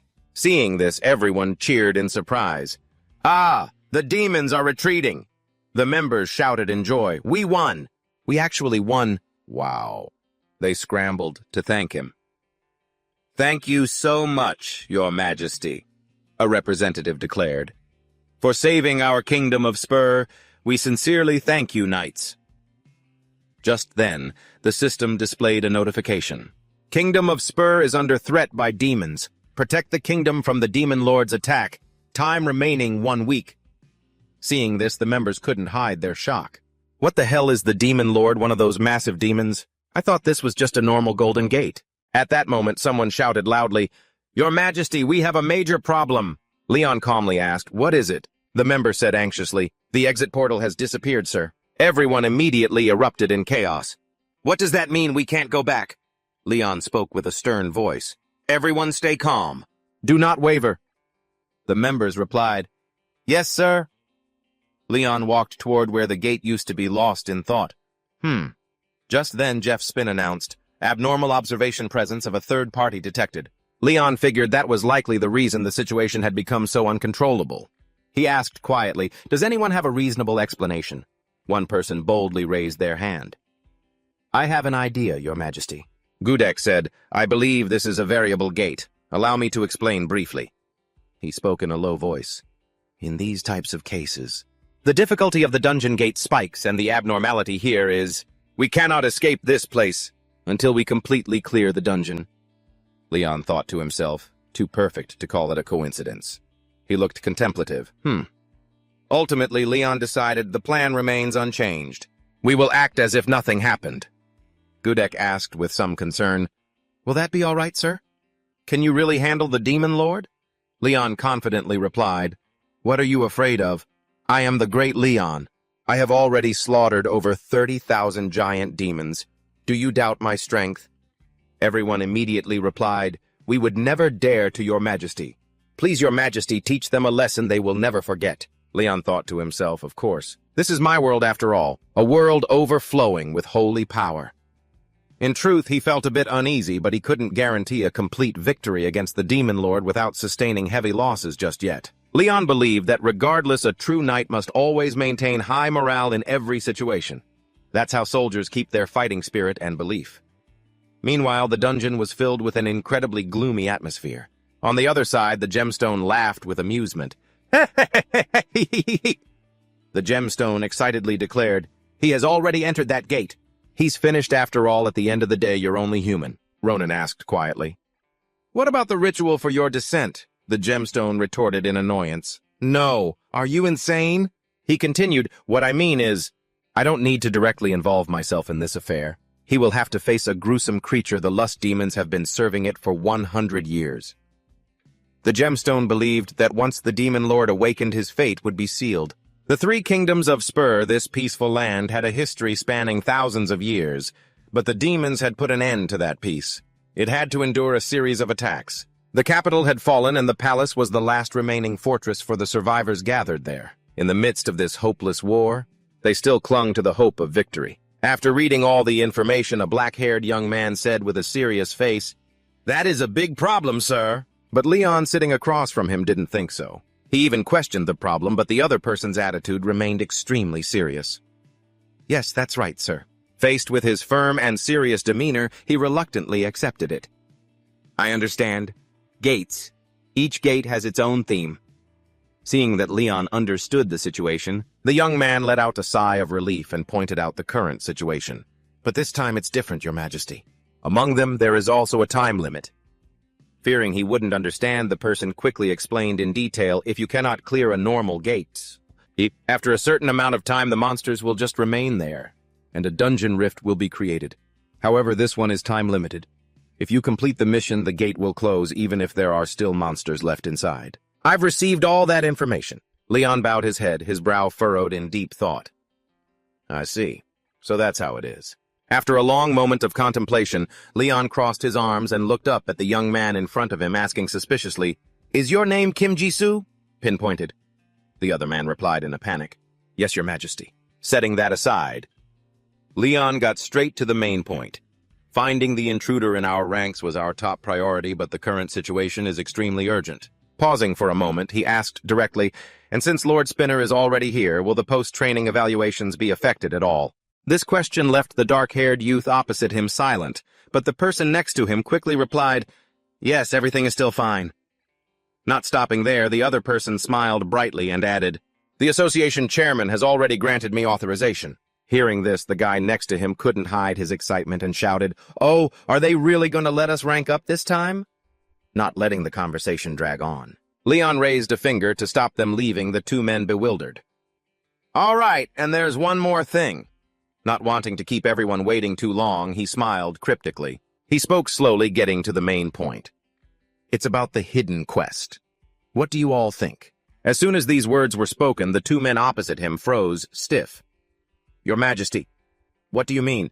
Seeing their hesitant, disbelieving expressions, Leon's eyes flashed with a dangerous light as he declared in a chilling voice, I am planning to kill the Demon Lord after finishing the discussion with the adventurers. Leon mused, as expected, I've used up quite a bit of energy. He sat with his legs crossed by the window, the glowing Holy Grail in his hand. Leon frowned. But even at that level, I should still be able to contact the temple, right? As soon as he finished speaking, the Holy Grail stirred, and immediately a soft golden flow of power appeared on the hand he had placed over his chest. A few seconds later, a gentle voice echoed, Leon, my knight. He replied with the utmost reverence, Goddess Ariana, have I disturbed you? The goddess on the other end saw Leon reply and asked directly, You noticed it too, didn't you? He didn't hide anything and confessed honestly, Yes, I realized it a bit late, but I didn't want to keep the goddess waiting too long. Leon put on a stern face and spoke in a deep voice, sharing his analysis. I feel a strange source of energy within this gate. Hearing this, the goddess quickly responded, A body overflowing with life like yours cannot perceive it easily. Pausing for a moment, the goddess provided a wealth of useful information. That is only natural. After all, that energy source has already integrated into this world. As soon as this information was revealed, Leon couldn't hide his shock. A creature so powerful that I can actually sense it. Even in this state. Escaping his train of thought, he once again offered his opinion. It must be a demon lord or something similar. Perhaps it's a demon king. To this opinion, the goddess did not deny it. She simply summarized, "It's cunning." Then the goddess shifted to another issue. How immense do you perceive that power to be? Its true power is even more terrifying than that. Giving instructions and finishing the analysis of the situation, the goddess finally stated the purpose of her appearance. "My knight, the temple's holy power has sent a message for you." Leon also bowed his head reverently. "I am listening, my goddess." The goddess on the other side also quickly said straightforwardly, "The gods wish to study this world." They must have sensed something. Hearing these words, Leon mused, "The gods, you say, so they will need energy to descend." While Ariana on the other side was distracted by a mysterious girl, it wasn't until he finished speaking that she focused back. "That is correct. I suppose I don't need to tell you what you need to do I?" Leon placed his hand over his chest, bowed his head, and replied with all his devotion, "Of course not, my goddess." Not stopping there, he firmly asserted, "I will find a safe way to assist them." The next day, a carriage brought the group to the front of the castle. "We have arrived." As the four of them got off the carriage, a butler appeared to greet them. "Welcome, knights. My name is Paco, the head butler of this place." After a brief self-introduction, he began to speak about his duties. "I will lead you to the judgment chamber. Please follow me."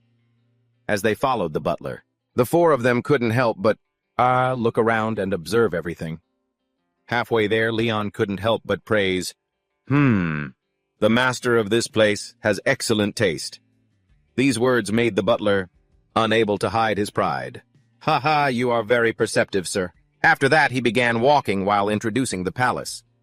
The royal palace of the Kingdom of Spain has a long history dating back to the time of its founder, Queen Flora, up until the reigning Queen Bitchit. I have served many generations of queens.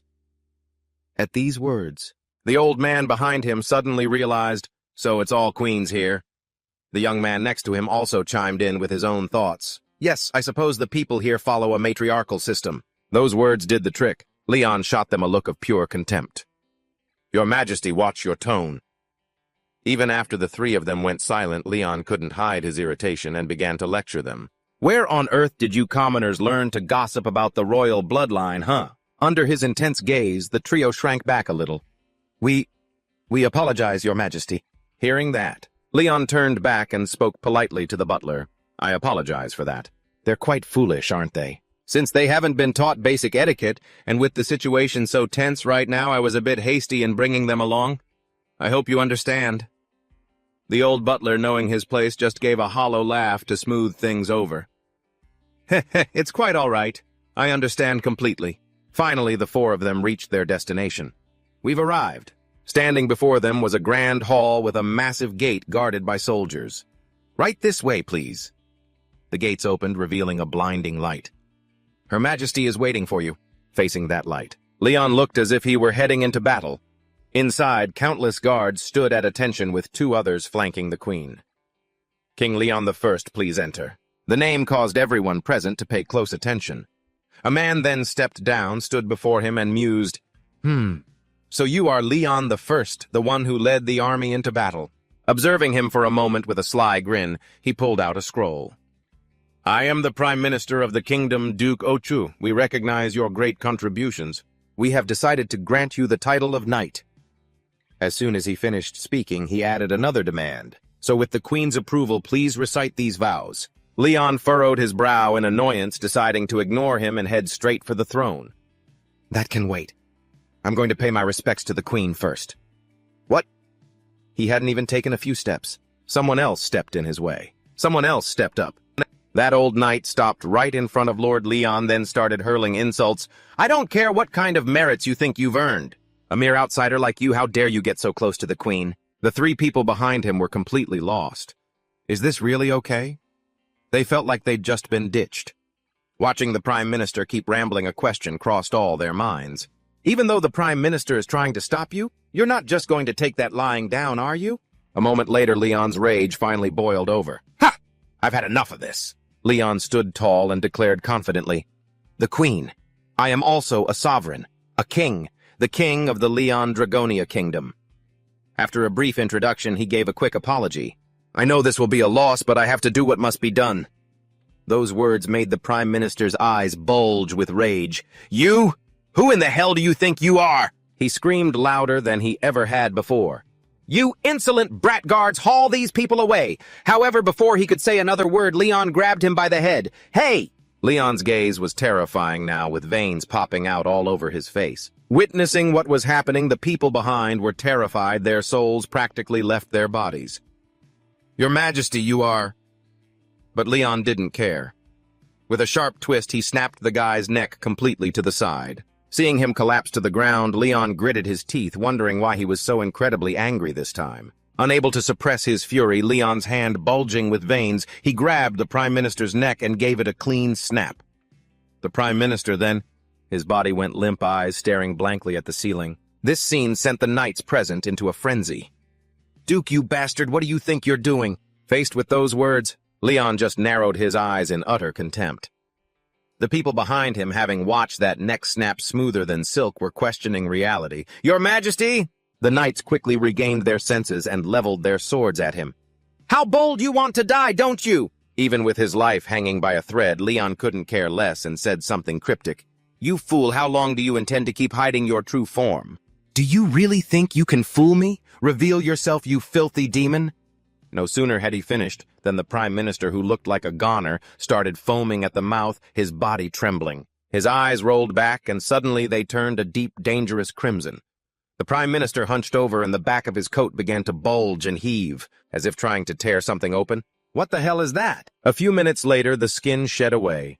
Standing before Leon now was a giant, grotesque ant. The Prime Minister was a demon. Moments later, in a corner nearby, another person started to transform. What? There's one here, too. Not just one or two. Within seconds, an entire legion of ants appeared. Soon the whole hall was surrounded by countless giant, monstrous ants. Demons! Before anyone else could panic, Leon shifted into fighting stance, shouting with everything he had. "Don't be afraid. Stand your ground and face them." He didn't stop there. He waved his hand to the side, continuing to rally them. "Stand together. Fight as one." Leon kept encouraging them, oblivious to a demon lurking to strike him. Only then can we win. The demon? Before it could make a move, Leon blocked it with just 2 fingers. It looked as shocked as anyone else. Once blocked, Leon grabbed it with his bare hands and ripped the demon into 2 pieces. He also took the opportunity to snatch the head off a nearby ant, watching them drop one by one. The old knight was surprised, but he quickly calmed down, expressing his disgust. "Hiding right here in the palace where the queen resides, you filthy monsters!" Unlike the other side, over with the other officials, everything was chaos. "Oh, help!" The old knight couldn't take it anymore. Gritting his teeth in hatred, he charged forward. A whole swarm of ants fell to his blade. After finishing, he sheathed his sword and declared confidently, "All demons that have infiltrated this place must be destroyed. Kill every last one of them." The soldiers took the order and quickly rushed forward. Within seconds, all the ants were taken down. At this point, he finally noticed the woman on the throne. However, just like before, he hadn't even reached the steps when the old knight blocked him again. "Stand back." Blocked again. Leon frowned, unhappy. He shot the guy a look of pure disdain. "I understand your position and your loyalty. What I don't understand is why you aren't focused on protecting your superior in this emergency." The old knight wasn't going to take that, retorting, "Who do you think you are?" "To judge my loyalty and my actions, only the queen has the right to do that." These words made the 3 people behind him feel like they'd just seen a new horizon. That actually makes sense. Leon wasn't listening. With a light flick of his fingers, the sword flew out of the knight's hand and pierced straight into the ceiling. After knocking his weapon away, Leon irritably pointed out, "While it's the queen's job to judge you, I am also a sovereign here. Know your place." Ignoring his trembling hands, the knight gritted his teeth, stubborn to his very last breath. The queen is confused and unable to accurately assess the current situation. And because the one in charge, the Prime Minister, is dead. I am the next in line to take charge in Her Majesty's absence."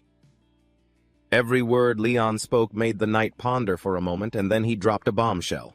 "This capital is overflowing with corruption. Deep beneath the palace there are countless demons lurking and mocking us." Leon even urged the knight to resolve the issue immediately. Upon receiving this news, the knight, terrified, asked for confirmation repeatedly. "Are you certain?" All he received was Leon's firm affirmation. A king of knights does not speak deceit. At this point, the knight had no choice but to concede. "Fine, what do you want?" Leon replied quite concisely, "The right to command your soldiers." It seemed like everything would stop there. But Leon added another condition, the power to purge those who are corrupted. Once he received permission, Leon knelt down and softly declared, "O incompetent queen, this king will correct all of your mistakes." Shortly after, at the central square of Spur capital, a massive bonfire was lit while the citizens gathered in full. He stood high above, looking down at the people below, and began his speech. "Everyone, I have received full authorization from the kingdom of Spur." He paused. He began his introduction. "I am King Leon of the Leon Kingdom. Leon the First, Leon Dragonia the First." After the introduction, Leon got straight to the point. "Some of you have been possessed by demons and corrupted, and their goal is likely to cause internal strife while attacking from the outside." Not letting the crowd descend into panic, Leon reassured them, "However, there is nothing to worry about. I have a way to distinguish who has been corrupted." A young man quickly chimed in, "How?" To that question, he did not hide anything and replied, "I can show you. Seeing is believing." Above, two citizens were tied together, looking at those two. The people below could not believe their eyes. Here, one was corrupted and one was normal. Observing those reactions, Leon's eyes were sharp. After letting everyone panic, he announced, "Who is the normal one?" As soon as he finished, Leon tossed the two people directly into the fire. "Prove your innocence by casting yourselves into the flames. Because this is a test, I will help you." The two of them, taken by surprise, screamed loudly. Witnessing the entire process, the people below were surprised and terrified. "Good heavens, he wants to kill us all." A few seconds later, the young man screamed in agony. His skin began to melt. "Ah, put out the fire!" The writhing of the man made the citizens outside terrified. "Oh my God!" However, contrary to the man, the girl walked out completely unscathed. "What? She is fine." Then what was that scream?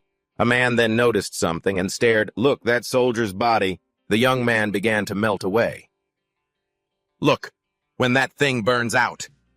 Leon looked on with disgust and calmly explained, "This is the holy fire. It only incinerates evil beings." After the introduction, Leon shouted a demand that made the citizens shrink back. "Thank the fire war god Pethos for this. Now chant my name and walk through the fire." Faced with that demand, even with living proof, the crowd was still very hesitant, and this made him angry. "What now? Are you sure it's only the demons that get burned?" Unable to watch anymore, Leon drew his sword to threaten them. "Are you going quickly or not? Or are you all corrupted? I will chop all of your heads off." At this point, the citizens had no choice but to ignore everything and run into the fire. "Damn it, I'm going!" A few minutes passed, and only the demons remained. Standing above, Leon disgustedly covered his nose. That damn stench, forcing me to witness this scene. You will pay for this." Leon then directly declared, "I will tear your souls into pieces." The demons below immediately assumed their battle stances. "You human, what do you know? Don't think you will be left in peace." Before they could finish speaking, Leon was furious and declared, "All you demons die." As he finished, screams of pain rang out. "Which one of you is calling out?" Leon gritted his teeth. "Trash parasites feeding on human emotions, you savages." Bringing up the topic made him irritated again, and he started to scold them. "How dare you mimic mankind? Walking on two legs, living in a community, and even pretending to be soldiers. Do you think I allow that to happen?" The more he spoke, the more excited Leon got, making countless promises. Every word made the demons freeze in confusion. "All of you will die in agony. I will make you cry in despair and torment." The demons then began to doubt their existence. This madman. 2 legs means walking on 2 legs, right? Why is he talking nonsense? In one place, someone was observing everything through a crystal ball. The strategy to sow the seeds of corruption seems to have failed. On the other side, Leon was still screaming, "Scream more, more, shriek more, that is the only way to satisfy this king." Observing this entire scene, the owner of the crystal ball trembled with rage. "That bastard! He is still just a brutal animal." After finishing off all the demons, he hung one on a stake and gathered his subjects to the square once more. "O subjects of the kingdom of Spur, that bastard is still a brutal animal." After finishing off all the demons, he hung one up on a stake and gathered the citizens in the square once again. "Listen up, citizens of the Spur Kingdom. Don't be afraid." Leon finished his opening monologue and declared firmly, "As long as this king and his lion-hearted spirit remain evil shall never be able to harm you." He paused for a moment and added, "To be precise, evil creatures thrive on humanity's impure emotions." Leon was so engrossed in his speech that he didn't notice the bewildered expressions on everyone's faces. The people's fear upon seeing the demon's sinister grin successfully sent the crowd into a state of panic and shock. The demon struggled, spread its wings, and unleashed its power, screaming out like never before. "This isn't over. Your end has already been decreed. Corrupting power will annihilate everything." At those words, Leon reached out and smacked the demon right on the head. It silenced the beast instantly. "Shut your mouth, you little monster!" After the blow, the demon had a hole in its head. Leon then pointed at it and shouted angrily, "Look at this ugly, pathetic freak! Corrupting power is the very source of your temptations and your fears." Irritated for a moment, Leon quickly calmed himself and continued his sermon. "It's also the cause of your constant hunger sickness and the reason your families fall apart." As he spoke, the people below just looked on, confused and bewildered. But he didn't pay any mind, getting even more heated. "It's why you tripped and fell this morning, why your spouse cheated on you, and why you lost all your money gambling." This time, not only the people, but even the demon on the side began to question its own existence. When it finally came back to its senses, it couldn't help but blurt out, "What the hell is this?" Before it could say anything else, it was grabbed by the horns by Leon, who declared, "You must pay with your life." The people below, after a moment of blank confusion, started to realize the truth. "What? So it's because of that demon that my mother got sick." Now that they knew the reason, the crowd below gnashed their teeth in rage, shouting, "I said, shut your mouth, you damn demon!" One person couldn't hold back and screamed with resentment, "You killed my father!" The demon above, having its other horn broken by Leon, also erupted and cursed back. "You bunch of lunatics!" Successfully silencing the demon, preventing it from uttering another word, Leon returned to his speech. "The curse of corruption will spare no one. These demons must be punished." He didn't stop there. He flatly stated that every problem they encounter in life is linked to these demons. We cannot let them run wild and cause trouble anymore. By now, the demon was officially speechless, so bored, it didn't even bother to argue. After ranting on and on, Leon took out a glowing wooden staff and declared, "But now you don't need to worry anymore, because I am here to deliver justice for everyone." Having said that, he casually pointed at a random person. "Hey, you red-haired kid!" Being singled out, the boy was still trying to process what was happening. Is he a god?" Leon affirmed and requested, "That's right, come up here." However, instead of doing anything grand, the boy just listlessly held the wooden staff for him. Once ready, Leon stood with his hands on his hips and ordered, "Use this holy flame to teach that demon a lesson." Just waiting for this moment, the boy got a sudden burst of excitement, afraid the boy wouldn't know what to do. Leon encouraged him, "Don't be afraid of anything." The boy felt like he'd been given an adrenaline shot. He shouted confidently, "Yes, Your Majesty. I will teach them a lesson they'll never forget." With that, the boy marched forward angrily, ready to strike the scum. Not only was the boy furious, but the demon was also about to explode. It started making a terrifying face, playing psychological games. "Do you really think you can do anything to me, kid? I'll definitely drag you down to hell." Before it could finish, Leon, standing right next to it, delivered a massive punch. It flew back, losing a few teeth. "Who gave you permission to run your mouth?" The boy, now standing in front of the demon with a bruised cheek, finally had a chance to vent all his anger. The boy gritted his teeth and used all his might to deliver a powerful blow. "Pay the price for my family!" A burst of fire then erupted on the demon's head. It cried and cursed, "You will go to hell!" But just like before it could curse any further, Leon interjected, angrily cutting it off. "You filthy demon, you have no right to speak in this place." Right after that, a loud voice rang out at the Demna Bing Sat prison. The corrupting demon Bantus had been captured and tied up inside. It began to reflect 3,000 years as a demon I've tortured and trampled on countless humans. I never thought it would end like this. Suddenly, a familiar robotic leg appeared. A few seconds later, IAB showed up. Seeing it, the demon couldn't help but tremble in fear. However, it still acted tough. What do you want? Why is there a robot here? To that question, IAB faithfully carried out its mission. Please give me the information. As soon as this was said, the demon scoffed. Ha, you think I'll do as you say? Think I'll do as you? Do you think I've surrendered? But instead of getting angry, IAB just calmly announced, Prisoner number 14 is non-cooperative. The demon didn't understand, but a few seconds later, 3 armored figures appeared. 3 knights now stood before its cell. Even though it was a bit scared at first, it quickly calmed down and boasted, If you want me to talk, just kill me. I will definitely be reborn and take my revenge on you. A moment later, it stared blankly, breaking into a cold sweat when it saw something. The knights were now carrying in a wooden barrel. What was inside? It was a shimmering, glowing liquid made of regular water and 15% holy water. The container was then set down. The monster shuddered instantly. AB then appeared over the container and laid out the terms, Take a look and choose wisely. It then directly threatened the demon. You know the answer. Even at this point, the demon was still trying to play dumb. Before he could even say a word, Iabago shoved his face right into the bucket of water. The demon was in agony, its face turning bright red as if a layer of skin had been peeled off. At this point, the demon gave in and decided to spill, Damn you, I'm Bantus, a corrupted demon. But as soon as he gave his name, the torture started again. You dare do this to me? He was so uncooperative that Iabi didn't hesitate to shove his face straight back into the water. The demon floundered in the holy water trying to save himself, but Iabi just dismissed it as, Still uncooperative, Mom saved me, still uncooperative. It was the same process the whole time.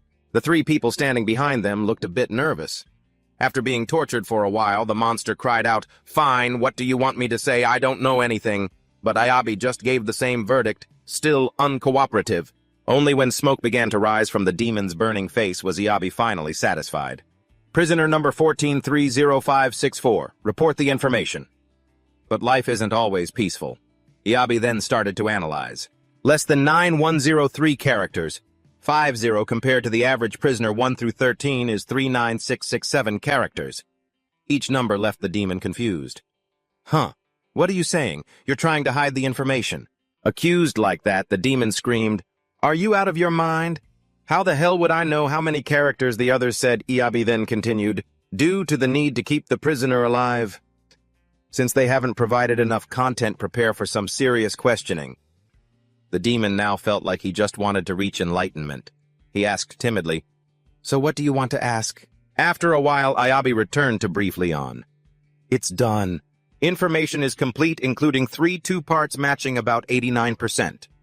After analyzing for a moment, Iabi delivered the final result. Found the logical points. Having received what he wanted, Leon was satisfied. Good job, Mr. Spinner. I have the information I need. He swirled his wine glass gently and turned to another matter. Mr. Spinner, you've finished extracting information from the demons, right? How did you handle them? Iabi quickly reported the progress. Eliminated them all, leaving only a few to maintain operations. A resounding success. Leon swirled his glass, smiling in satisfaction. Good. Watching the pile of demons burning outside, he was even more pleased. The symphony of justice has been performed on this planet. But his joy didn't last long before his face darkened. His eyes widened and Leon bit his lip, throwing his wine glass to the ground. Seeing this, Iabi observed the man before him and noted, Your Majesty. His heart rate spiked, his chest ached, and his breathing became labored. Gritting his teeth, he stood up abruptly. Mr. Spinner, I just thought of something. Leon gritted his teeth, glaring outside with pure hatred. That cruel species is living and breathing the same air as me. I can't stand it, so what should I do? When asked, Iabi suggested, eliminate the cause as soon as possible. As soon as this idea was proposed, Leon went wild. Truly a brilliant idea. Eliminate, remove the cause. No sooner said than done, he rushed outside. As a demigod king, Leon didn't feel fatigue, and neither did the Holy Grail Knight robot. The moment he touched the ground, Leon gathered his momentum and prepared to take off. I'll go explore the town for the night. The cruel night had begun. Ronan Sheldon held a purple orb. The scene was devastated with many monsters surrounding him. A voice rang out, "A human!" Sheldon's expression was fearful, his eyes darting around to observe. The voice spoke again. So it's a human, eh?" Sheldon stammered in response, "Huh?" Sheldon looked at the purple orb in his hand and asked, "My lord, are you okay?" The orb emitted a voice in reply, "Sheldon, don't stare too much at those harlots. You'll end up corrupt just like them." Behind Sheldon, the monsters looked terrifying, staring right at him. Sheldon replied fearfully to the orb, "Yes, my lord." Suddenly a voice called out from afar, "Stop right there!" Hearing that, Sheldon stood still, clutching the orb and looking in that direction. A large, muscular monster stood tall and laughed at Sheldon. "You bastard! How dare you trespass into my territory?" he shouted angrily. "Are you tired of living?" Sheldon saw this and thought fearfully, "What is this dark energy?" The orb spoke up. "You haven't seen the crown on his head, have you?" Sheldon looked at the orb, hearing it continue. "The demon lord of pleasure and corruption, Androgen." Androgen heard the voice. He spoke without a hint of restraint. "Oh, there's another one, huh?" An image of a very old-looking monster appeared. Holding a skull, a voice spoke up. "We've got a lightning imp here." Seeing that, the orb thought, The orb started speaking to the monster, Androgen. "Androgen, I have an attractive offer you can't refuse." Hearing this, Androgen was surprised, his face confused. "An offer?" Androgen laughed mockingly, speaking to the orb with contempt. "Know your place." "You little rat!" Androgen opened his mouth and shouted at them. "You think you're a nobody, but you can compare yourself to other demon lords and generals? Do you think you're on my level?" Seeing this, the orb remained silent for a moment, not resisting Androgen. A moment later, the orb said, "Calm down, Androgen. You're too arrogant to have it." Hearing this, Androgen asked angrily, "What?" The orb continued, "You weren't the only one who had to die during the Great Enlightenment 185 years ago. The King of Pleasure fell too." Hearing that, Androgen clenched his fists in anger and cursed, "Damn it!" The orb continued, "I know all the terrible things that happened during that time."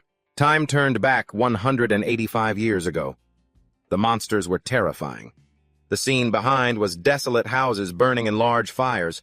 To rule the world alone, the 5 dark powers joined forces, but the result was extremely tragic. 4 images of skulls lay on the ground, smoke and fire everywhere, leaving only 3 king-level demons. The scene shows small monsters scattering in a panic, their high-pitched, terrified voices screaming for them to abandon everything and run for their lives. Another monster lets out a quick cry, and suddenly they all freeze. Before them stands something that makes them too afraid to move. It's Leon floating in the air, his clothes tattered and torn. Bolts of electricity crackle around Leon, making him look terrifying. The monsters are paralyzed with fear, their souls practically leaving their bodies, while Leon's face is etched with pure fury. His eyes glow with a golden spark radiating intense hatred. With a single technique, Leon obliterates a massive area, leaving the surroundings feeling utterly lifeless. Over 10 million minor demons have been wiped out, and the orb in Selman's hand continues. As for me, I am one of the few who survived that era. Seeing this, Androgen rushes to ask with curiosity, "You know everything, don't you?" The orb laughs deviously, "Heh." As an image of a demon appears within it, and the orb continues. "What do you think? I told you I'd make you an offer you couldn't refuse." Androgen's expression turns even angrier, and he bellows with hatred. "I, Androgen, will cast him into the bottomless pit of degradation." The purple orb in Selman's hand asks, "I heard you're on a mission for the Supreme Demon General, aren't you?" Androgen bares his teeth in a savage grin and says, "The tides are turning." "Old man, he's just a brat after all, isn't he?" An image of Beatrice Alighieri Sparrow curled up on the ground appears, accompanied by his triumphant voice. "She's about to kick the bucket." A flower adorned with shimmering, sparkling seeds is pinned to her dress, glowing faintly. Standing in the middle of the gloomy forest at night, clutching the orb, Selman asks, "Is it really over just like that?" "To have done this much? In a godforsaken place like this, it's already plenty good." The mystical purple orb in his hand continues, "The odds are 7-3. That guy Androgen only has a 3-part chance." Hearing this, he becomes agitated. "If that's the case, with me an S-rank mage and another creature with ultimate magic, then victory is guaranteed, right?" The orb teasingly wonders, "You're going to fight him too?" Selman freezes, lost in thought. "That damn thing? Fight what?" Then he asks the other, "So where are we going?" The orb replies, "First those zombie warriors in the nearby forest," and it keeps rambling, "Those lunatics know how to fight too." Selman adds an example, his voice trailing off, and the orb falls silent too when they see a zombie with a scarred, mangled body ahead. Is it over there? This zombie holds a huge, razor-sharp knife. Its body is wrapped in bandages, in some spots gray in others, and one arm has tentacles like an octopus, plus the face making the whole thing look utterly grotesque. The orb speaks up. "That's right. It's a zombie warrior." Looking closer at its face, its eyes are bloodshot and wandering, filled with wounds, its mouth wide open and dripping with slime. Seeing this, the orb hurriedly calls out to Selman, making him panic too. "Quick, use your stealth spell!" Suddenly, a long, glowing white thread appearing endless shoots out. It lunges forward, wrapping around the zombie and yanking it upward, leaving Selman and the orb absolutely stunned to witness it. The zombie is dragged high off the ground right before their eyes. The two watch as the zombie frantically reaches out toward them, pleading for help, but it can only make unrecognizable sounds. It is dragged along the ground in a state of terror. Its hand claws deep into the dirt as if trying to hold on while Selman clutches the orb. Even though they are under a stealth spell, they cannot help but feel terrified when a voice suddenly echoes from somewhere, making them even more panicked. "Lord Spinner, have you caught it yet?" Leon and Jack Spinner approach. Spinner says, "Estimates suggest there are still a few specimens in the area." And Iabi continues, "The creature just captured saw something." Leon's eyes glow a vibrant blue. He says, "I cleaned the place out so thoroughly, and yet you still let a few slip by." Standing opposite him, the orb asks sharply, "Did you do as I told you? Did you activate the stealth skill?" Selman replies, "Of course I did." The orb retorts, "I don't believe it. He's looking right at us." It says just as he was speaking. Leon is slowly walking toward where he is to investigate, but "I didn't hear a single thing when we arrived here." Leon says, his face thoughtful, while Selman faces the weight of every word, recalling the silent law of the Holy Grail Knights. All the demons in this forest have already been eradicated, but there is still something very different from normal. Leon speaks with suspicion. "How strange." He continues, making Selman and the orb across from him panic. "I feel like there is something unpleasant here." Leon leans his face close to Selman's, who is sweating profusely, probing and rubbing his chin in deep thought. Leon's words make him lose his composure. "It's around here, I'm sure of it." Suddenly another sound rings out, making Leon turn back and ask, "What's the matter, Lord Spinner?" Spinner from behind says, "Scanning general targets via satellite. Target in Area 4B17. Leon turns to the other side and says, "There is still something for me to hunt." He walks away while saying this, but his gaze never leaves Selman's spot. "Let's go." Leon walks in the opposite direction, further and further away, while Selman remains there. He seemed to feel a bit of relief now, though his eyes betrayed the clear inner turmoil he was struggling to hide. Still clutching the orb, he slumped down right where he stood and spoke. He'd nearly lost his head elsewhere, a place with rooftops, yet still under the cover of night. A basin of water and a towel appeared beside him, followed by the muscular frame of Leon. He looked like he'd just finished washing up his face, lost in thought. "Lust and corruption demons," Leon muttered. "These twisted perverts aren't even looking for sex in the traditional sense. They're hunting for something far more warped and terrifying." Leon's expression shifted, his words becoming cryptic and strange. As he pictured the massive, brooding castle shrouded in gloom, a question gnawed at him. Why were there so many lust demons in this kingdom? Why on earth were there so many? He replayed the battle between himself and Spinner against those creatures. He deduced that given the presence of high-level ones, it was highly likely a supreme demon was nearby. Leon's gaze dropped to the floor, his thoughts drifting. But why? Why was this happening? Suddenly, a girl's voice spoke from behind him, startling him. It smelled like blood. He glanced at her, thinking I didn't even sense her presence. She spoke softly, "You must be exhausted." Her face was fully revealed, exquisitely beautiful. It was Sparrow. She placed a hand on her chest and added, "Because you haven't slept at all, have you?" Sparrow's expression was gentle, yet sharp. Her long, platinum hair cascaded down, adding to her ethereal beauty. Sparrow offered a tender smile, stepped in front of Leon, and said, "Good evening, honorable sir." Leon's face went cold at her words. "Or perhaps I should call you Sir Leon." "Or perhaps I—" Leon squeezed his eyes shut, speechless, but his heart was shaken. The beauty standing before him. He picked up his shirt from the chair with one hand, his mind racing with the cause of this conflict. a source of sorrow and omen of encroaching power. Standing before Sparrow, Leon threw on his coat, his thoughts churning. If you can't even sense her presence, you're already falling into the abyss. Staring at that beautiful face, he thought, you're already sinking into the depths of despair. Sparrow introduced herself. Allow me to introduce myself. I am Bitit Elia Sparrow, queen of this small kingdom. Correction. The previous line combined the intro. As a courtesy, Leon calmly introduced himself in return. I am Leon Dragonia, Leon H. His gaze sharpened, guarding himself against this woman. He couldn't believe she'd figured it out. As if guessing his thoughts, Sparrow spoke sincerely. Hey, don't be so defensive. I only wanted... She smiled gently and continued, to come and greet the savior of this kingdom. Enough, Leon muttered, unable to hide his irritation, his eyes narrowing. This isn't the right time for a lady to be visiting me. Hearing this, Sparrow's expression fell. She couldn't say another word. Every word she spoke seemed to choke in her throat, filled with utter misery. Actually, I'm being watched, Leon asked, puzzled. Watched, your majesty, who would dare... Sparrow looked despondent, unable to continue. She thought of the general and his guards. With a sad expression, she said, the general and the knights under his command, they've imprisoned me under the guise of protection. As Leon pictured the general's face, he broke into a sweat. The general, but... He thought that guy doesn't seem like the type to betray his oath of loyalty. Still clutching Leon's hand, Sparrow spoke with great urgency. I'm running out of time. That is why I have to ask a favor of you, your majesty. Leon softened his tone. I'm listening. Sparrow hesitated, then said, please kill the general and all of his knights. With desperate sincerity, she held Leon's hand and added, if you do this, I will gift you this entire kingdom. The two stood close for a long moment. Sparrow stood on her tiptoes as if listening for something.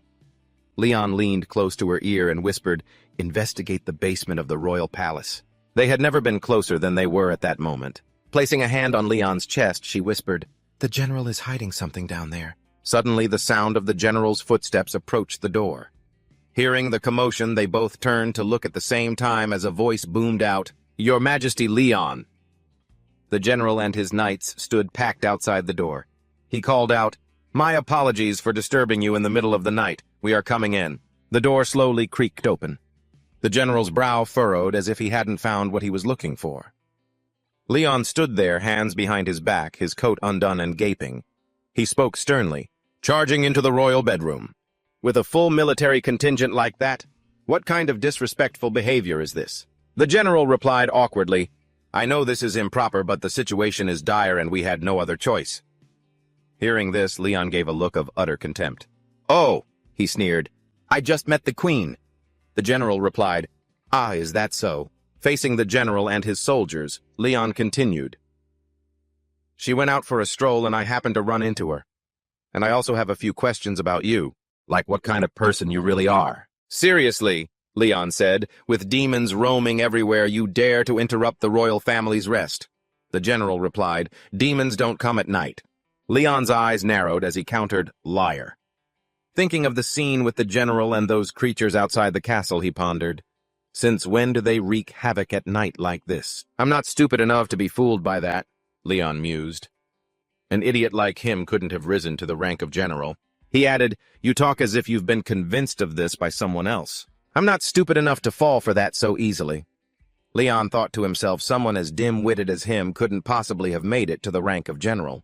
You talk as if you've been convinced by someone. The two stared at each other for a long moment before the general turned away, saying, I hope you can overlook my recent rudeness.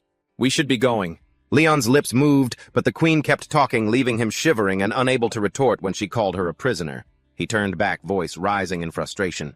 That is none of the business of strangers like you.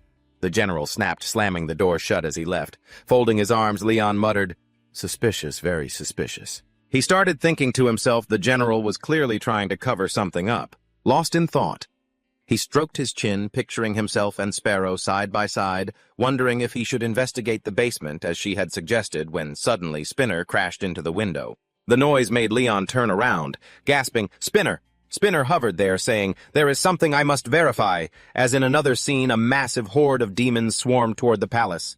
They shrieked wildly, crush them, sever their heads, play with their corpses! while one long-faced demon with bulging eyes screamed, "Corrupt everything!" A demon carrying an instrument pointed toward the palace ahead and turned back to say, "Listen up. Androgen has already spoken. The first one to breach the wall gets a reward of 100 slaves." At these words, the demons grew even more excited, clamoring, "Corrupt them all! Corrupt them!" The leader roared. As he was speaking, a gleaming razor-sharp sword suddenly came hurtling toward him at blinding speed. The blade grazed past him and slammed into the ground behind, causing a massive, earth-shaking tremor that sent smoke and dust billowing everywhere. The other demons stared, stunned, asking, "What in the world is that?" The landscape revealed an impossibly huge sword sweeping across the terrain, glowing a scorching red that left them all paralyzed with shock. Demons standing nearby watched as the spot where the sword struck turned into molten lava. The corpses of other demons nearby lay motionless, yet their souls were being torn away. Souls. Their souls seemed to be pulled by a force toward the castle, where someone was holding an exquisite golden object that was drawing the spirits in. Through the dark, a figure loomed, imposing and heroic, holding the item as it continued to siphon souls. Leon stepped into the light, calm and steady. Better to die with honor than live in shame. He continued, leaving the demons trembling and speechless. "You wouldn't know. You are like animals, driven only by basic desires, just like insects. How could you possibly understand what I say?" He stepped forward, his hand channeling a brilliant blue energy, and Leon declared, "Listen well, you filthy maggots." His eyes flared with a bright blue light as he drew his sword from the rift he had just opened, continuing, "I am Leon, and in the name of the Temple of Light I hold." The sword seemed to crush everything under its pressure. At that moment, Leon's eyes burned with killing intent as he addressed the villains. "It is time to take you down." The demons stood frozen, sweat pouring down their faces. "Come here." The brave tiger within Leon seemed to be unleashed with immense power and murderous aura. "You wretched demons, your greatest nightmare is right here." In another scene, a voice called out, General Ricardo," as two guards by the door asked when he approached. "I thought you were out on the front lines." "What brings you here, sir?" Ricardo replied. "An outsider is handling that now." He walked past the guards and asked, "The matter of the seal. It will work properly, right?" Spinner hovered high above, observing all their movements. The guard answered, "Yes, sir, but we haven't found it yet." The general and the two guards continued on their way. He said, "There isn't much time left, just a little more patience." As his back retreated, he muttered, 100 years of tireless toil. It is all coming to an end." The general pulled back a curtain. Spinner, watching from above, witnessed everything and gathered crucial, unexpected information. Spinner felt a surge of excitement as the sun began to set, turning the sky a deep blood red. Plumes of smoke rose high, and the ground was littered with corpses, arrows, and swords. Someone's hands were tied tightly as they were dragged along. They were none other than the demons, each tied and led in a line, looking miserable. Suddenly, one in the long line tripped, drawing the attention of a guard. The guard walked over and crouched down, saying, "Hey, watch where you're going." He saw something unbelievable and flushed red, unable to believe his eyes, thinking, "What the?" Deep down, he wondered why the demon standing before him didn't look like a demon at all. She had a beautiful face and a stunning, alluring figure, and she teased, "Mr. Hunter, please, have mercy on me," smiling suggestively, "and I will treat you very, very well afterward." Hearing this, the soldier was mesmerized, speechless, but sweat was dripping from his face as he reached his hands toward the beautiful demon. He went to touch her face, but her expression seemed to change. She smirked strangely as the system notification pinged. "Leon has activated resistance against toxins for all troops." The demon in front of the soldier suddenly revealed its true hideous form. It was absolutely grotesque. The soldier, furious, swung his hand and slapped it hard enough to twist its face, shouting, "Damn it, I almost fell for that!" He stood there confused about what had just happened. "What the hell?" It sat there staring at the soldier, snapping, "How could a human like you resist my charm?" The soldier wiped his brow, grimacing, thinking, "Is this the demon's charm? It's so ugly I almost puked." Suddenly a voice from the distance drew both their attention. "Who goes there?" A white horse galloped up and skidded to a halt. It was none other than Leon, heroically riding his horse, leading the captured demons. Leon shot a cold glare and demanded, "Who the hell dares to break rank?" Both of them were sweating buckets, too terrified to speak, until the soldier pointed directly at the demon, making it tremble in absolute fear, and stammered, It's this thing, Your Majesty."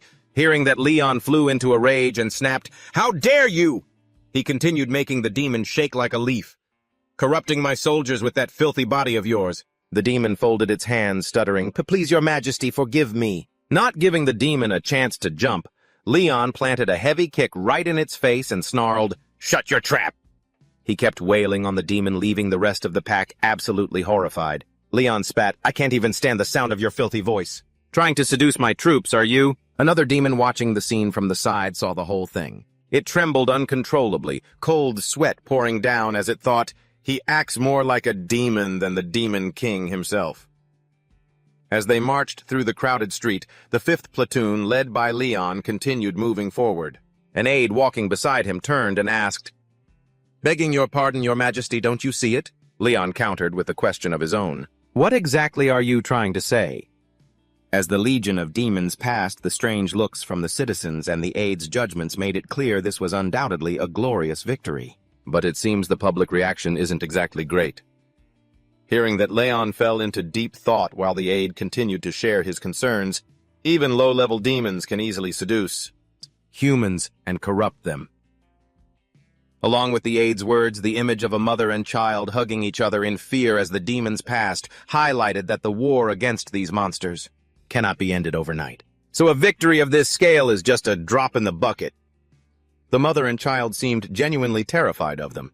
In essence, this is a war against their demon king. Then with a murderous aura, Leon cut him off. I will have the people hang these demons themselves. They will kill them with their own hands, and then they will taste the sweetness of the death of those disgusting souls. Shuddering at his words, the aide replied quickly, Yes, sir, standing before the magnificent palace. Leon said to the other, In the best-case scenario, we will achieve a massive triumph once we defeat the Demon King. Thinking of the general, he smiled slightly and continued, And after that, there won't be a soul left to bother us, not a single one, but